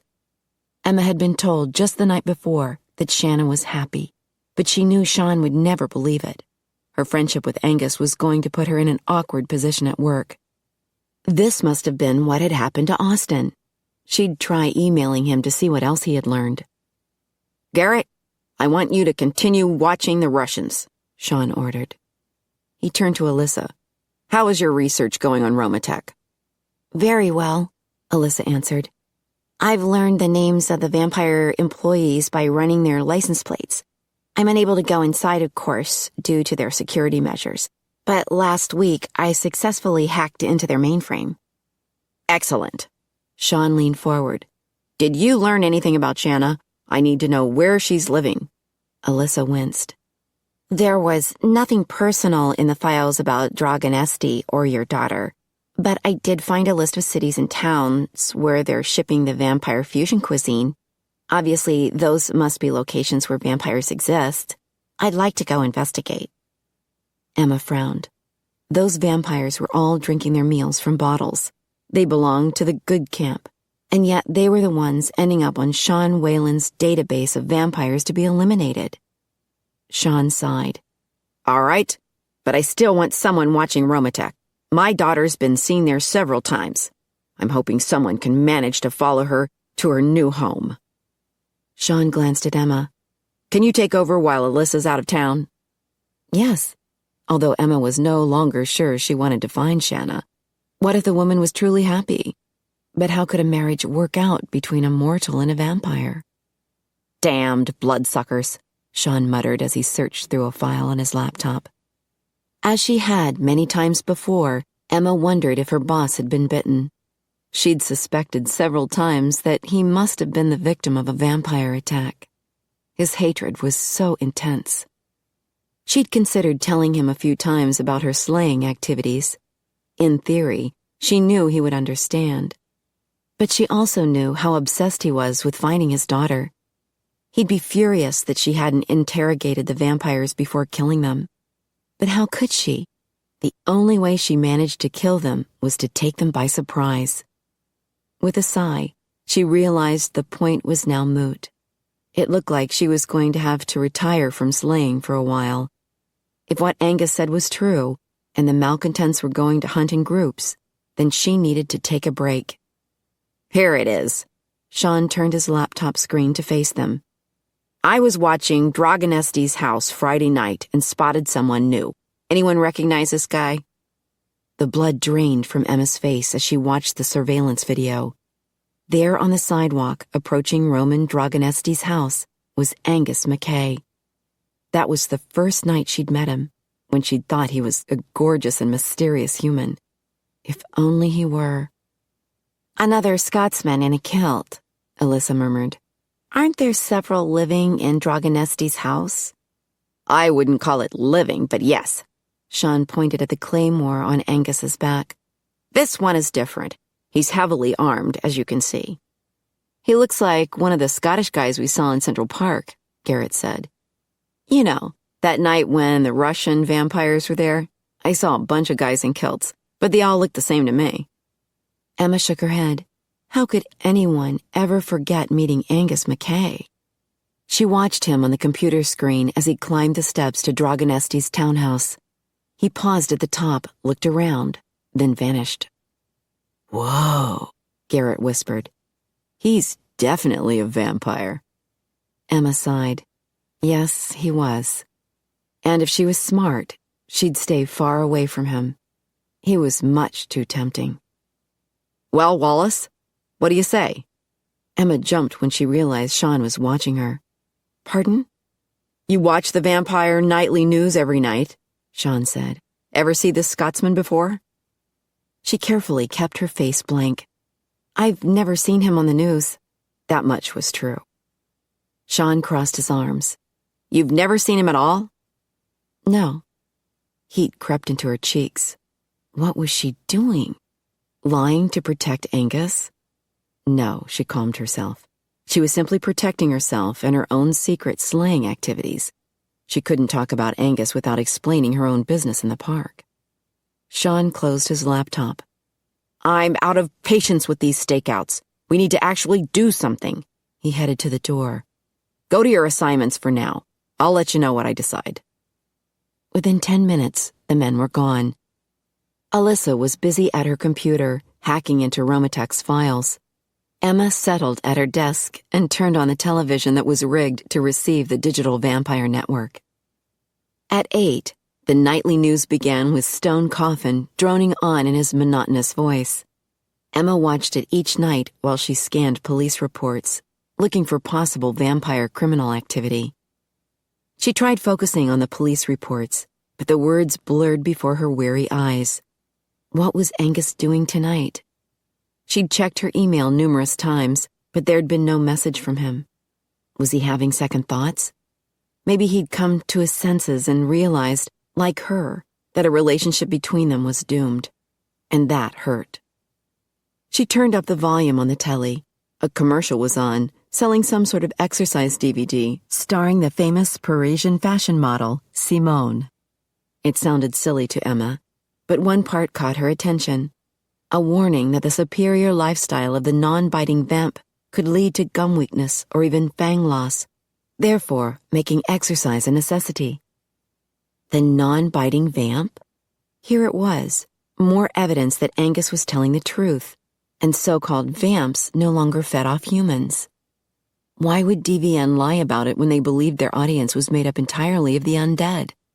As far as Emma knew, she was the only human watching DVN, and the vampires didn't know it.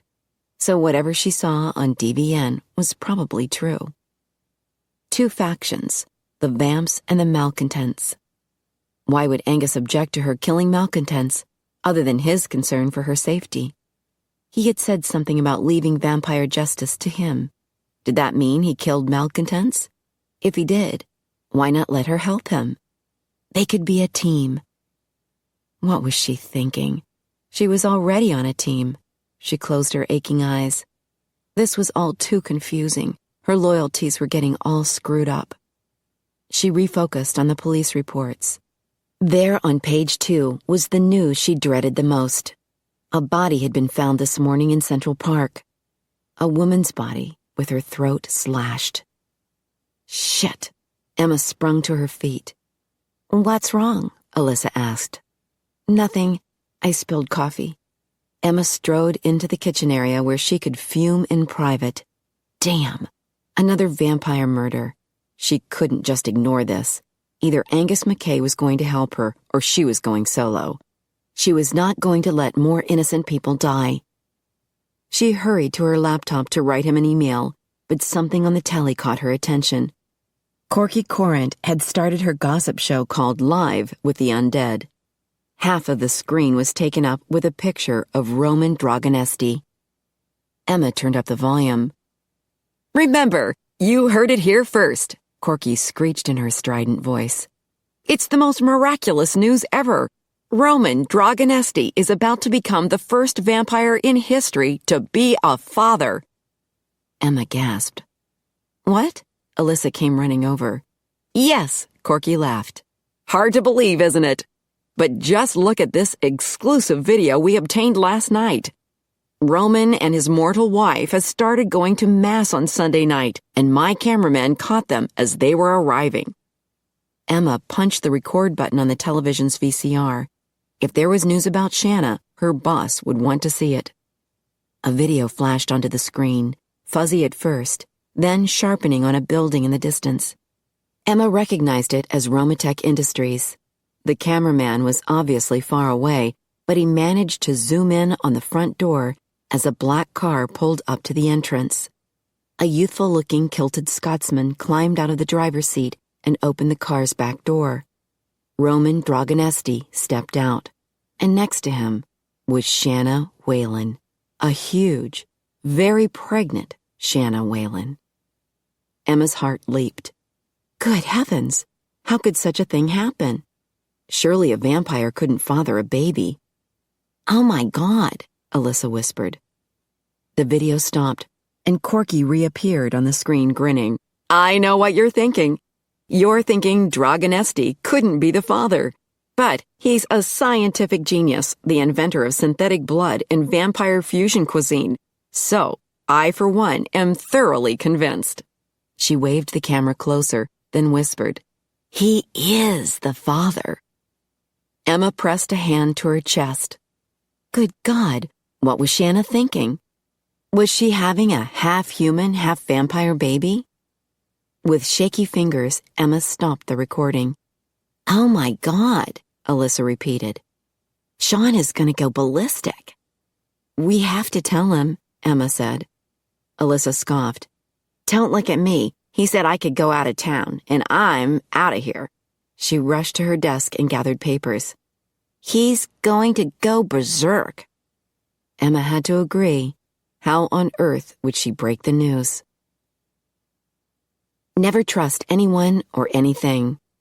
Sean Whalen had learned that the hard way. And when you added vampires with their mind-controlling capabilities into the mix, then anyone could be turned against you. Anyone. After his daughter's betrayal, Sean had hoped to recapture her by staking out Roman Dragonesti's townhouse on the Upper East Side. He'd left a surveillance van parked across the street for the first few weeks, but the damned vampires had caught on. His tires had been slashed and his surveillance equipment stolen. He'd tried a variety of cars and SUVs, but parking was such a bitch, he couldn't always find a place close enough. So 8 months ago, he'd rented a small room catty-corner across the street. It was damned expensive, but Homeland Security had gladly footed the bill when he'd explained he was observing a terrorist cell. He strode into the tiny room and, with a swipe of his arm, he cleared a space on the small table for his laptop. Empty takeout containers tumbled onto the floor, and he reminded himself for the jillionth time to take out the trash. Later. For now, he was anxious to see what the video camera had recorded the night before in his absence. The camera squatted on top of a tripod by the window, its lens carefully positioned to peek between two slats of the blinds. Sean peered out the window. Dragonesti's house was usually quiet this early in the evening, and tonight appeared no different. He removed the camera's memory card and quickly downloaded Sunday night's recording. Then he inserted a fresh memory card into the camera and pushed record. Back at the table, he settled into a rickety chair and started watching the video from Sunday night. Boring. He pushed fast forward and poured himself a cup of coffee from his thermos. This was so damned boring, and it was getting him nowhere. Shanna could be dead by now. His cell phone rang and he flipped it open. "Whalen here. This is Garrett. There's a problem here in Brooklyn, sir." With a sigh, Sean rose to his feet and looked out the window. Still no activity outside Dragonesti's house. "What kind of problem?" "Our bugs inside the Russian coven were destroyed." "Damn it." Sean paced across the room. "Is the van all right? And our surveillance equipment?" "I'm in the van now. Everything's fine, but all I get is static from the Russian house." Sean muttered another curse. "You need to get back in. Plant some more bugs." "That's kinda hard when the place is crawling with mafia thugs during the day." "Is that my problem?" Sean snarled. "When did they discover the bugs? Did you get any recordings at all for the weekend?" "Yes, I've been listening to them. The bugs went dead on Saturday night, right after Katya received a visitor, some guy from Poland." "Did you get his name?" "Yeah. He introduced himself, said he was a friend of some guy named Casimir who was unhappy with Katya for killing Ivan Petrovsky. Then he said she needed to find the slayer or she was toast." Sean walked back to his chair. "Slayer? What slayer?" "I don't know. It seems that some vampire dude's been killing off some of the Russian vampires." "That's good." "Yeah," Garrett laughed. "I wish they'd all kill each other off. Anyway, it looks like this Yanov dude will kill Katya if she doesn't deliver the slayer." Sean froze. "What? Did you say?" His throat constricted. He couldn't say the name. Who did you say he was?" "Yedrik Yanov. Some Polish dude." The phone tumbled from Sean's hand and clattered on the floor. He collapsed into the chair. Sweat popped out onto Sean's brow, and a stabbing pain pierced his gut. The bastard was back. The one who had wreaked revenge on Sean after he'd killed a vampire in Russia. The bastard hadn't attacked Sean. No, he was too cruel and sick for that. Sean doubled over as the pain wrenched his gut. He covered his face to shut out the memory. Poor Darlene. How could he forgive himself? He'd controlled his wife's mind for so many years, just to help her, of course. To help her adjust to living overseas, so she could be happy. It had been for her own good, but it had left her brain so easy to manipulate, to control. Yedrik Yanov had discovered her weakness. He'd called her to him, and like a robot, she had complied. Then Yedrik had delivered her back, naked and so drained of blood she'd barely been alive. Thank God she'd recovered and had no memory of that hideous night. But Sean remembered. He remembered every damn day. Slowly, he became aware that Garrett's voice was yelling on the phone. With a shaky hand, he picked up the phone. Yes? Sean, are you okay? No. He glanced at the video still going in fast forward on his laptop. A black four-door sedan stopped in front of Dragonesti's house. Just a minute. He slowed the recording down. Two kilted Scotsmen emerged from the front seat of the car. They peered around the neighborhood, then opened the back doors. On the street side, Roman Dragonesti climbed out. Bastard, Sean growled. Who, me? Garrett asked. Hey, I'm sorry about the bugs, but... Quiet! Sean leaned forward to watch the second person emerge from the car onto the street. Whoever it was, he appeared to be getting assistance from a Scotsman. A blonde head appeared. Shanna. Sean caught his breath. She was here Sunday night. Who, Shanna? Garrett asked. Sean's mouth fell open as his daughter stepped away from the car. He blinked several times. It couldn't be true. She walked toward the steps to the townhouse. He quickly rewound the tape. It had to be a mistake. Maybe she'd just gained a lot of weight.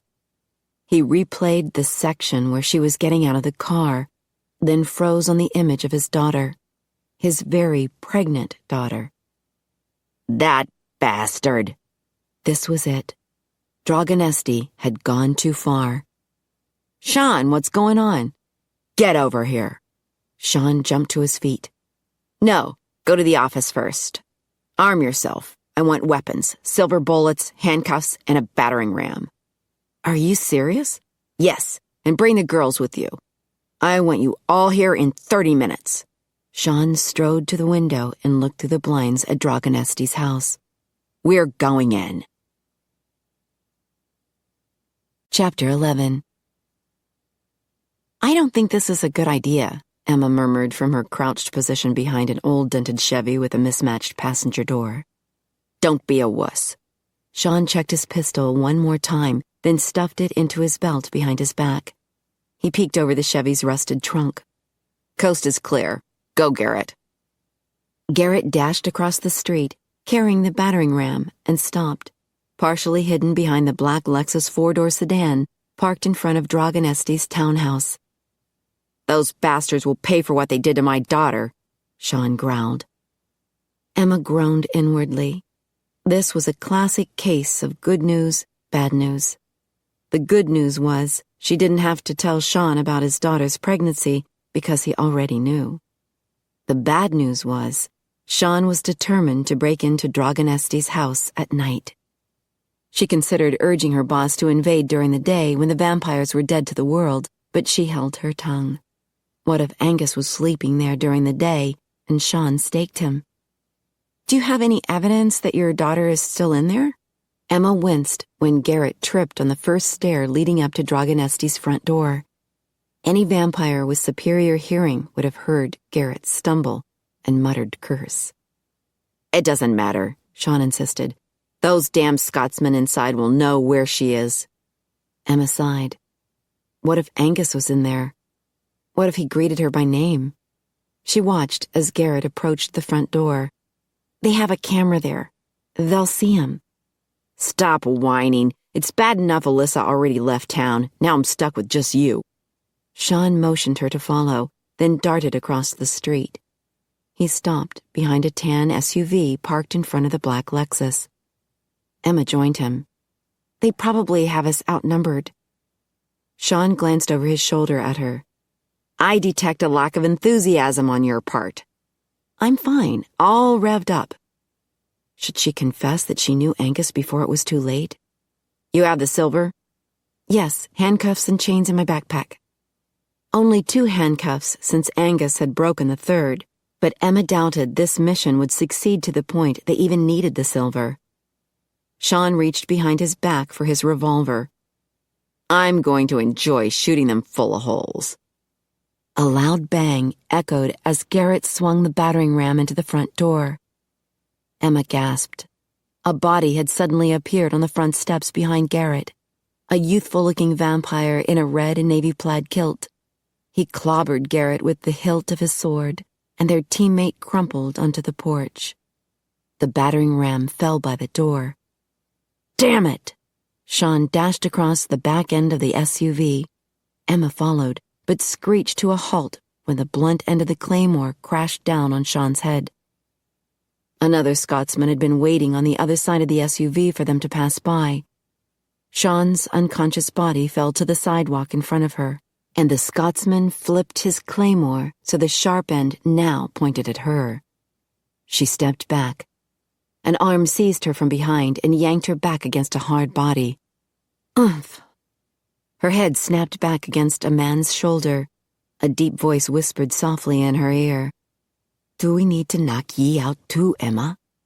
"Angus." His voice tickled the hairs on her neck and sent gooseflesh down her arms. She didn't know whether to melt against him or elbow him in the ribs. "Ah, lass." His chin nestled against her temple. "What are you doing here?" "What will you do with him?" Emma noted the youthful-looking vampire binding Garrett's wrists and ankles with duct tape. "Please don't hurt them." "Bugger," Angus growled. He took Emma by the shoulders and turned her to face him. "How many times must I say that we do not wish to harm ye?" She searched his deep green eyes and could detect only frustration. "You knocked them out." "Self-protection," muttered the Scotsman who was wrapping duct tape around Sean's ankles. "Why were ye attacking us?" "Sean just found out about his daughter's pregnancy. Surely you can understand how upset that made him." The Scotsman straightened and gave Angus a questioning look. "Call Shanna," Angus ordered. "See if she wants to talk to him." The Scotsman nodded. Stepping away, he pulled a cell phone from his sporran. "Who is he?" Emma whispered. "Connor Buchanan." Angus gestured toward Garrett. "The young-looking one is Ian McPhee. They know who ye are." Angus reached behind her back and confiscated her weapon. "Shame on ye, Emma." He dropped her pistol into his sporran. "I thought we were friends." Heat rushed to her face, and she shoved the memory of his kiss away. "When I'm working with the stakeout team, I'm the enemy." She instantly regretted her words. The tinge of pain in his eyes meant she had hurt him.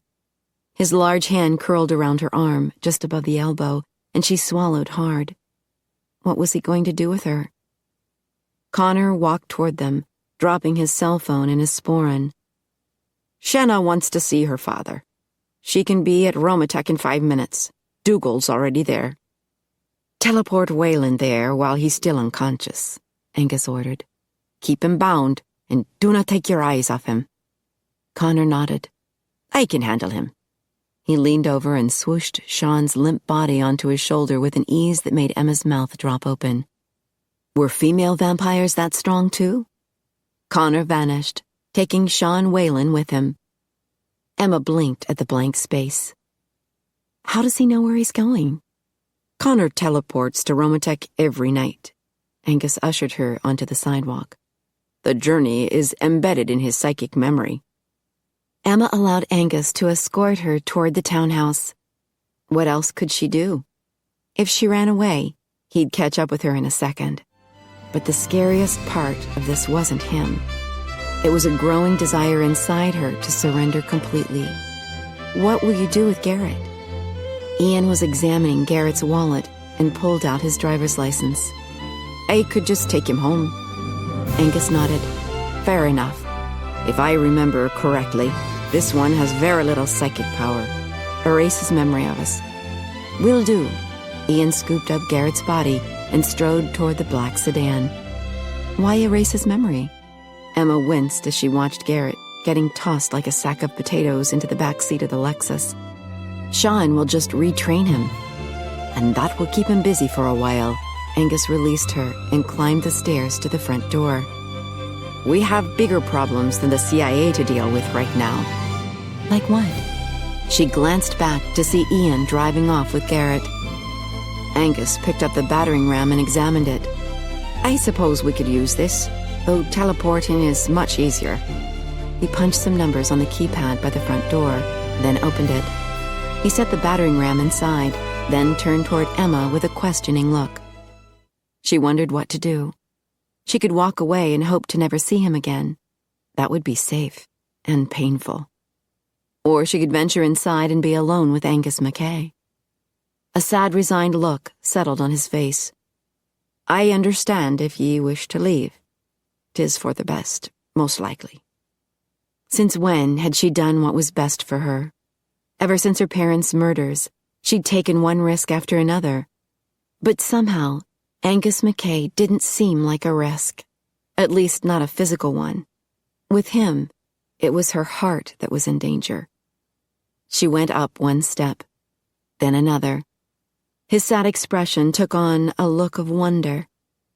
She felt it too, as if she and Angus were alone in the world with a mysterious force drawing them together. Her heart pounded in her ears. What was she doing? The heat between them would be too hard to resist. She'd end up in his arms again. Did she really want that? She paused at the doorway, giving him a wary look. He arched a brow. "Is this another date?" With a lift of her chin, she entered the townhouse. "I'm only here for the information I can learn." She winced when the door banged shut behind her. She turned in time to see him flipping the locks. "I reserve the right to leave whenever I wish." "Of course ye do." A corner of his mouth tilted up. "Would ye like something to eat or drink? I'm feeling a bit peckish myself." The minute Sean Whalen regained consciousness, he focused on self-control. No movement whatsoever to indicate he was awake. He kept his eyes shut, his body relaxed, his head slumped forward, but his senses alert. He appeared to be tied to a chair, a hard wooden one. He guessed by the slats pressing into the small of his back. The slight whir of air conditioning proved he was indoors. Footsteps paced behind him, steps made on a hard floor. Heavy steps, most probably made by one of those damned Scottish vampires. Sean didn't dare send out psychic probes to read his captor's mind. A vampire would feel it and know his victim was awake. Sean listened to the pacing till he had a feel for the rhythm.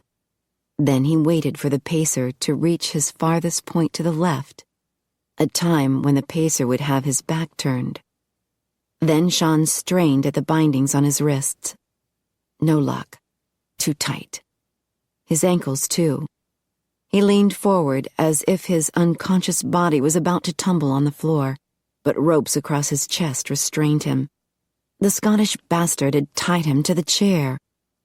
The footsteps came closer and stopped just to his left. Sean could feel those demonic eyes studying him. He struggled to breathe normally, but his heart raced. What kind of torture did the bastards plan for him? God help him, if they tried to transform him, he would find a way to kill himself first. "I know you're awake." Sean flinched at the deep voice so close to his ear and his neck. "I can hear your heart pounding. I can smell your blood rushing through you." Sean turned his head toward the voice and opened his eyes. "Go to hell." The Scotsman straightened and narrowed his blue eyes. "I will, most likely, but ye'll be there long before I will." A door flung open, and Sean's breath hitched at the sight of his pregnant daughter. "Shanna!" He strained at his bindings. "Dad!" She rushed toward him. The Scotsman stopped her. "Not too close." She frowned at him, then at Sean. "Why not? What can he do? You have him all tied up." The Scotsman crossed his arms. "And that is how he will stay." Sean rocked forward, trying to get onto his feet. "You see how they treat us, Shanna?" He wiggled his chair toward her. "What have they done to you? I swear I'll kill them all." The Scotsman dashed around him in a blur. Two hands clamped down on his shoulders from behind. He couldn't budge.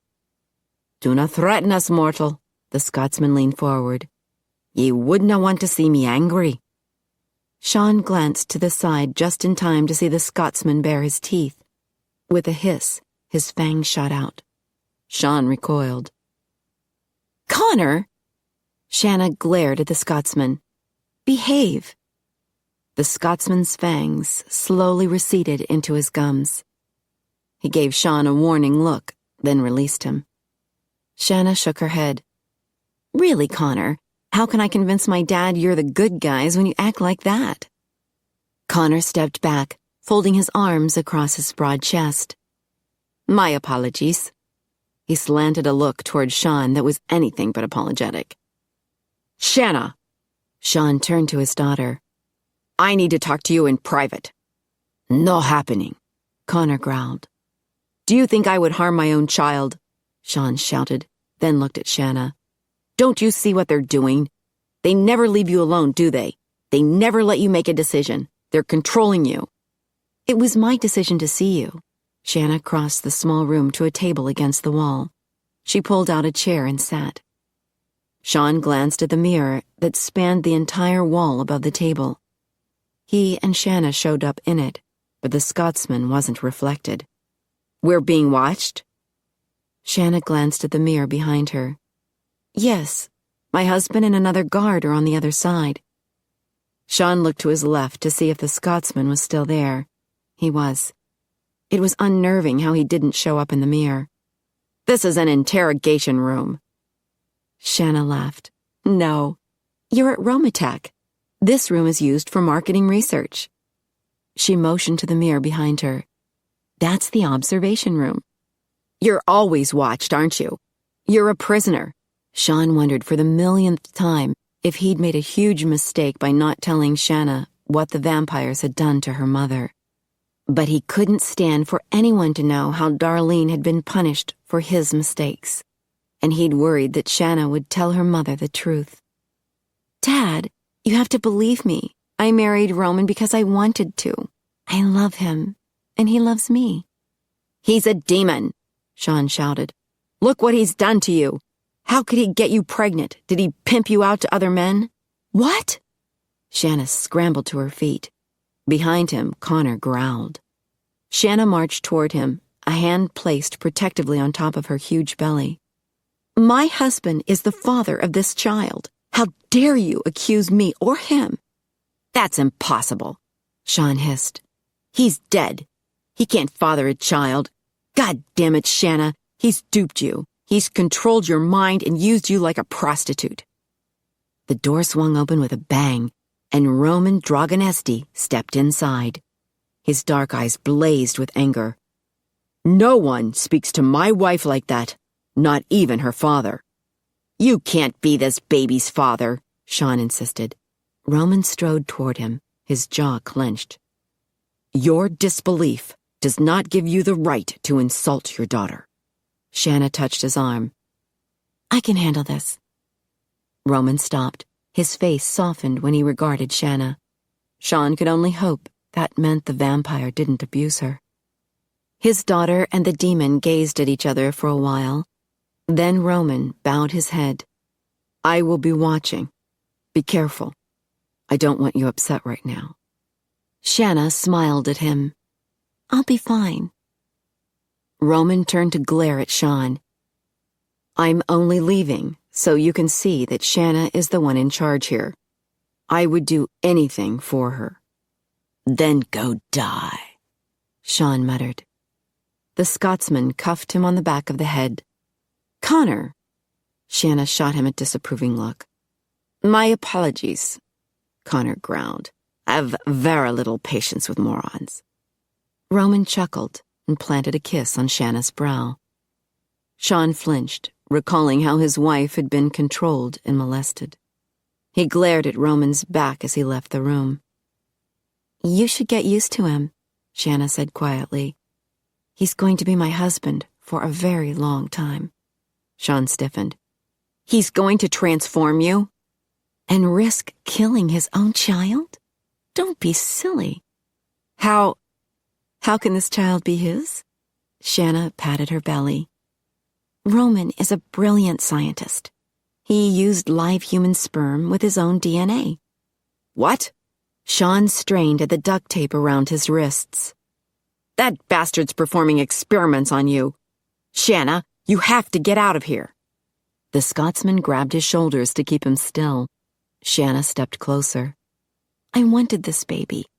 I have a wonderful, loving, brilliant husband, and we're going to have a baby. Why can't you be happy for me? Because you married a monster, and you're about to give birth to... Sean gasped when the full import washed over him. A half-breed baby? A child monster? Oh God, Shanna, what have you done? Her eyes narrowed. I'm bringing a child into this world who will be blessed with 2 loving parents. That's more than Roman experienced. It's more than I had, too. Sean gritted his teeth. I knew it. You're doing this to get back at me. You were always the rebellious one. You mean the one you sent away because you couldn't control me? Shanna's face flushed with anger. Give me some credit for once in your life. If you couldn't control my mind, what makes you think my husband can? Sean blinked. A horrible feeling swept over him. You want this? They're not controlling you? No, they're not. Anger seized him so hard he trembled. Then you are a traitor to mankind. Shanna sighed. She glanced back at the mirror with an exasperated look. He's hopeless. A stubborn fool. The Scotsman's fingers dug into Sean's shoulders. Sean glared at Connor. Get your filthy hands off me. Connor tightened his grip, and Sean steeled his face to show no pain. Connor, Shanna motioned for him to release Sean, and he did. Dad, I chose to talk to you tonight because I wanted to assure you that I'm all right. Sean snorted. About to give birth to a demon baby, and she called that all right. I also wanted to tell you what's going on. My husband and his followers are not the monsters you think they are. They take their meals from a bottle. Sean snorted again. Are you saying your husband has never bitten you? She hesitated. Aha!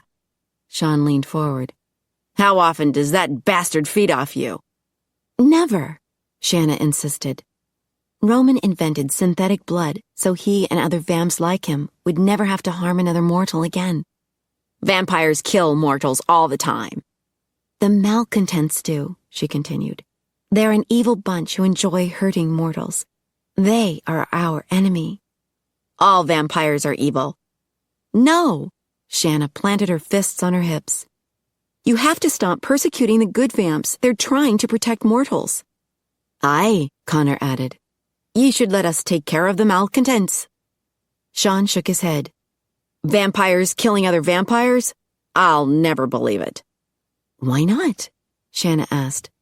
Haven't you heard of humans killing other humans? Think about it. You know Ivan Petrovsky was killed by other vampires. It happens. Ye need to leave us alone. Connor circled the chair to stand in front of Sean. The malcontents are raising an army. If we do not defeat them, humanity will suffer greatly for it. Sean swallowed hard. You're just trying to trick me, to scare me off. Was this all a pack of lies? He had to know. There was no way he could invade a vampire mind, but there was a human here. He gathered up his psychic power and targeted his daughter with a full assault. She stumbled back, taken by surprise. Connor steadied her. Are ye all right, lass? Glaring at her father, Shanna shoved all his power back with so much force, he rocked back in his chair. Shit, she was incredibly strong. Are you convinced now? She asked quietly. No one can control me. Traitor, he whispered. She turned away. Take him away, Connor. I'm sorry, lass. Connor circled behind Sean. He gasped when the Scotsman picked him up, chair and all. What are you doing? Taking ye on a wee trip, Connor answered. Shanna regarded him sadly. By the way, your grandson will be born Friday night. He's not my grand... Sean's voice broke off when everything went black. Chapter 12. Angus knew he should say something comforting to assure Emma she was perfectly safe, but he didn't. He couldn't. It irked him that she'd participated in Sean Whalen's attack, and that simmering anger made him want to torment her, or kiss her senseless. Better to keep his distance. He strode toward the kitchen. "You're sure ye want nothing to drink? We have stuff like soft drinks and juice in the fridge." "You do? Why?" She kept watching him with that wary look, as if he might swoop down on her neck any second now. It was a beautiful neck with pale, tender skin, but that didn't mean he wanted to punch holes in it. Kissing, though, would be very... He shook his head, struggling to keep up with the conversation. Oh, aye, her surprise over mortal drinks. The mortals who guard the house during the day get thirsty. You have human guards during the day? Aye, they're very good and trustworthy. They work for me. He paused with a hand on the swinging door. Anything to drink? She hesitated. Some water, thank you. A safe choice. She'd be able to taste if anything odd was added. Bugger. Had he lost her trust so easily? Make yourself at home, he muttered, then couldn't help but add, if you try to escape, an alarm will sound. He strode into the kitchen to avoid the worried look on her face. The devil take it. He was already pissed. Why was he goading her and making it worse? He grabbed a bottle of typo blood from the fridge and popped it into the microwave. Maybe her distrust was a blessing. He could use it to keep a distance between them. He fixed her a glass of ice water and removed his bottled blood from the microwave. The foyer was empty, but he spotted her in the library. She was wandering along the bookshelves, examining the books. It had been only last night that he'd stood in this same room, confiding in Roman and declaring his intent to protect Emma from a distance. And yet, here she was, alone in the house with him. He approached quietly. Your water. She spun toward him. I didn't hear you come in. He held the glass out to her, and she reluctantly took it. Bugger. Do ye think I'm poisoning you? She blinked. What? Ye act like I can no longer be trusted. I thought we'd gotten past that. We have. She gulped down some water. Then why do ye keep looking at me strangely? I'm not. I'm just not sure this friendship is a good idea. It's causing me trouble at work. Really? Ye seemed happy enough to attack us alongside Whalen. She sighed and walked into the foyer. I tried to talk him out of it, but the man won't listen to reason. He's not going to believe anything I've learned from you. And I'm in an awful position. He had a photo of you tonight, and I had to lie that I don't know you. You lied for me. Angus's heart expanded. She glared at him. Don't look so happy about it. This whole thing has me in such an awkward situation. I'm sorry. Angus smiled. I'm just happy I haven't lost your trust. She rotated the glass in her hands. I'm upset about another murder in Central Park. I know you don't want me to go hunting. Nay, I do not. She gave him an exasperated look. But you said the malcontents are your enemy too.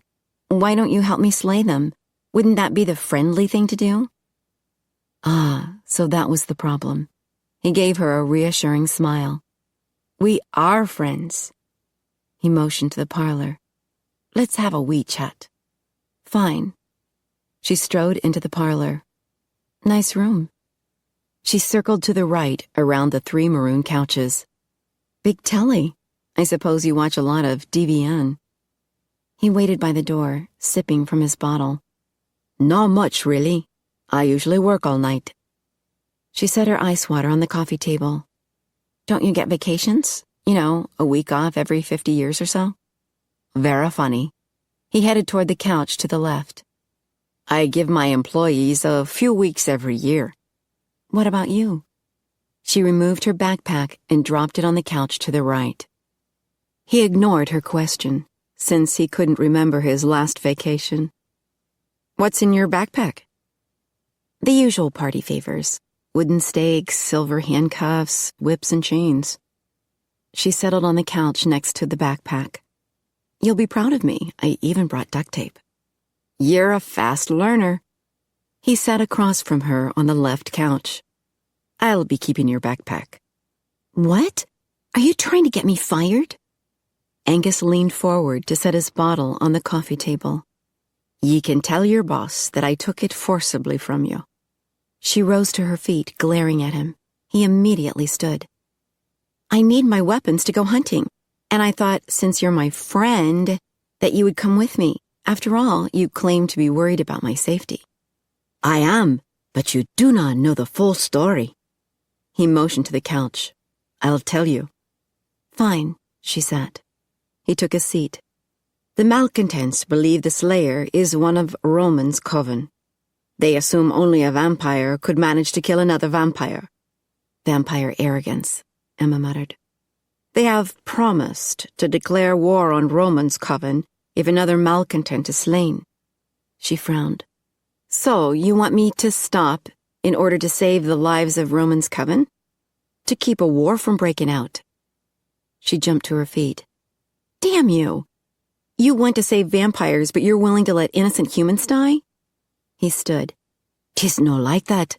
Believe me, when a war breaks out, vampires and humans both die. The carnage is great. You do not want to see it. She clenched her fists. So we do nothing? You just let the malcontents kill humans whenever they like because you're afraid of a bloody war? Nay, I have a plan. She folded her arms, glowering at him. He stepped toward her. Emma, trust me. With a huff, she sat. This had better be good. He sat on the center couch. The malcontents will only declare war if we kill one of their coven. We can still police the park and keep them from murdering innocents. So we catch them in the act and then slap their wrists and let them go? Actually, I thought we'd scare the hell out of them. Her mouth twitched. That's not too bad. I'm glad ye approve. He picked up his bottle and took a long drink. So, how long have you been fighting the malcontents? He sighed. As long as I can remember. Their leader, Casimir, is the one who transformed Roman. He tried to force Roman to do evil things, but Roman escaped and began transforming vamps like me. Eventually, we had an army, and we marched on the malcontents. She stood. You went to war with them? With a silent groan, he stood. Why couldn't she sit still longer than 2 minutes? Aye, 'twas the great vampire war of 1710. I was the general on our side. Her mouth gaped. Wicked. You killed a bunch of malcontents? Aye, I did. He removed his sporran, since her gun inside was weighing heavily against his groin. She gave him a curious look. Why are you standing? He winced inwardly. Because ye are. You're mimicking me. Nay, 'tis a silly habit. I lived through several centuries where a man had to stand whenever a lady did. She let out a short laugh. You mean you're an old-fashioned gentleman? He scowled at her. You mean you never noticed? A vampire gentleman? She grinned. That sounds like an oxymoron. I am perfectly capable of being rude, he growled. I can believe that. She moved to the middle couch and flopped down. With a sigh of relief, he sat. So I guess you started your company back in 1927? You're Angus the Third and Fourth, and Alexander, too. Aye. He bowed his head. Angus Alexander Mackay at your service. Such a gentleman. Her mouth tilted up. Did you ever let Angus the Third or Alexander go on vacation? Now you're just mocking me. She grinned. Which one of you was knighted? I forget. Oh, right. I've heard that memory goes with age. He arched a brow at her. My memory is fine. Then you remember why you were knighted? Aye. She waited, then gave him an exasperated look. She scooted down the couch to be closer. Why don't you tell me? 'Tis a government secret. I can keep a secret. I haven't told anyone about you. You're trying to keep your job. She made a face at him. Come on, I won't tell. Ye'll swear by the official Angus oath? What's that? I do not know. He smiled. I just made it up. She laughed. I'll swear as long as there's no biting involved. No biting. His gaze meandered down her body. She was sitting very close to him now. I will never harm you. Her smile faded. She glanced away. I don't want to hurt you either. He swallowed hard. He didn't know if this friendship was good or bad. He enjoyed talking to her, but his hands itched to hold her. Just being in the same room with her was becoming torture. She cleared her throat. So, why were you united? Some Royal Air Force lads were shot down over occupied France. The Germans claimed they were all dead, but we suspected some had survived and were being held in secret and tortured. She touched his arm. How terrible. My mission was to teleport from a plane into enemy territory, locate the lads, and teleport them to safety. I erased their memories afterward. She rose to her feet. That's brilliant. He stood. Oh, sorry.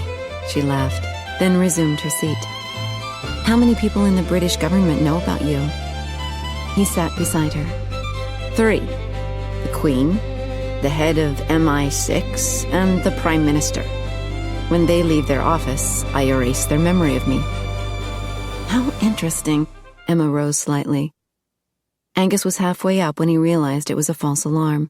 She was simply repositioning herself by tucking a foot beneath her. He sat back down. Her mouth twitched. What sort of favors did you do for the Queen? One of her dogs got lost in Hyde Park, and I found it for her. That's it? He gave her an irritated look. Ye do not realize how important her dogs are to her. Emma smiled as she reached for her glass of ice water on the coffee table. She took a sip, then winced.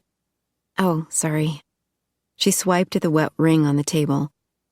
She stood, looking around the room. Don't you have any coasters? He stood also. Do not worry about it. She noticed he was standing and snickered. Such a gentleman. 'Tis no funny. I've never seen such a jumpy lass. I swear you're part rabbit. Grinning, she set her glass down. Her amber eyes twinkled with mirth. You make a good rabbit yourself. She sat halfway down, then popped back up. Angus jerked back to a standing position while she giggled. The devil take it. She was playing with him. She sat. Consider this your aerobic exercise for the day. He sat. Are ye done? No. She jumped to her feet. Enough! He grabbed her about the waist and pulled her down. She landed, laughing, on his lap. He chuckled. His hands glided up her back. Her laughter faded with a long sigh. I'm sorry. I shouldn't have teased you. She looked at him with that wary expression and tried to move off his lap. He held her in place. You're doing it again. Her face